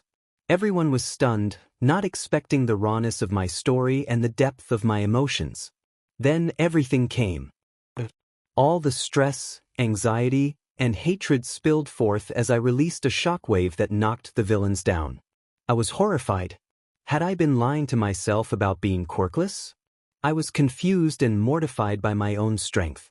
Thoughts raced in my mind, images of my hero name, memories of telling Ida that I didn't have a quirk, moments where I had insisted I was quirkless. I wondered what they would say now. You're a cheater and a liar. I stood there until I heard a deeper voice in my head, clearer than any I had ever heard before. What did he say? Midoriya asked gently, his voice softening. He just wanted to know. I took a shaky breath, steadying myself. He said, doesn't having power feel so good? If it were possible, everyone grew even quieter, their breaths seeming to cease as their minds paused. I continued with my story, my voice growing faint and filled with anguish. And it did. It felt so good. I could feel the power and adrenaline racing through my veins, a sensation I had never experienced before, even during my hardest training. It felt like I could rule the world with a flick of my hands. I was disgusted with myself. I wanted to crawl out of my own skin. I felt so invaded, as if he had merged one of his quirks with me without my consent. But as soon as it came, it was gone. I had only tasted the power that felt like a drag, knowing I would never have it again. I laughed dryly at myself, my eyes burning. I truly felt like a villain. I let my feelings influence the lives of others, and I felt greedy. Then Midoriya came to save me, and we had the confrontation with Ida. All for One was dividing everyone, and I didn't want us to drift apart as friends because of him. I sighed, crossing my arms and looking down. I started to blame myself for All Might's flame dying. When he pointed to the camera recording him, I went deaf for a moment. I didn't hear anything, I only saw his mouth move and his expression. It felt like he was blaming me. Then I began to seriously question whether I should continue pursuing my dream of becoming a hero. I doubted my abilities and wanted to quit. It was more complicated than I had anticipated, but after All Might visited my house to discuss the dorms, we had a private conversation. I poured out my true feelings, and he assured me that I was on the right path, reasoning with me about why I should continue. After that, I had no doubts until I heard Tsuyu apologize. I felt bad. If I hadn't even gone to UA, I wouldn't have caused any harm. I had done nothing but expose my friends to danger and put heroes at risk for my sake. Now, I didn't know what to do again. I didn't want to disappoint All Might or go against his words, but I also didn't want to cause any more harm. Tears finally broke through as my eyes crinkled, my nose scrunching up as I sniffled, my hands furiously wiping at my falling tears. I just wanted everything to be normal again. I sobbed, my voice cracking. I just wanted everyone to be happy again. I want to finally feel okay. A pair of arms wrapped around me, engulfing me with warmth. San. Oh, don't cry. Everyone started to crowd around me, whispering apologies and comforting words. It's not your fault. It's human nature to fall to temptations, Tokoyami said, placing a hand on my shoulder. If anything, it was normal. I agree, Todoroki added. You shouldn't blame yourself for the villain's actions. Your mind isn't bad, it was something you couldn't control. Ellen, Kuin, you're so brave for telling us, Ochako said softly. I know you're going to become a great hero in the future. Just tell us if you need anything, alright? We promise we'll try our best to be close, and we'll eventually recover, Midoriya said, wiping his eyes. We'll become stronger together. Midoriya-san is right, Ida chimed in, leaning toward me. We'll do our best as UA students and thrive. I smiled, trying to stop crying, and nodded. After that, we were all determined to become better people. We felt more connected, and thanks to our shared experience, our relationships blossomed and our bonds strengthened. The night wore on as we headed back to the dorms, going in separate directions, but our minds were all thinking about the experience we shared as one big family. A few days passed, and living in the dorms wasn't as bad as I had imagined. It seemed that living together allowed us to grow closer as friends and classmates, and we always had the convenience of asking each other for help if needed. Especially after the incident, it felt like we were more comfortable around each other. I was lost in thought while making my way to the dining hall when I bumped into a couple of familiar faces. Sadako and Mineta, good morning, I said, waving at them. Both smiled and waved back, already dressed in their uniforms. I didn't know you two were such early risers, I teased, gesturing to the two boys. Have something important to tend to? Sato laughed a bit, scratching his cheek. Not really, I just want to get to the dining hall early, he admitted, a light pink blush dusting his face. I see. What about you, Mineta? The purple-haired boy shrugged, looking up at me with a blank stare. I don't know, honestly. Some days I just wake up early and study in my room. I nodded, a little surprised at the usually mischievous guy. His ranking in the class was pretty high, so I guessed I shouldn't be shocked. So that's why you're such a good student. Or I look at the internet searching for attractive girls. There he is. Well, I said, changing the topic. We should probably hurry if we want to be early. The dining hall isn't going to fill itself. In order to become a hero, you must first take the provisional license exam and develop your ultimate move. I looked around, uncertain of what that meant. There is a 50% passing rate, which is why you'll need one, Aizawa explained. The job of a hero is to save people from danger, like crimes, accidents, natural disasters, and man-made disasters. The exam to become one naturally assesses how well you can do that. Your ability to gather information, make decisions, move, and fight, in addition to your ability to communicate, draw people to you, and lead, are all important. Every year, a different test is used to evaluate how well you can perform those tasks. Midnight continued, branching off from his short monologue. Of those, your ability to fight is especially important to your future as heroes. Whether or not you have an ultimate move will greatly affect whether you pass, Cementos added brightly. Your ultimate move doesn't necessarily need to be an attacking type, Ectoplasm said, looking at all of us. For example, Ida's Reciproburst. The temporary burst of speed is a threat enough to be called an ultimate move. Oh, so it's like a move that allows you to think, I have the advantage? Sato questioned, looking at the teachers. Exactly. Midnight replied, smiling. And even though the training camp was cancelled, the training you did to improve was part of the process in order to create your ultimate moves, Aizawa commented, hands stuffed in his pockets. In other words, until the beginning of the next semester, for the next 10 days or so until the end of summer vacation, you'll be working on your ultimate moves until you develop them solidly. You'll be doing intensive training. In addition, you should think about how you can improve your costumes to work better in developing your strengths. Aizawa finally turned his gaze to us, his expression serious. Get through this with a plus ultra mentality. Are you ready? Yeah. What should I do? I thought, walking to the course Cementos had set up for us. I looked down, pulling out my staff and rummaging through my pockets for useful items. I pulled out knives, throwing stars, small gas grenades, and a few pieces of lint. My main weapon was already a big help, but I honestly didn't see anything in my hand becoming useful. LN, why aren't you working? I immediately looked up to see ectoplasm looking at me. See, I sighed, stuffing the small items back into my pocket. I honestly don't know what to do. I can't really work on my quirk since I don't have one, but I could probably do something with my staff. Well, you have to figure out something. Do some thinking, but make it fast, he said before leaving to spar with Ojiro, leaving me standing there. There's gotta be something I can do. It doesn't have to be an attacking move either.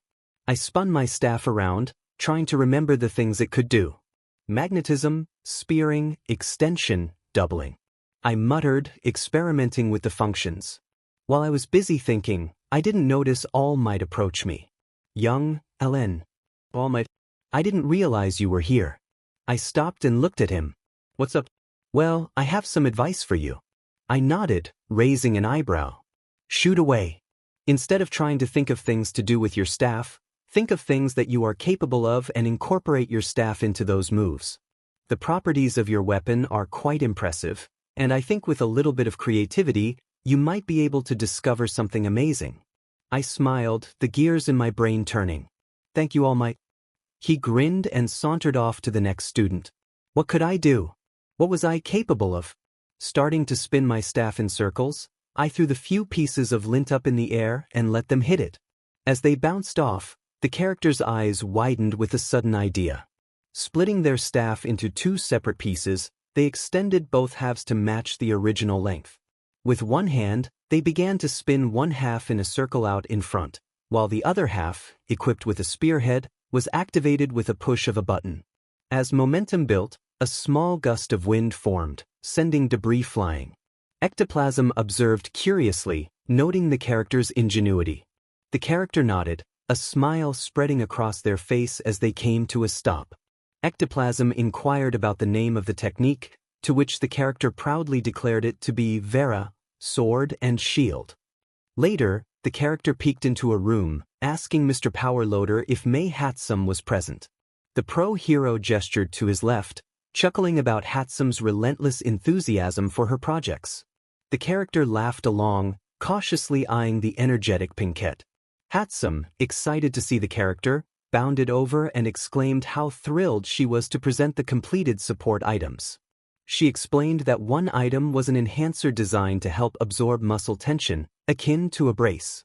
The other items were rings for better grip on the staff, featuring a magnetic function to prevent them from being knocked away.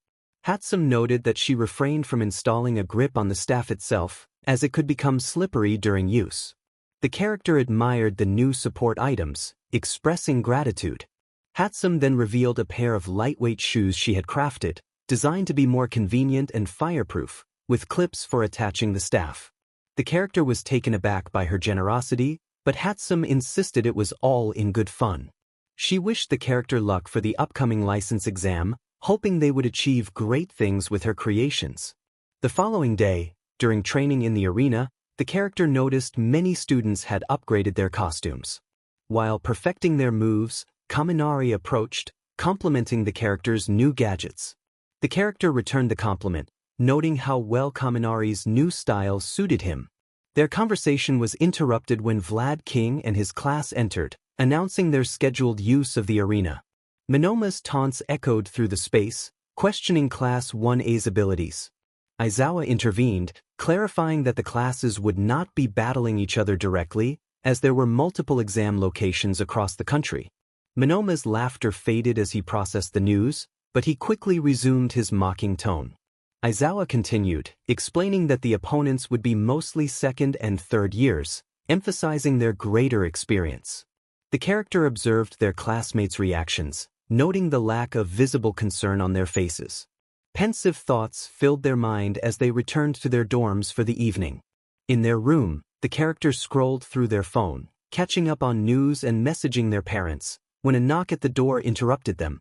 They called for the visitor to enter, too comfortable to rise from the bed. A figure stepped in, a soft glow illuminating their face. "What brings you here?" He walked over to the bed after closing the door, smiling as usual. "Ellen, San had some questions that he wasn't quite sure he understood, staring directly into my eyes. I shrugged, thinking nothing of it. Alright, fire away I guess. He expressed that he never really understood my hero name. Pardon for the intrusion, but it seemed like something was missing, like a meaning. I laughed awkwardly, scratching the back of my head. Honestly, my hero name meant what it said. I was the first of my kind to not really have a quirk. That's all. He sat down, silent for a moment, then looked at me. Again, his head tilted up. We're a lot alike, you and me, he began, hands folded in his lap. You know that, right? I averted my eyes, breaking the tension and starting to sweat. What could that mean? I'm afraid I don't know. Sorry about that. It sounded unsettling in a way. The phrasing, the timing of it all. We were alone, and due to my secluded room, I didn't think anybody could hear us. I was getting nervously fidgety, my heartbeat increasing. Then Aoyama got up with a flourish, winking at me. All right, my questions have been answered. Thank you for your time, San, and I will see you tomorrow. Good luck on the license exam. I stared at him, stunned as he walked to the door. Before completely exiting, he paused, not looking back. I hope you're feeling better than before. He then vanished. If you can pass this test and get your provisional licenses, you'll step into the realm of semi-pros. Do your best. The class cheered, Kirishima starting a chant. Plus, ultra. Startled, I whipped my head in the direction of the unknown voice, only to find a very burly guy in a different uniform than ours.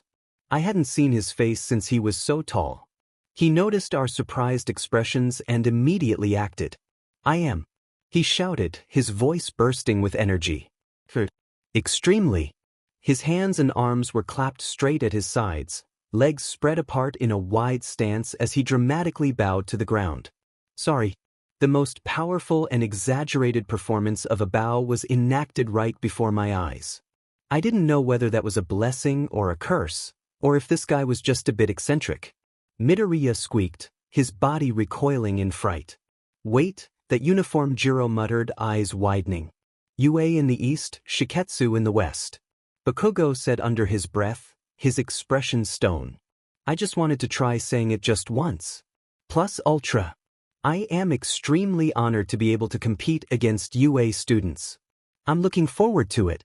His forehead started to bleed, and Deku began to panic, yowling until he was out of breath. I narrowed my eyes, looking closely at his features as he stood back up again. Yurashi? I whispered, my eyes finally focusing on his face. He must have heard it because, after the words left my mouth, he looked at me, his crazed smile fading into one of recognition. LN. It's you. He exclaimed, excitedly running over to greet me. Hi. I smiled, bowing slightly. It's been a long time, Inasa. How have you been? He grinned, proudly puffing up his chest. I've been doing great. How are you? I can't believe you got into UA, of all schools. Honestly, I thought you'd be joining me at Shiketsu, he laughed, hands on his hips. You even tried out for UA, so don't give me that talk. I guess you're right, he chuckled, looking down at me. Hopefully, things are running smoothly for you.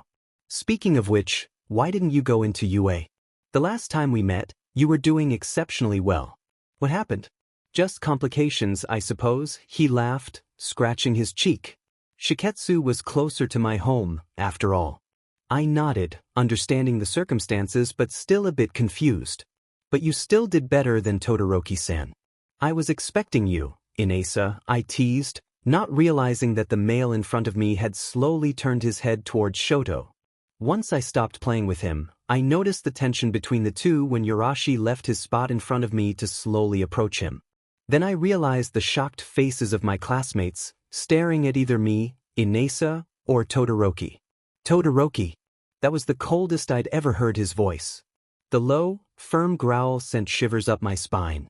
Shoto said nothing, only staring at him. Hey, guys, I tried to break the tension, awkwardly stepping in between them. There's nothing to fight about, all right? We should probably head out. Time's a-wasting. With one last look at each other, the pair broke apart. Inasa put a hand on my shoulder before heading in the opposite direction from my class. Good luck. I hope to see you do well.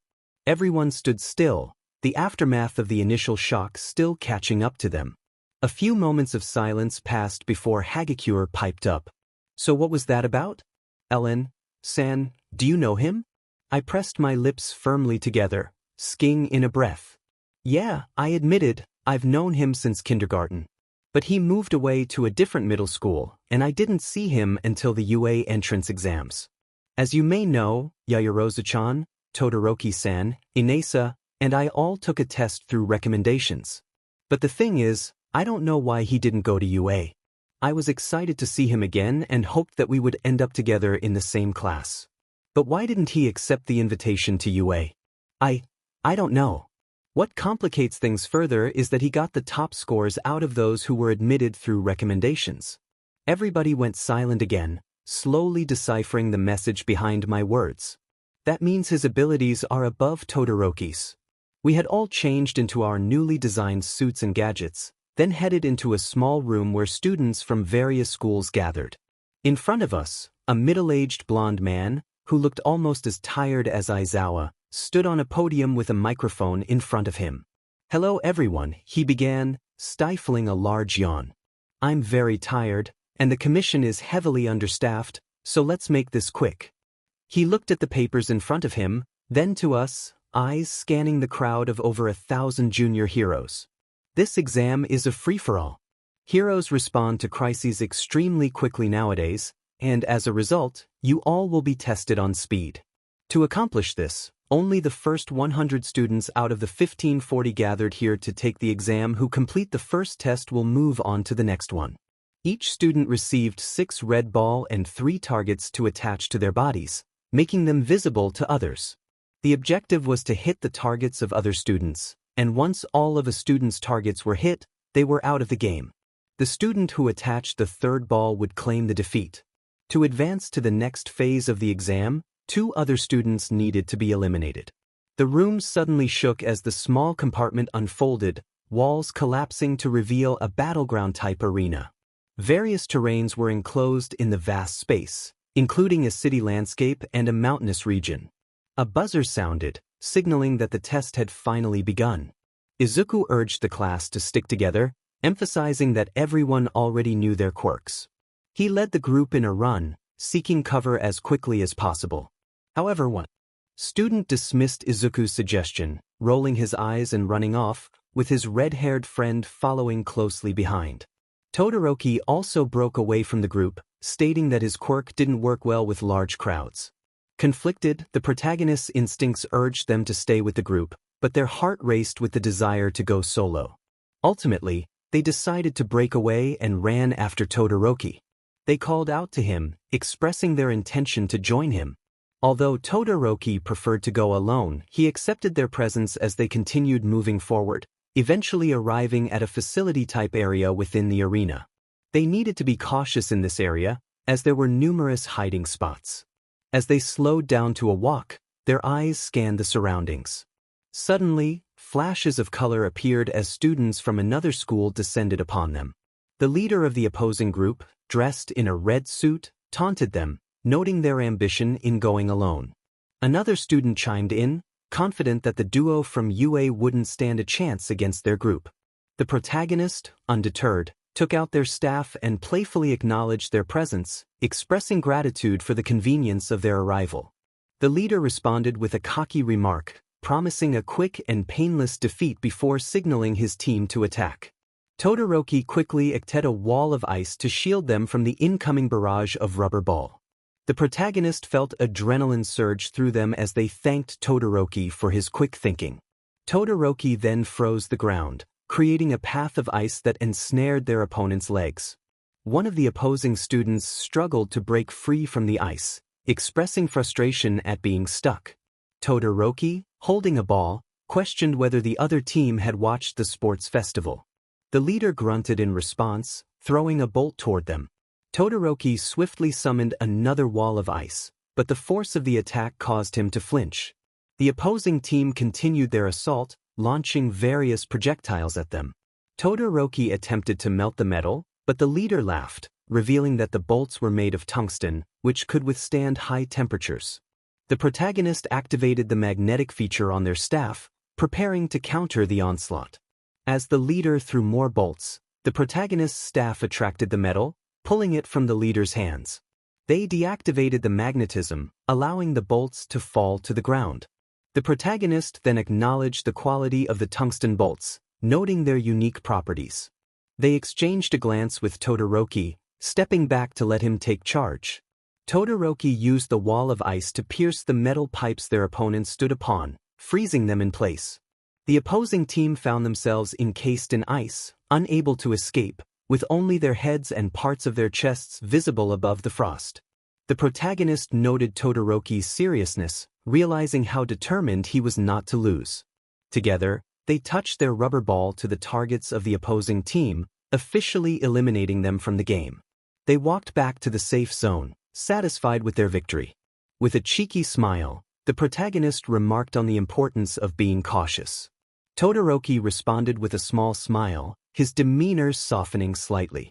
Once inside the holding room, filled with other students who had passed the exam, the atmosphere was calm and lively.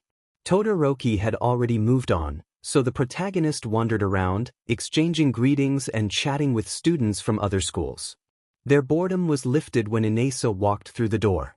The protagonist's eyes lit up with excitement as they bounded over to him, expressing their happiness at seeing him.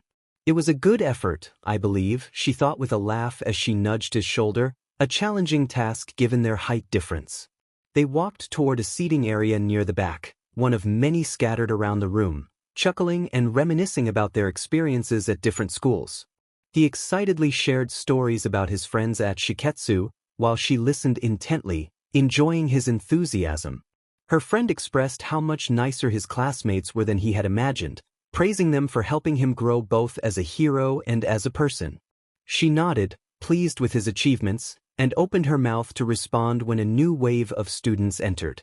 Inesa immediately jumped up to greet some of his classmates, grabbing her wrist and pulling her along. "There they are. You have to meet them. They're really nice," he exclaimed, whisking her away to introduce her to a group of students wearing the iconic Shiketsu school cap. As he introduced her, she waved, feeling a bit awkward at first, but they all quickly warmed up to each other, even discussing the possibility of hanging out if they had some free time. Spotting some of her friends near the entrance, she had to say goodbye to Inesa to join them. She walked backward, still gazing at him, preparing to shout her farewell. He nodded and gave her a thumbs up, a giant grin on his face, which made her chuckle before she sped off to the small group of UA students. "Hey guys, congrats on finishing," she greeted. The boys and girls, too tired to speak, offered weary smiles and faint acknowledgments before collapsing into their seats. They groaned about the difficulty of the course, rubbing their sore joints and muscles. Noticing their lack of energy for conversation, she wandered over to Bakugo and Kirishima, who had arrived a bit earlier and were already settled in a corner. As she approached, Kirishima perked up and waved, his sharp grin brightening the room. He called for her to come over, while Bakugo remained quiet, his gaze fixed on the ground. Kirishima explained that Bakugo wasn't talking and seemed unsure why. She raised an eyebrow, bending down to get a better look at Bakugo's expression, which revealed pure frustration. "That's pure unadulterated rage," she thought, stifling a laugh. Kirishima awkwardly patted Bakugo's shoulder, trying to reassure him. "Hey man, everything's going to be okay. We passed the first phase of the test, it's all right." Bakugo abruptly stood up, his frustration boiling over as he began to walk away. Both Kirishima and she followed, their attempts to reason with him falling on deaf ears. Suddenly he stopped, almost causing them to bump into him. She bit her lip, holding back a string of exclamations, and noticed what had caught his attention. A new Shiketsu student approached, accompanied by a serious-looking Shoto and Inesa trailing behind. She couldn't see much of the new student's face, but he seemed friendly enough as he turned his attention to Bakugo. "You're Bakugo Katsuki, right?" he asked. "Demonstrate." "I'm the one and only," Bakugo replied, his tone sharp. The student chuckled lightly, cleared his throat, and introduced himself. "I'm Nagamasa Mora. You met my buddy Seiji before, right?" She recalled the purple-haired student with the distinctive mask. "You mean the one I knocked out?" she said, recalling the encounter. Mora sighed, scratching his face awkwardly. Sorry for his behavior. He can get a little riled up sometimes. Kirishima waved his hand dismissively, trying to ease the tension. It's no problem. His quirk is impressive, and it was a manly fight. Mora seemed to brighten up, his hair shifting with his enthusiasm. I hope in the future, UA and Shiketsu can build a positive relationship with each other. That's what many of us hope for.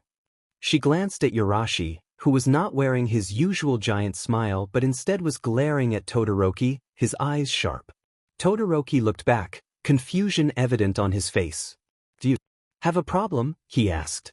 She winced, sensing the tension. This was not a good start to fostering a positive relationship. She could tell Inasa had a significant issue, one she hadn't seen before. Well, I'm sorry, son of Endeavor, Inasa began, his expression darkening. But I hate you guys. Todoroki looked stunned, as if struck. Inasa continued, explaining his feelings. You, Todoroki Shoto, have changed, I suppose? Considering you talk to me in such a calm manner. He glanced at Todoroki's burn mark with disgust. But your eyes are still the same as his.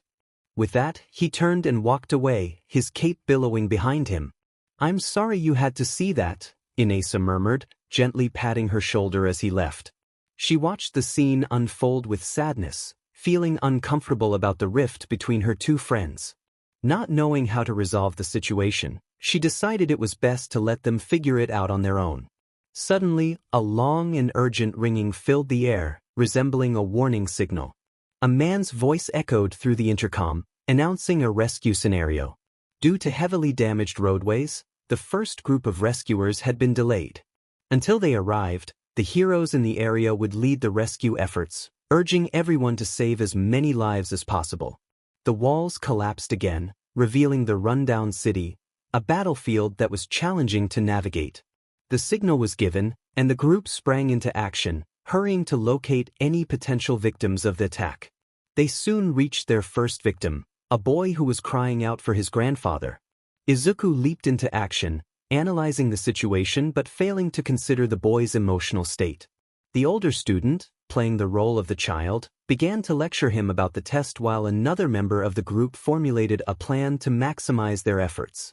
As Deku assisted the boy, a strategy was proposed. The plan involved splitting into smaller groups of 4, allowing them to spread out based on their abilities and ensure that every area was covered. Everyone seemed to agree, and they quickly organized themselves.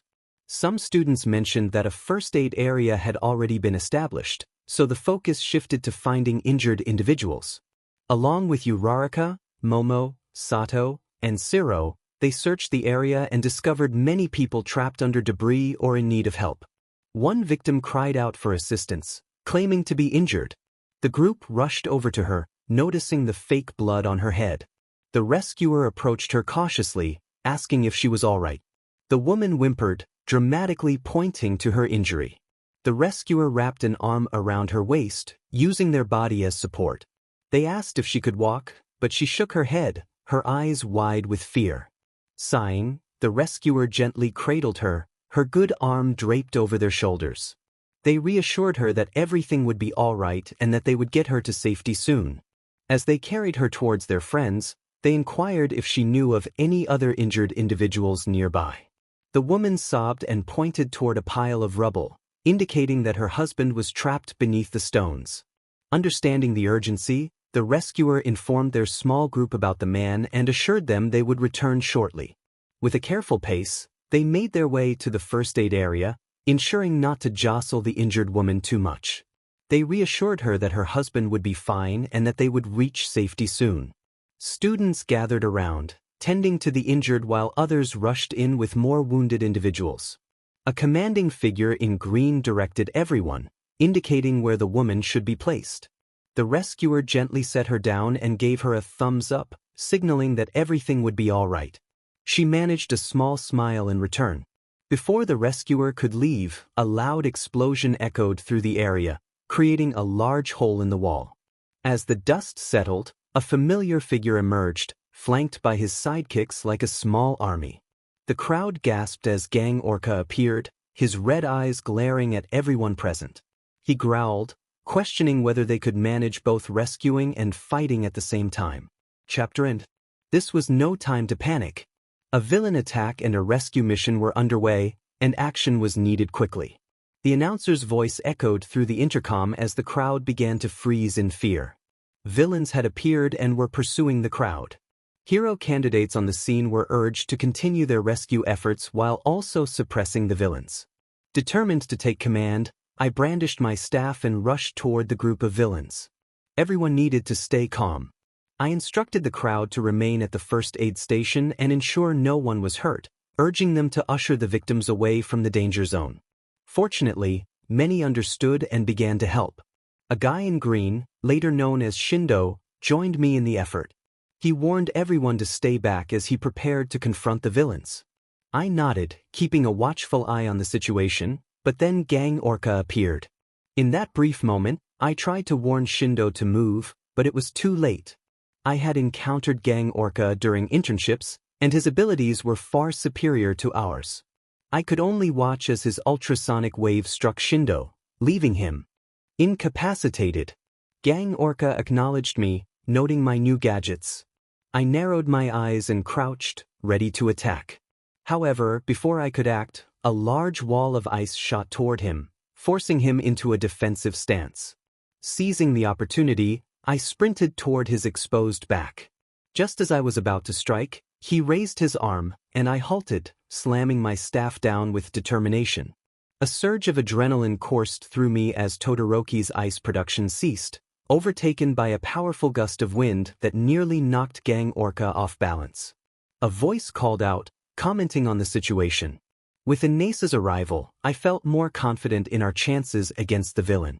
I retreated to assist Midoriya and others in moving the remaining victims to safety while keeping an eye on the unfolding battle. As we reached the safe zone, I glanced back at the fight.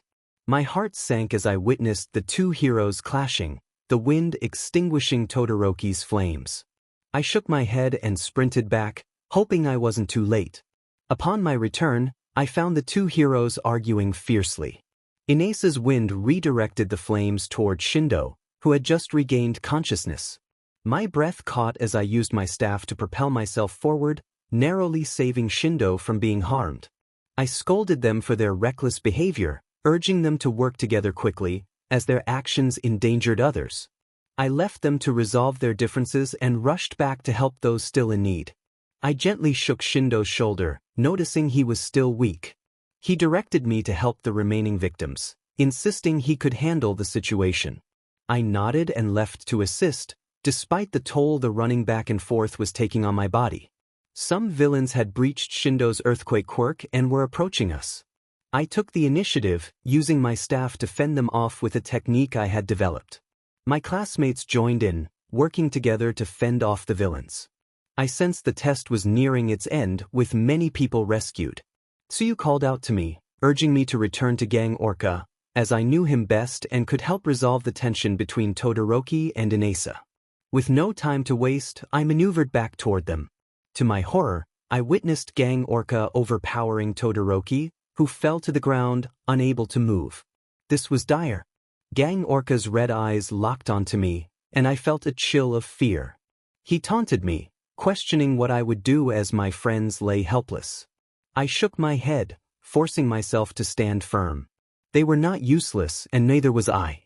I turned to Todoroki and Inasa, clenching my fists in determination. I reminded them of their strengths. Todoroki realized that fire could counter water, and Inasa understood that wind could direct flames. Finally, they combined their quirks, creating a magnificent flame tornado that engulfed Gang Orca. His voice boomed from within, acknowledging the clever tactic. He commented that a typical villain would surrender, but the looming shadow of his massive form remained. My heartbeat slowed as the flames and wind began to weaken. The prison had vanished, leaving the villains still standing. The tension in the air was palpable as he challenged the heroes, asking what their next move would be. Doubt crept in, but there was no turning back now. With determination, the protagonist propelled forward, bouncing off their staff and striking Gang Orca's arm. The hero was weakened from the earlier chaos, making the surprise attack all the more effective. It was almost over. The test was nearing its conclusion. If only they could keep Gang Orca at bay. The protagonist noticed the almost broken arm protector and focused their energy into a powerful kick, hoping to break it. Just as they were about to make contact, the buzzer rang, signaling the end of the Provisional Hero License examination. As the intercom crackled to life, the announcer instructed everyone to have their injuries treated and change before heading out to see their scores. Gang Orca offered a supportive pat on the shoulder before bidding farewell, expressing his pleasure in seeing the protagonist again and noting their improvement. The protagonist beamed with joy, feeling excited about the prospect of working together in the field. One of Gang Orca's sidekicks approached him, admiring the protagonist's retreating figure and asking for his thoughts. The pro-hero smiled, his demeanor softening as he reflected on the potential he saw. The results were finally about to be revealed. After an hour of anticipation, the remaining 100 students gathered around a large scoreboard, scanning for their names. The protagonist squinted at the fine print, searching for their last initial. When the name appeared, a wave of relief washed over them. The hardships endured were not in vain. They had taken a significant step toward becoming a hero. With clasped hands over their chest and a bittersweet smile, they thought of how happy their parents would be. However, amidst the celebration, the absence of Inase's name caught their attention, followed by the realization that Todoroki's name was also missing. They glanced at both boys, sensing the regret in their expressions as they understood the implications of their situation. Inase confronted his opponent, expressing guilt for their failure to pass. Shoto, after a moment of contemplation, reassured him that he was not to blame and encouraged him to stand up. The two boys exchanged a new understanding, beginning a friendship rather than remaining adversaries. The protagonist smiled at their budding bond, feeling optimistic about their future. As the scores were distributed, excitement filled the air. Students reacted with joy and disappointment as they received their papers. Momo stood out with one of the highest scores, as expected. When the protagonist finally received their scroll, anticipation surged within them. They unrolled it, their heart racing as they read the score. The feedback noted a good overall performance, effective handling of victims, and areas for improvement in teamwork and focus. A smile spread across the protagonist's face, and Inase approached, congratulating them on their achievement. The protagonist playfully pinched his cheek, and he exaggerated his reaction, prompting laughter between them. In that moment, a spark of their old friendship reignited, reminiscent of their middle school days. Initially, the protagonist had found Inase intimidating, but they had grown to trust him. Their bond had deepened, and they felt a renewed sense of camaraderie as they faced the future together. Maybe it was because we had that thing in common. Though he had a powerful quirk, he struggled to control certain aspects of it. Perhaps it became a coping mechanism for me, though he seemed completely unfazed. Eventually, I pushed him off with a big grin, my sparkling eyes locked onto his. He glanced at me, affirmation shining in his eyes, and gave me a thumbs up before heading back to his class. I mentioned that I would text him, confirming that my number was still the same, to which he responded with enthusiasm. With a final wave goodbye, Yurashi merged into the crowd of Shiketsu students, his head bobbing above the rest. I stifled a chuckle, watching him chat happily with his classmates. He really was the same. Everyone was utterly exhausted when we returned to the dorms. Most students showered, brushed their teeth, and went straight to bed, except for Deku, Bakugo, me, and a few others. It was dark outside, and I decided to take a calm walk under the glow of the lampposts. Moths fluttered near the LED lights as I strolled, the only sounds being the chirping of crickets and the swishing of my sweatpants. I squinted at the buzzing insects, peacefully admiring the scenery. Taking a deep breath, I let it out slowly, a slight smile forming on my lips. I slid my hands into my pockets and continued down the cement path, completely alone.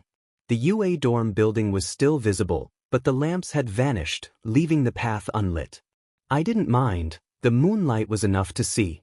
In hindsight, this was a poor choice. No light, alone, far enough away that no one could see me. But I wasn't truly alone. As I took another step, someone blocked the path back to the dorms. The lights flickered off. For a moment we stood still, Blood rushed to my face as my heartbeat quickened, and adrenaline surged. The figure brushed off stray dust from his black jacket, the ripped white shirt underneath clearly visible. He stepped closer and I instinctively backed away. His boots made clacking sounds as he advanced. I didn't move until his face was mere centimeters from mine. I swallowed hard, fighting the urge to panic. After a tense moment, he lifted his head, blue eyes gleaming with curiosity and amusement. His lips curved into a smile, the moonlight reflecting off his ear piercings. I felt a chill as he grinned, revealing scars that told a story of pain. I bit the inside of my cheek, refusing to break our gaze. Finally, he spoke in a chilling tone I had never heard before.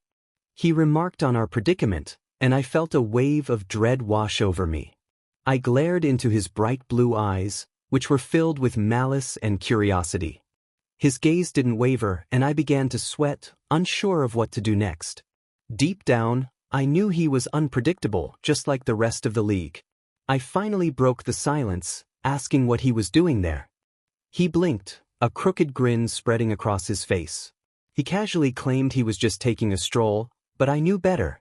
I confronted him about how he had gotten past security. He laughed, crossing his arms with a devious smile. He hinted that he had help, and a thought struck me.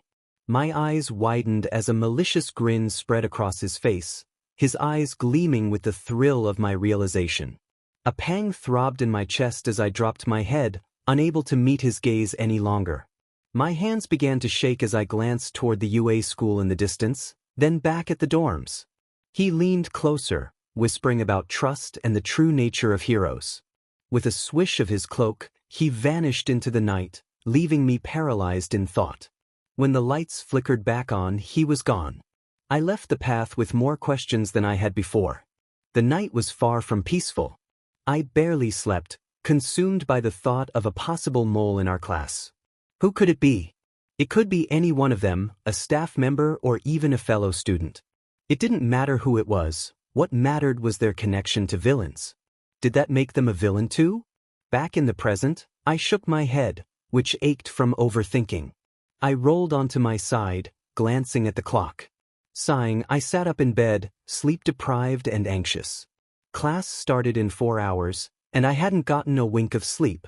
Rubbing my face, I groaned and got out of bed, heading toward the commons. This was so annoying, I thought, my eyebrows furrowing. I plopped down on one of the couches, resting my knees on the armrest, my calves swinging back and forth. My eyelids felt heavy, but my mind was still racing. Letting out a harsh breath through my nose, I tried to relax, lost in my thoughts. An hour later, I heard quiet footsteps that interrupted my moment of peace. I rubbed my tired eyes and yawned, lazily glancing over at the figure. It was Midoriya, who looked surprised to see me sprawled out on the couch. I waved it off while yawning and fell back onto the cushions. It was no big deal, I mumbled, sighing. I wasn't asleep anyway. Turning to him with my eyes half closed, I pointed at the bag he was carrying and asked why he was up. My words came out slurred, and I felt a bit lightheaded. He explained that every morning he went out to train as part of his daily routine. I hummed and nodded, giving him a thumbs up. He seemed to wait for me to signal him to leave, so I silently groaned and made a shooing motion with my hand. I wasn't stopping him. He nodded vigorously and walked out the door, looking flustered. I watched him practice outside, powering up his quirk and executing moves. My soft, blurry eyes didn't catch another figure in the hallway moving swiftly around. It could have been a coincidence or someone hurrying to use the bathroom, but I didn't notice that they paused for a moment to look at me before running off. Meanwhile, I was still in a daze, unable to sleep but also unable to act awake. One thought echoed in my mind since my encounter with Dabi. I wondered who the mole was. The day dragged on, and I hardly accomplished anything, which wasn't ideal at UA High. After classes ended and Aizawa explained our new internships, I felt ready to pass out. Stumbling back to the dorms after being the last one to pack up, I walked along the dirt path and accidentally took a wrong turn. My drowsiness clouded my vision, and I bumped into someone. They let out a grunt of surprise and turned to face me. I heard nervous mumbling and noticed an unfamiliar face in front of me. I looked up at him, meeting a pair of bright eyes framed by bangs. The guy had a timid expression and was slouched defensively, his mouth drawn tightly shut. I apologized, saying I needed to get back to my dorm because I really needed some sleep. He stammered as I breezed past him, nearly tripping over his foot. I paused, trying to catch what he had to say. I couldn't hear him clearly, so I shrugged and continued walking, my head pounding. A feminine voice called out from near the building, asking if Tamaki was the one she was looking for.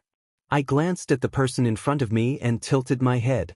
She didn't look familiar either, with her blue hair and shiny, dark eyes. A smile gently tugged at her mouth as she observed me. She asked if I was new, leaning in for a closer look at my face. I murmured that I was about to ask her the same thing, rubbing my eyes. I noted that they didn't look like my classmates. The brunette giggled and pointed to the dorm building, explaining that they weren't even my classmates, directing my attention to the big 3 plastered on the bricks. My eyes widened and I gasped, covering my mouth with both hands. They were seniors and I had been so rude. I apologized profusely, bowing repeatedly and expressing my embarrassment. I turned to both of the third years with pleading eyes, asking for their forgiveness. I bowed so low that Inesa would have been proud. They exchanged glances and smiled a little. It was all right, they reassured me, stating that everyone makes mistakes. I breathed a sigh of relief, feeling more awake than ever, adrenaline pumping through my veins. I bowed one last time and thanked them before rushing away, silently hoping I wouldn't see them again, as it would be so embarrassing. A disastrous day passed, and morning arrived again, much to my relief. I got up early after passing out on my bed and sleeping until dawn. Yawning, I paced the hallways in search of something to quell my boredom. My eyes flitted past the windows at the front of the building, spotting Izuku training outside. A smile crept onto my lips as I made my way to the green-haired boy. I greeted him, noting that he seemed to be off house arrest. He stopped glowing, his quirk deactivating, and turned to look at me, a line of sweat dripping down his brow. "Good morning," he replied, and I smiled as I sat on one of the steps, hands clasped together, my breath fogging in the cold atmosphere outside. The golden sun peeked over the horizon, signaling the start of a new day. I sighed and stared at the sky, watching the red and orange-tinted clouds slowly peel away from the purple and azure ceiling overhead. I asked him if he did this every day, gesturing at the equipment laid out. His face turned red, and a nervous grin appeared on his features as he confirmed that he did want to get stronger. I laid back on the cold concrete, feeling goosebumps from the contrasting temperatures. I patted the spot next to me, inviting him to sit. He followed, plopping down with a thump and an exhausted gasp. I murmured that he was so diligent, feeling my eyes threaten to flutter shut. I expressed my jealousy of his dedication. He started to sputter, trying to reassure me that I was also really good. He rambled about my habits and what I did, mentioning that he always saw me practicing every night and heard I trained in my room as well. The others admired me, and so did he.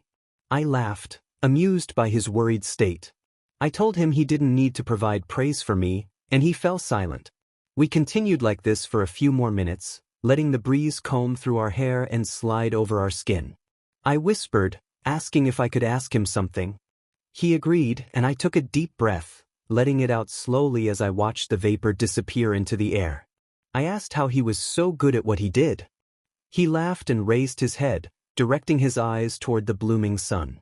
Curls of green hair swished with the wind as a look of content crossed his features.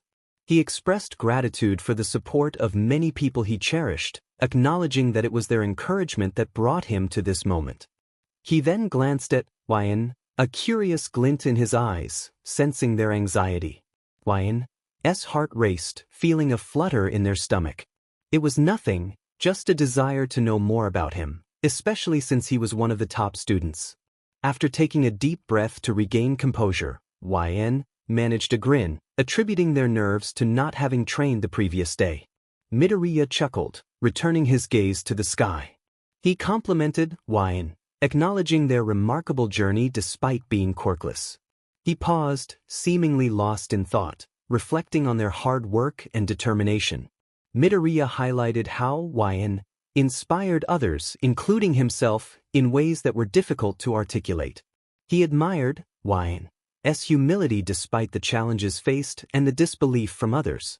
"You make them believe in you," he said, smiling warmly, his eyes glistening with sincerity. YN felt a wave of emotion, overwhelmed by his words. They thanked him, and he responded with a nod, wrapping an arm around their shoulders as they wiped away any lingering tears. After arriving at class, Midoriya apologized for his earlier actions and took his seat, visibly embarrassed. The atmosphere shifted as the teacher announced the arrival of special guests, igniting a buzz of excitement among the students. Whispers filled the room as classmates speculated about who the guests might be. Aizawa instructed everyone to be respectful, and as the door opened, 3 figures entered. His jaw dropped at the sight of 2 familiar faces, their heart racing as they felt a rush of embarrassment. The teacher introduced the guests as the Big Three, UA's most promising future heroes. YN felt a mix of dread and awe at having stumbled into the presence of such talented individuals. As the class murmured about the stature of these heroes, YN groaned internally, feeling out of place among their peers. The excitement in the room was palpable, with students expressing their admiration and aspirations to be like the guests. One of the guests, Nijire Hado, introduced herself and her companions, explaining that they were there to discuss work studies. She began asking the students specific questions, her enthusiasm infectious. When she reached YN's desk, her bright blue eyes sparkled with recognition, causing the entire class to gasp in surprise. Mineta exclaimed in disbelief, demanding to know why YN hadn't mentioned knowing her. YN stammered an apology, cheeks flushed with embarrassment. Nijire pointed out YN as the first year she had seen during the sports festival, praising their performance despite not using a quirk. Just as she was about to ask more, she was distracted by Todoroki, allowing YN to breathe a sigh of relief.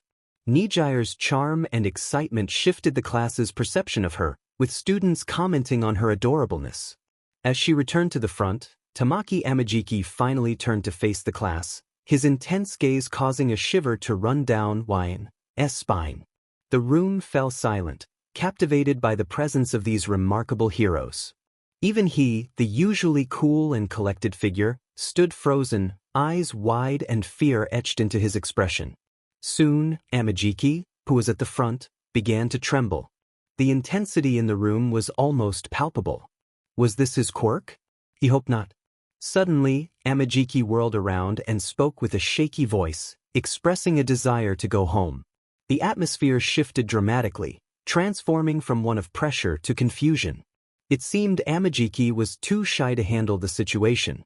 Then, the last figure, someone unknown to him, lifted his hand dramatically and shouted at the class. The silence that followed was thick, as no one dared to respond, afraid of giving the wrong answer. Deku muttered under his breath, questioning what was happening. The unknown figure urged the class to fight him all at once, leaving everyone in disbelief. Amajiki questioned whether he was serious, scratching his head in confusion. The others shrugged, looking around nervously. Siro whispered that the figure was either incredibly strong or foolish. Midoriya cracked his neck and stretched, readying himself for the challenge. If the figure was indeed strong, he would have to prove it against all of them. A smile crept onto Amajiki's face as he nodded, loosening his arms. Soon, everyone, even some skeptics, joined in a warm-up activity to prepare for what lay ahead. He planted a foot on the ground and crouched, ready to speed towards the 3rd year. What was the gap between them that made this encounter so significant? Surely Aizawa had a good reason for bringing them all here. Taking a deep breath, he looked up, only to see the blonde's clothes beginning to slip away. His legs gave out in surprise, and he fell flat on his face. The rest of the students quickly realized what was happening, shouting warnings to Mirio. Despite the shock, a few, including Midoriya, remained unfazed. Midoriya saw the openings and advanced, launching a kick at Mirio's face. To his surprise, his foot passed right through him as if Mirio were made of air. Amajiki's eyes widened as Midoriya stumbled to the ground. In an instant, The blonde vanished and reappeared right in front of Jiro, who screamed in shock. There was no time to react as she was knocked down, along with Momo, who had been slow to respond. Their opponent no longer seemed merely foolish but rather incredibly strong. It wasn't long before the mysterious third year had managed to defeat all of Class 1A, leaving the first years in utter disbelief. They groaned on the ground, clutching their aching stomachs. Uraraka nearly lost her lunch but managed to hold it in, cowering in misery. Even the strong Kirishima trembled, the slight shakes of his back revealing how hard Mirio had hit. Nijire gasped, her eyes shining with wonder and curiosity, commenting on Togata's strength. Amajiki heard Tamaki mumble quietly, his back turned to them. He noted that Mirio had always been strong since they were kids, but he needed to learn to hold back. Amajiki strained to listen to their conversation, feeling exhausted and in pain.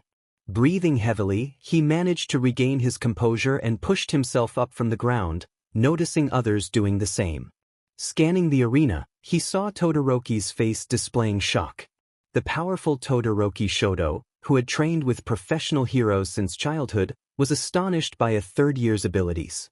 It was understandable as they had all been defeated in mere moments. Gradually, the class stood together, heads bowed. The blonde in front of them laughed, a cheerful smile on his face.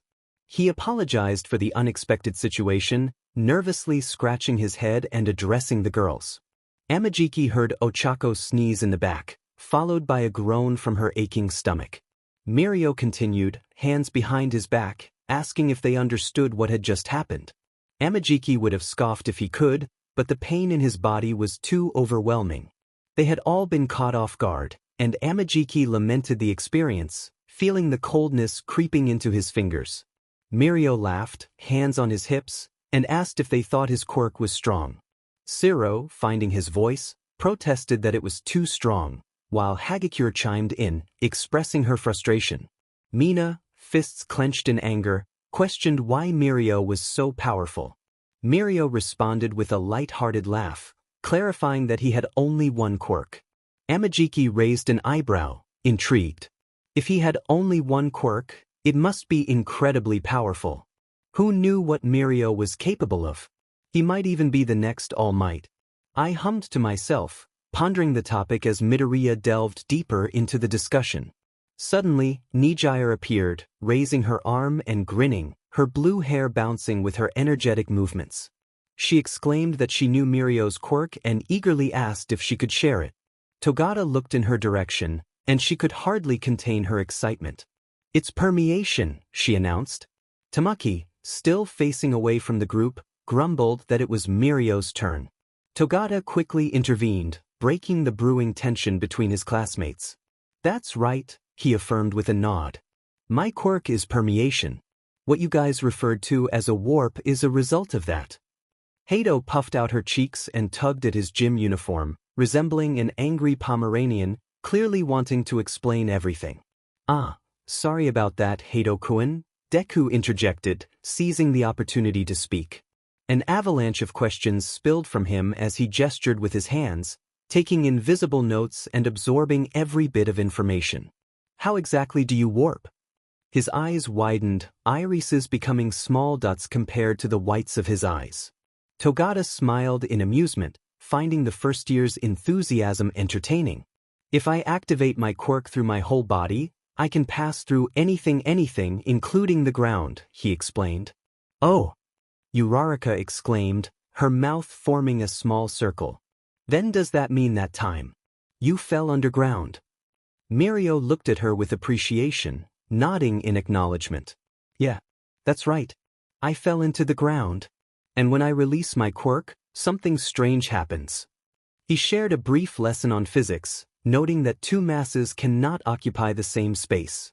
So, when he deactivates his quirk, he is propelled upward, shot back to the surface in an instant. The class stood in amazement, contemplating the logistics of it all. Mina chimed in, her eyebrows furrowed and her expression comical. "Sounds like a buggy game," she pouted, hands on her hips. Togata laughed, genuinely entertained by her response. "You could say that. Wow, so you can move wherever you want and whenever you want?" Lucky, what a strong quirk, I murmured under my breath. He must have heard me, as he immediately responded to my comment. No, I made it into a strong quirk. His usual clear and radiant blue eyes seemed clouded, losing some of their vibrancy and hinting at mischief. While my quirk is activated, Togata continued, trying to elaborate as best as he could, my lungs can't take in oxygen. Even if I breathe in, it just passes through. Similarly, vibrations go through my eardrums, and light goes through my retinas. I can go through everything, but that means I can't feel anything. I fall even when I have mass. That's all it is. Even if I want to go through a wall, I activate everything but one leg. Then I release in the other leg and land on it, activate my other leg and then go through. Even for a simple action, a lot of steps are involved, right?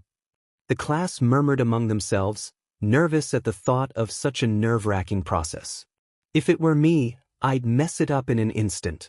I wouldn't even be able to move if I couldn't feel anything. That's right. As expected, I was always behind. In no time, I dropped to dead last. My clothes, too.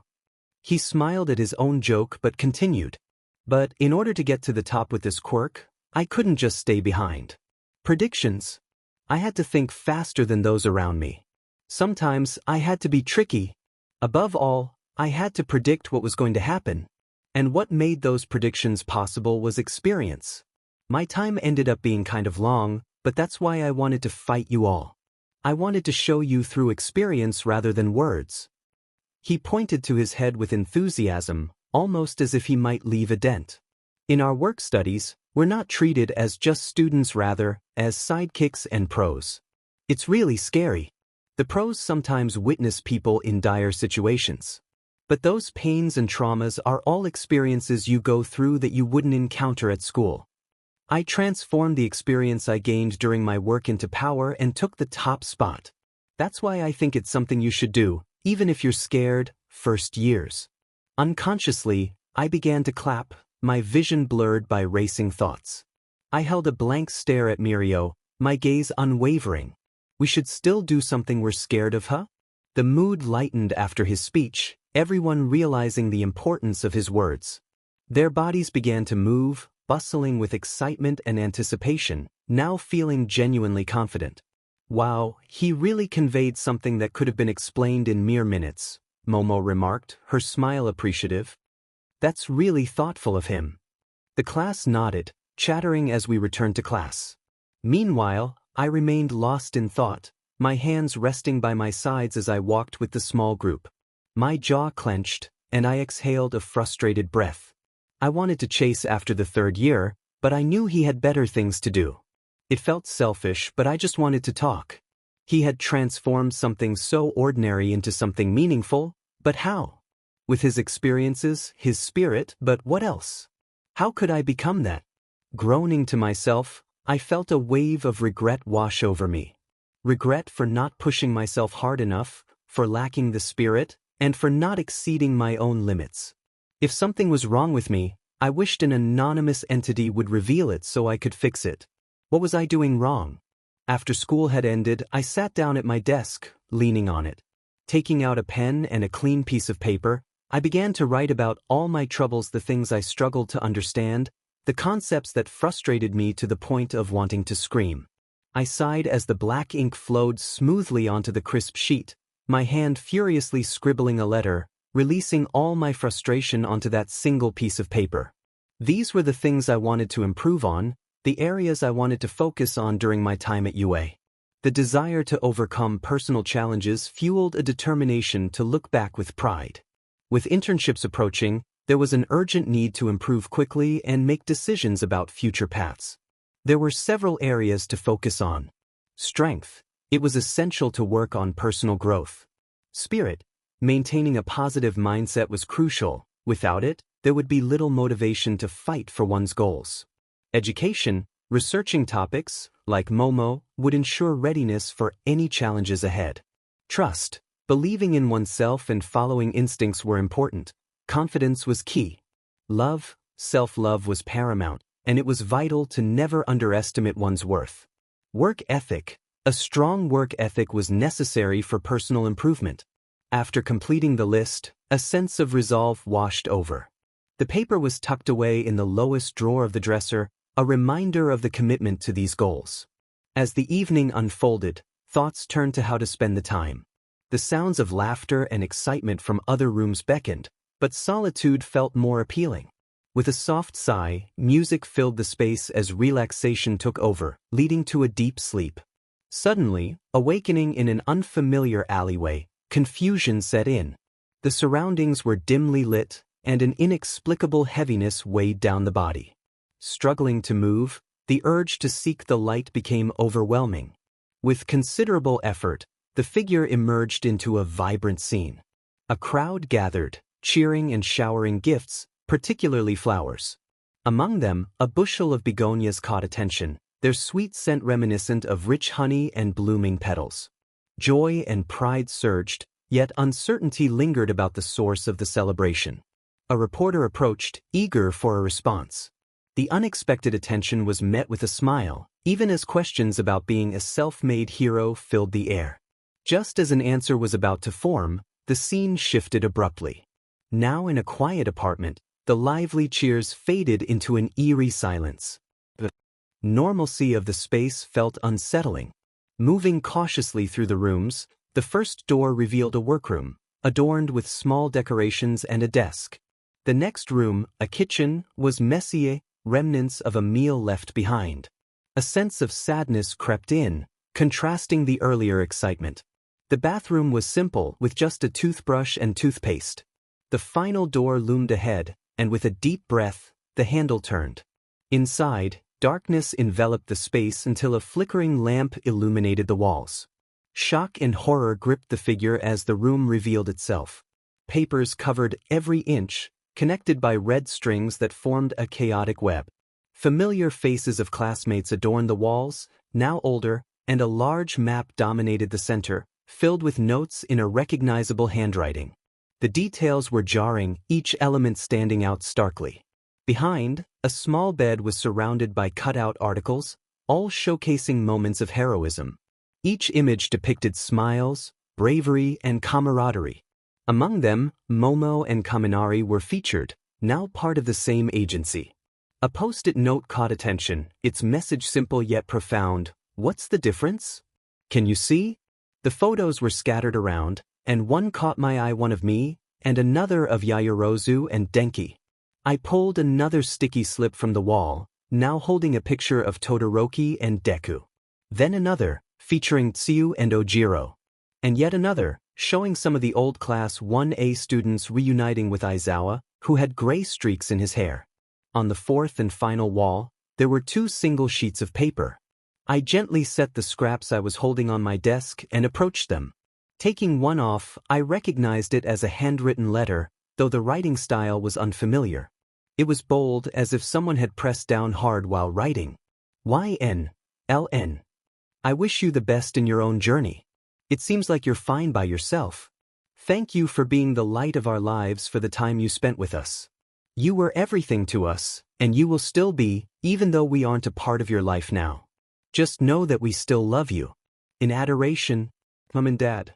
Tears began to well in my eyes as I tightened my grip on the paper, feeling it crinkle in my hand. My bottom lip quivered and muffled hiccups arose, but I took a deep breath and set the note down, moving to the next piece of paper. The next sheet unstuck from the wall smoothly, indicating it hadn't been there long. My heart raced, almost leaping from my chest. Trying to calm myself, I raised my head high, puffing out my chest as the vents turned on, resonating with a soft hum that filled the room with cold air. The wind brushed against my face, ruffling my hair as my breaths began to steady. The note was folded, and as I unfolded it, my fingers trembled. Cautiously, I peeked inside to find 6 words scribbled in my own handwriting, my eyes scanning them, trying to decipher the messy script. One of the words was crossed out, but the first letter remained clear. "You're nothing but a loser." Before I could fully grasp its meaning, a sudden sensation erupted in my gut, causing me to double over, gasping for air. I clenched my jaw tightly, tears streaming down my face. A feeling of constriction enveloped me, as if someone were pinning me down. I turned to look behind me, my eyes widening in fear. A blue-haired villain had snuck into my room, one I recognized all too well. Shigaraki stood there, his presence suffocating. I struggled to pry his slender yet forceful fingers from my neck, gasping for breath. "Let me go," I thought desperately. His voice dripped with mock sympathy as he spoke, lamenting my losses, friends, loved ones, everything. His laughter echoed, and the walls around us seemed to dissolve into a pitch-black void, leaving just the two of us. Or so it seemed. The choking sensation persisted, but Shigaraki was gone. I felt weightless, suspended in the air, my legs flailing. My arms were positioned awkwardly, and I felt a tightening grip around my throat, tears streaming down my cold cheeks. The ventilation system hummed louder, the sound vibrating through me, growing more intense. The air turned colder, and the grip around my throat darkened, holding on with relentless force. I let out a sob, but my hands only tightened further, as if they would dig into my skin. When I felt I might faint, I heard his voice again, taunting me. "You only choke yourself, hero. With your own pestilence. That will always be the case."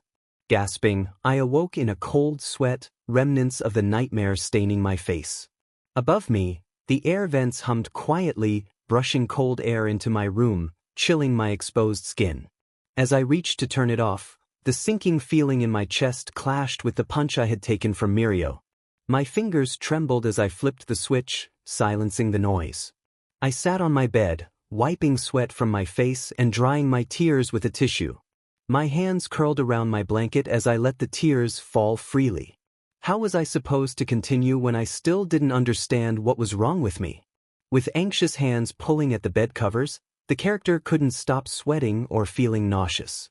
It felt as if everything had left them in that moment, the little life they had, the sanity that clung to them like the last leaf on a barren tree just before winter's chill. Gripping the sides of their head, they shook it, trying to rid themselves of the nightmare that had just haunted them.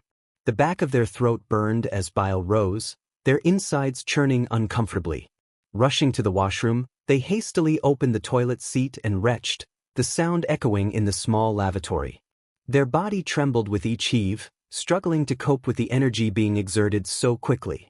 Sobs that had been buried deep within them broke free, mingling with the distressing sounds of their discomfort.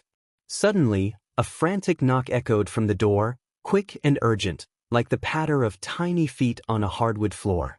Perhaps someone had heard. Taking deep breaths to calm down, they used a fresh towel to wipe the sweat and saliva from their face. After rinsing their mouth and forcing a smile at their reflection in the mirror, they went to open the door. Aizawa stood there, his posture calm, but for a moment, a flash of concern crossed his eyes. When they made eye contact, that concern faded. He blinked, taking in their disheveled appearance, tear-streaked cheeks, a bent back, and puffy eyes. He grunted, asking if everything was all right. Taken aback, their eyes began to water. But they shook their head, feeling a heaviness in their heart. They insisted that it was nothing, just allergies and the troublesome weather. Aizawa interrupted, his gaze sharp as he stated that he could tell they were distressed. They managed a sheepish laugh, trying to brush it off, but the small, sad chuckle gave them away. He placed a gentle hand on their shoulder, a gesture of support that felt both comforting and grounding. Their smile faltered as tears streamed down their cheeks, and they raised their hands to their face, trying to hide their expression. It was embarrassing. They sobbed, insisting they were fine and that he didn't need to worry. Crying into their hands, they caught every droplet of misery. Aizawa hesitated but then wrapped his arms around them, providing the care they longed for. As they cried into his shoulder, they felt like a wreck of emotions, muffling their desperation for help. He gently stated that they were not fine, and even he could see it. They wanted to laugh at the absurdity of it all, but their lips couldn't form a smile. They remained in that embrace for a few more minutes, their hyperventilation gradually calming, with only the occasional sniffle breaking the silence. Aizawa spoke softly, saying it was okay to cry sometimes and asking if they wanted to share what was wrong. They thought for a moment, their eyes downcast as shadows from the curtains danced across the room. Sighing, they wiped their eyes and rested their hands in their lap, both sitting apart now. They murmured about a nightmare, feeling childish for admitting it. It had felt so real, as if they were living it. After some reflection, they wondered if it was reality or a glimpse of the future.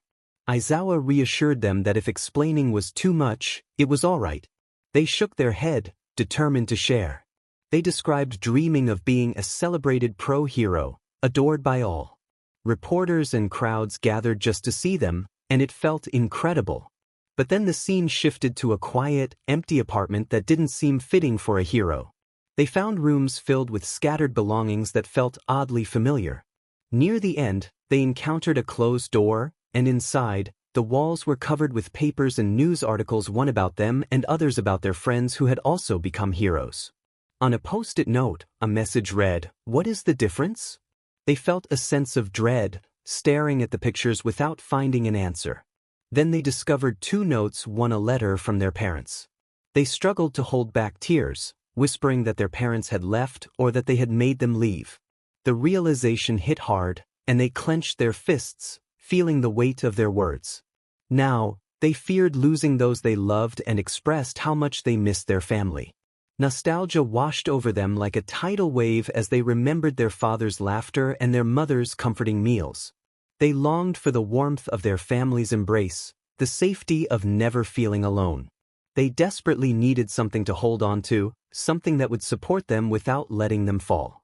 Aizawa nodded, understanding the pain they felt. He wasn't one for many words, but he understood where I was coming from. He could already guess how I felt. He sighed, running a hand through his hair and gazing at the ground. It was tough being quirkless in a society that celebrated heroes, often leading to feelings of isolation. He had never known a hero without a power, so it was a reasonable assumption. When I first entered his class, he considered dropping me. He didn't want me to suffer because of something I couldn't control. But then he noticed the fire in my eyes, the passion and desire to become a great hero. That made him reconsider and allow me to stay. It resonated with him. Over the next few months, I improved significantly. The effort I put in showed my determination. However, he reminded me that even heroes could experience burnout. It was a struggle he was all too familiar with, one he had faced many times but had ultimately overcome. He stood up, his yellow sleeping bag tucked under his arm, and offered his hand to help me stand. That struggle was something he couldn't teach me, I had to learn it myself. It wasn't easy to express in words, but experiencing it would be a rush unlike any other. He left, his footsteps fading away as my door closed behind him. Now I was left in darkness. Mental breakdowns were never enjoyable. They made me question my identity and my aspirations. Everything I once dreamed of felt like delicate rosebuds swept away by an autumn storm, torn apart and discarded. Did I truly want to become a hero? If so, at what cost? Did it mean sacrificing my humanity or losing my sense of self to fit a mold? What if I couldn't fill that mold correctly? Would my rosebud be less beautiful than the others when it bloomed? Sighing, I heard the jingle of my backpack charms as I packed my bag, trying to prepare for the day. My hands hesitated as I struggled to fit my binder into the case. Did I really want to go today? Should I just not? Frustrated, I smacked my arm, mentally chastising myself for my selfish thoughts. I finished packing, reminding myself of my goal. I did want to become a hero. With a huff, I slung the strap over my shoulder and walked out, smoothing out any wrinkles in my uniform. As I made my way to the common room, I checked to see if any other students were awake. I noticed Momo's door slightly ajar and Kaminari's room wide open. As I walked down the hallway, I turned a corner and nearly bumped into someone whose dorm room was just on the other side. He glanced my way, his eyes devoid of malice or resentment. It was Todoroki. He assured me that accidents happen and mentioned he was heading to the dining room, inviting me to join him. I nodded while he locked his door, the keys turning with a satisfying click. We walked side by side in silence, the moment comfortable despite the lack of conversation. Midway through our journey, I decided to ask him a question. I inquired how he dealt with nightmares. For a brief moment, I thought I saw fear flicker across his face, but it vanished as quickly as it appeared. He seemed just like a scared child for that instant. He explained that for things that hadn't happened, he told himself they were fake. For things that had occurred, he reassured himself that they were over. and for potential future events, he believed they wouldn't happen because he would ensure they didn't. Curious, I asked how he made that happen. He told me it was about learning to improve things. He had learned with the help of others, like Midoriya, who had encouraged him to open up. He considered us good friends, which made me smile and release a breath I didn't realize I was holding. I thanked him for his support. Later, I learned that Uraraka had already left for her internship. I smacked the side of my head in disbelief. How could I have forgotten? It was hard to think about internships when I had been so emotional in front of my homeroom teacher. I felt I could never look him in the eye again after last night. I was making it sound like we had a secret relationship. Pressing my lips together, I focused on the front of the class as it began. I unconsciously ran my fingers along my knuckles, trying to keep my attention on the lecture. Clenching his jaw, he struggled to maintain focus as his thoughts began to overwhelm his dwindling willpower. Staring blankly at the board, he contemplated which agencies he could attend, settling on Gang Orca's program. Yet, a nagging feeling lingered in the back of his mind. He realized that his distraction was more than just deciding on an internship, it was something deeper. He found himself reflecting on a recent dream and the advice from those around him, trying to grasp its significance. His parents, the newspapers, the pictures, his classmates, what did it all mean? He felt a sense of shame in his inability to decipher the messages his mind was sending. The guilt stemmed from his confusion about his own aspirations. He yearned to be a self-made hero, the first without a quirk, but the weight of potential consequences made him reconsider his approach. Training alone, constantly pushing himself, was that wrong? Was his drive for improvement leading him to burnout? To spot the difference, game felt like a puzzle he couldn't solve. Perhaps his classmates were more successful, but how did that explain the attention he was receiving? The chanting of his name echoed in his mind, contrasting sharply with the image of the dilapidated apartment complex he had seen. Was it his? Or someone else's? The simplistic style of the building resonated with his tastes, yet it was too large to be his dorm. The bedroom felt particularly unsettling, dimly lit and filled with an atmosphere of paranoia. Self-consciousness and confusion seemed to seep from the walls, flooding the floor. He envisioned shriveled flowers, trampled and discarded in fits of rage. Suddenly, another vision invaded his mind. The walls, once covered with papers, appeared to have hands that tore apart the forms, obscuring vibrant splashes of paint. Dozens of hands set fire to the pages, ripping and disintegrating them until the walls stood pristine, untouched by anything. The remnants of the shredded papers floated into the sky, leaving him with only that image before he returned to reality, his vision clearing. The following night, while the UA students prepared for sleep, others outside the campus were active, gathering at a meeting spot under the cover of darkness. Toga, perched atop an old crate, questioned the purpose of their gathering, noting the coldness of the location compared to their usual bar meetings. Shigaraki, lost in thought, remained silent. They needed to discuss important matters. Magna inquired about the reason for their meeting, prompting Shigaraki to reveal he had received intel about a student named LN. The group perked up, intrigued by the mention of someone they had previously captured. Shigaraki explained that his interest in N stemmed from their master, who had deemed the student a valuable asset. He noted that LN was currently confused about their identity, and with the hero work studies beginning, they would soon lose the protection of UA. Concerns arose regarding the pro-hero that LN would be working with, but Shigaraki reassured them that they would find a way. Toga, ever optimistic, expressed her excitement about recruiting a new ally. Their discussion was interrupted by a knock on the door, signaling the arrival of someone unexpected.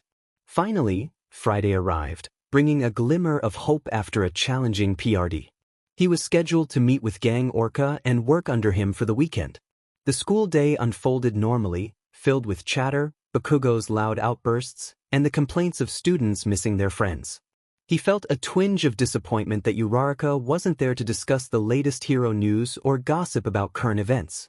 Yesterday, he had sent a letter to Gang Orca's agency regarding the Hero Work Studies program and had been accepted, which was a fortunate turn of events.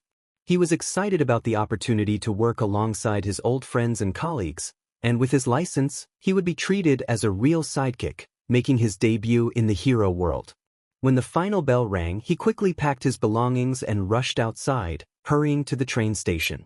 As the subway arrived, he took a deep breath and hopped into one of the compartments, feeling a mix of anticipation and nervousness. With a ticket in hand and a bag on my back, the protagonist settled into one of the seats, sighing in relief as the doors closed and the train to Kyoto departed. Their eyes wandered to the window, watching the train station walls blur into streaks of gray.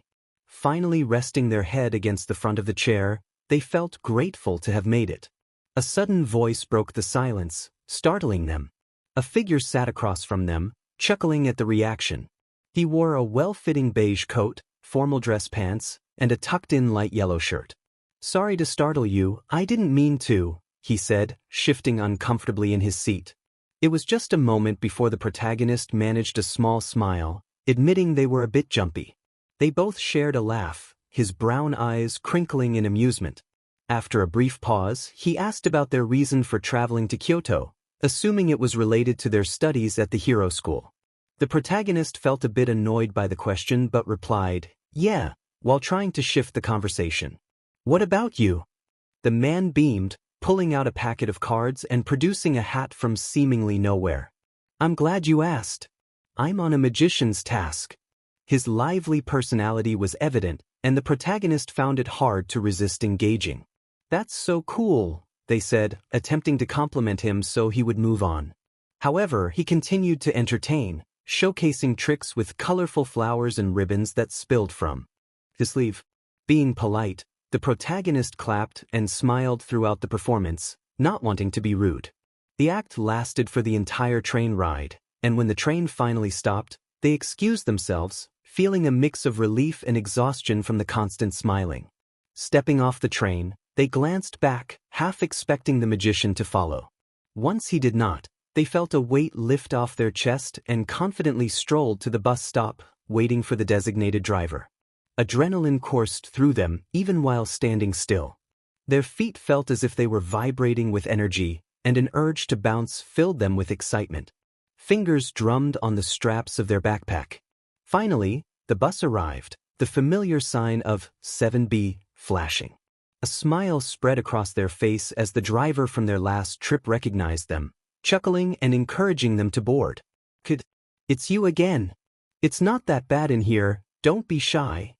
With a genuine smile, the protagonist stepped onto the bus, scanned their pass, and took a seat. The driver winked through the rearview mirror and started the bus. The doors hissed shut, and they set off, bumping along the road. Views of the city flashed by, and the protagonist allowed their mind to wander. In that moment, there were no troubles, no worries, and no stress about being the model hero. The tension in their muscles faded, replaced by a sense of serenity and calmness. It was just them in the world.